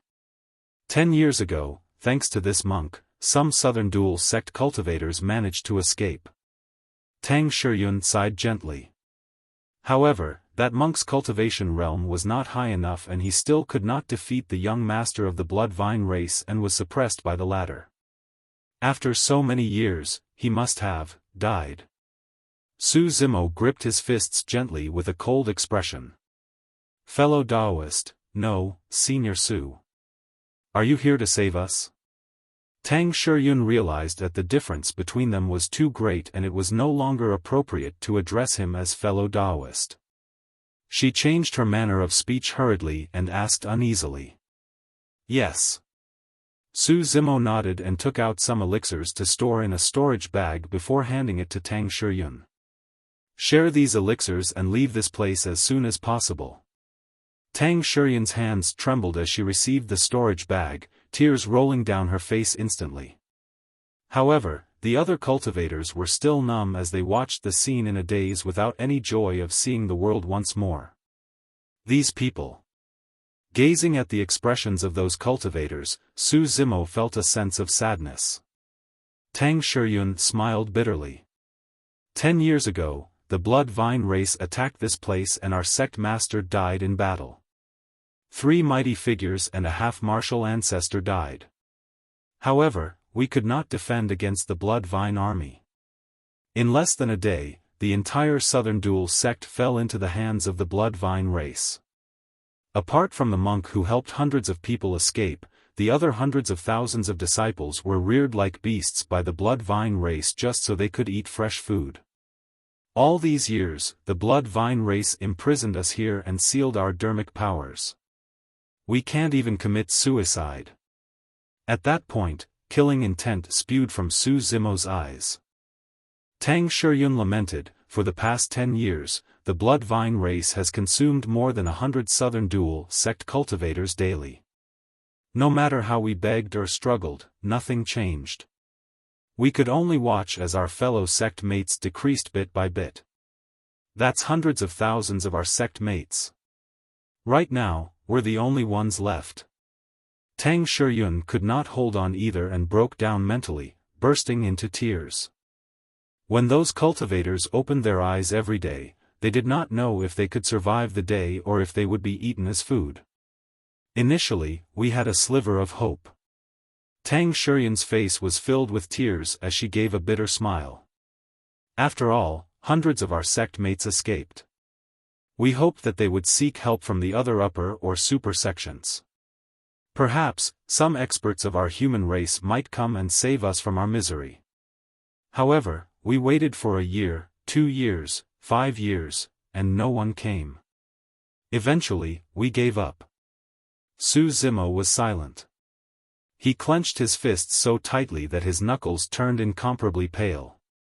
Even if southern dual sect cultivators sought help, no sect or faction would rush over to save them from their misery. Who would provoke a great enemy like the blood vine race for some cultivators that were unrelated to them? Humans had led peaceful lives for way too long. They no longer had the drive and edge of the ancient era. None of them possessed the unyielding toughness to fight the primordial races courageously. Ancient wise sages of the human race, be it low-level cultivators or mighty figure and patriarchs, were righteous and took care of one another. If they were to see this scene today, they would probably shed tears of frustration and bleed from the depths of their hearts. Right now, most of the cultivators had even forgotten the sufferings of humans in the primordial era. They forgot that in the ancient war, patriarchs died, emperors were killed and countless human experts fought with all their might in exchange for the peace of the human race. Even a super sect like Dapamkara Monastery, one of the 6 Buddhist monasteries, was only concerned about their own well-being, who would stand out to save everyone from southern dual sect. I'm a little late. Su Zimo looked at everyone from southern dual sect and said slowly, but don't worry, with me here today, no one will be able to hurt you guys. Apart from a few who had a sliver of hope reignited in their eyes, the rest were still grim and numb. Fellow Taoists, he's Desolate Martial, the Tao Lord Desolate Martial who shook the world and established the martial Tao. Trapped here, Teng Shiyun's understanding of Su Zimo was still stuck at some of the rumors she had heard in the past. She did not know that Su Zimo was already a conjoint body mighty figure either. In Myriad Phenomenon City, he was the one who suppressed the Rakshasa and God race and rescued the human paragons.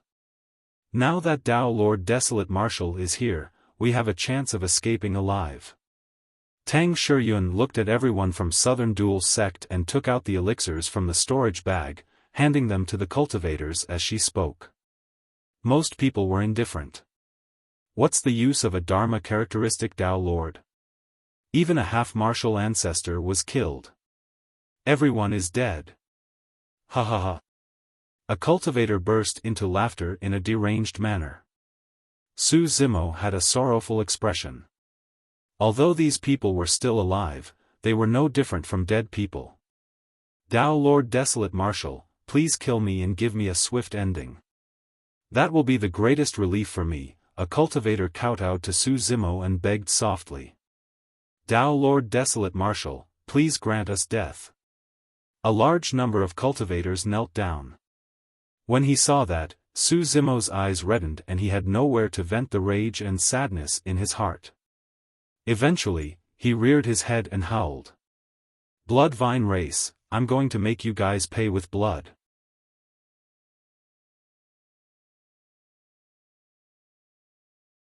Chapter 1426, Incinerating the Mountain. Chapter 1426, Incinerating the Mountain. Plain persuasion and consolation could no longer free the cultivators of Southern Dual Sect from their fears. For the past 10 years, that fear had been rooted in his heart. These Southern Dual Sect cultivators could only be moved upon a true massacre with the fresh blood of the Bloodvine race. At that time, they would realize that although the Bloodvine race was part of the primordial 9 races, they were not invincible. Su Zimo's gaze intensified and dermic powers surged as he conjured hand seals with both hands. The 3 Dao fires that were initially surrounding him gathered rapidly and formed a tricolored flame that emanated a shuddering aura. The Samadhi Dao fire. Everyone from Southern Dual Sect looked at the bouncing flame with fearful expressions and did not dare to say anything. Go! Su Zimo rose slowly into the air and threw the tricolored flame in his hands in the direction of 6 Stars Mountain. At the same time, an essence spirit flame burst forth from his glabella and entered the tricolored flame. A blaze surged. The Kacharati Dao fire. Now that Su Zimo had cultivated to the conjoint body realm, the might of the Kacharati Dao fire was something that even a half-martial ancestor could not withstand. However, at that moment, he had already triggered his killing intent and wanted to kill all the Bloodvine race beings on 6 Stars Mountain. He had no intention of holding back and gave it his all. Swoosh! Raging flames raged. Su Zimo channeled his essence spirit and dermic powers surged as the Kacharati Dao fire spread and burned continuously. Some of the Bloodvine race beings that could not take on human form could only watch helplessly as the Kacharati Dao fire burned. They shrieked and struggled as they turned into ashes. Some of the Bloodvine race beings wanted to escape in their human forms.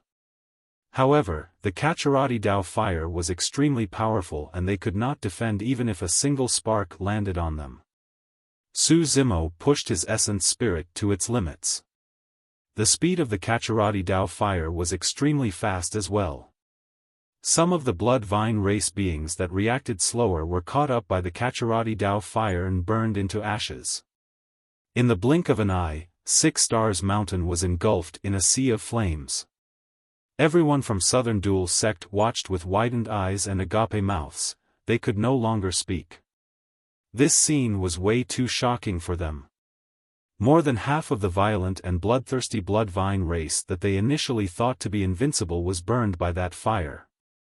Most of the Bloodvine race beings that were burned by the Kacharati Dao fire were low level. Even so, a sliver of hope was reignited in the eyes of everyone from Southern Dual Sect. The Kacharati Dao fire extended continuously and enveloped the entire 6 Stars Mountain region. However, when the flames reached the feet of the 6 main peaks, they could not advance further. It was as though they were obstructed by some powerful force. There were still thousands of Bloodvine race beings that fled to the 6 main peaks to hide. Su Zimo's expression turned grim. He knew that the true battle had only just begun. The 6 main peaks were definitely guarded by top-tier experts of this primordial race. Bang! Bang! Bang! Powerful figures soared into the skies with rampant mights. A conjoint body mighty figure of the Bloodvine race had appeared. Su Zimo swept his gaze and in the blink of an eye, more than 20 conjoint body mighty figures appeared in midair with torrential blood chi and a tremendous might descended. Against the pressure of the spirit consciousnesses of the 20 conjoint body mighty figures, the Kacharati Dao fire was greatly suppressed and its flame flickered as though it could extinguish at any moment. Naturally, the power of a dermic art's condensation could be pushed to its limits. For Su Zimo's Kacharati Dao fire, its power was significantly reduced after it was spread to such a large area. Even a conjoint body mighty figure of the Bloodvine race could suppress it. In midair, the number of conjoint body mighty figures of the Bloodvine race was still increasing. Before long, there were 50 of them. 50 conjoint body mighty figures were gathered on 6 Stars Mountain alone. One could imagine how terrifying the foundation of one of the primordial 9 races, the Bloodvine race, was. If it was just the mighty figures of the Bloodvine race, they were nothing in Su Zimo's eyes. However, he could vaguely sense that there was an even stronger existence hidden in 6 Stars Mountain that was watching him from a certain corner. A blood-vine half-martial ancestor. Furthermore, there was a high chance that there was more than one.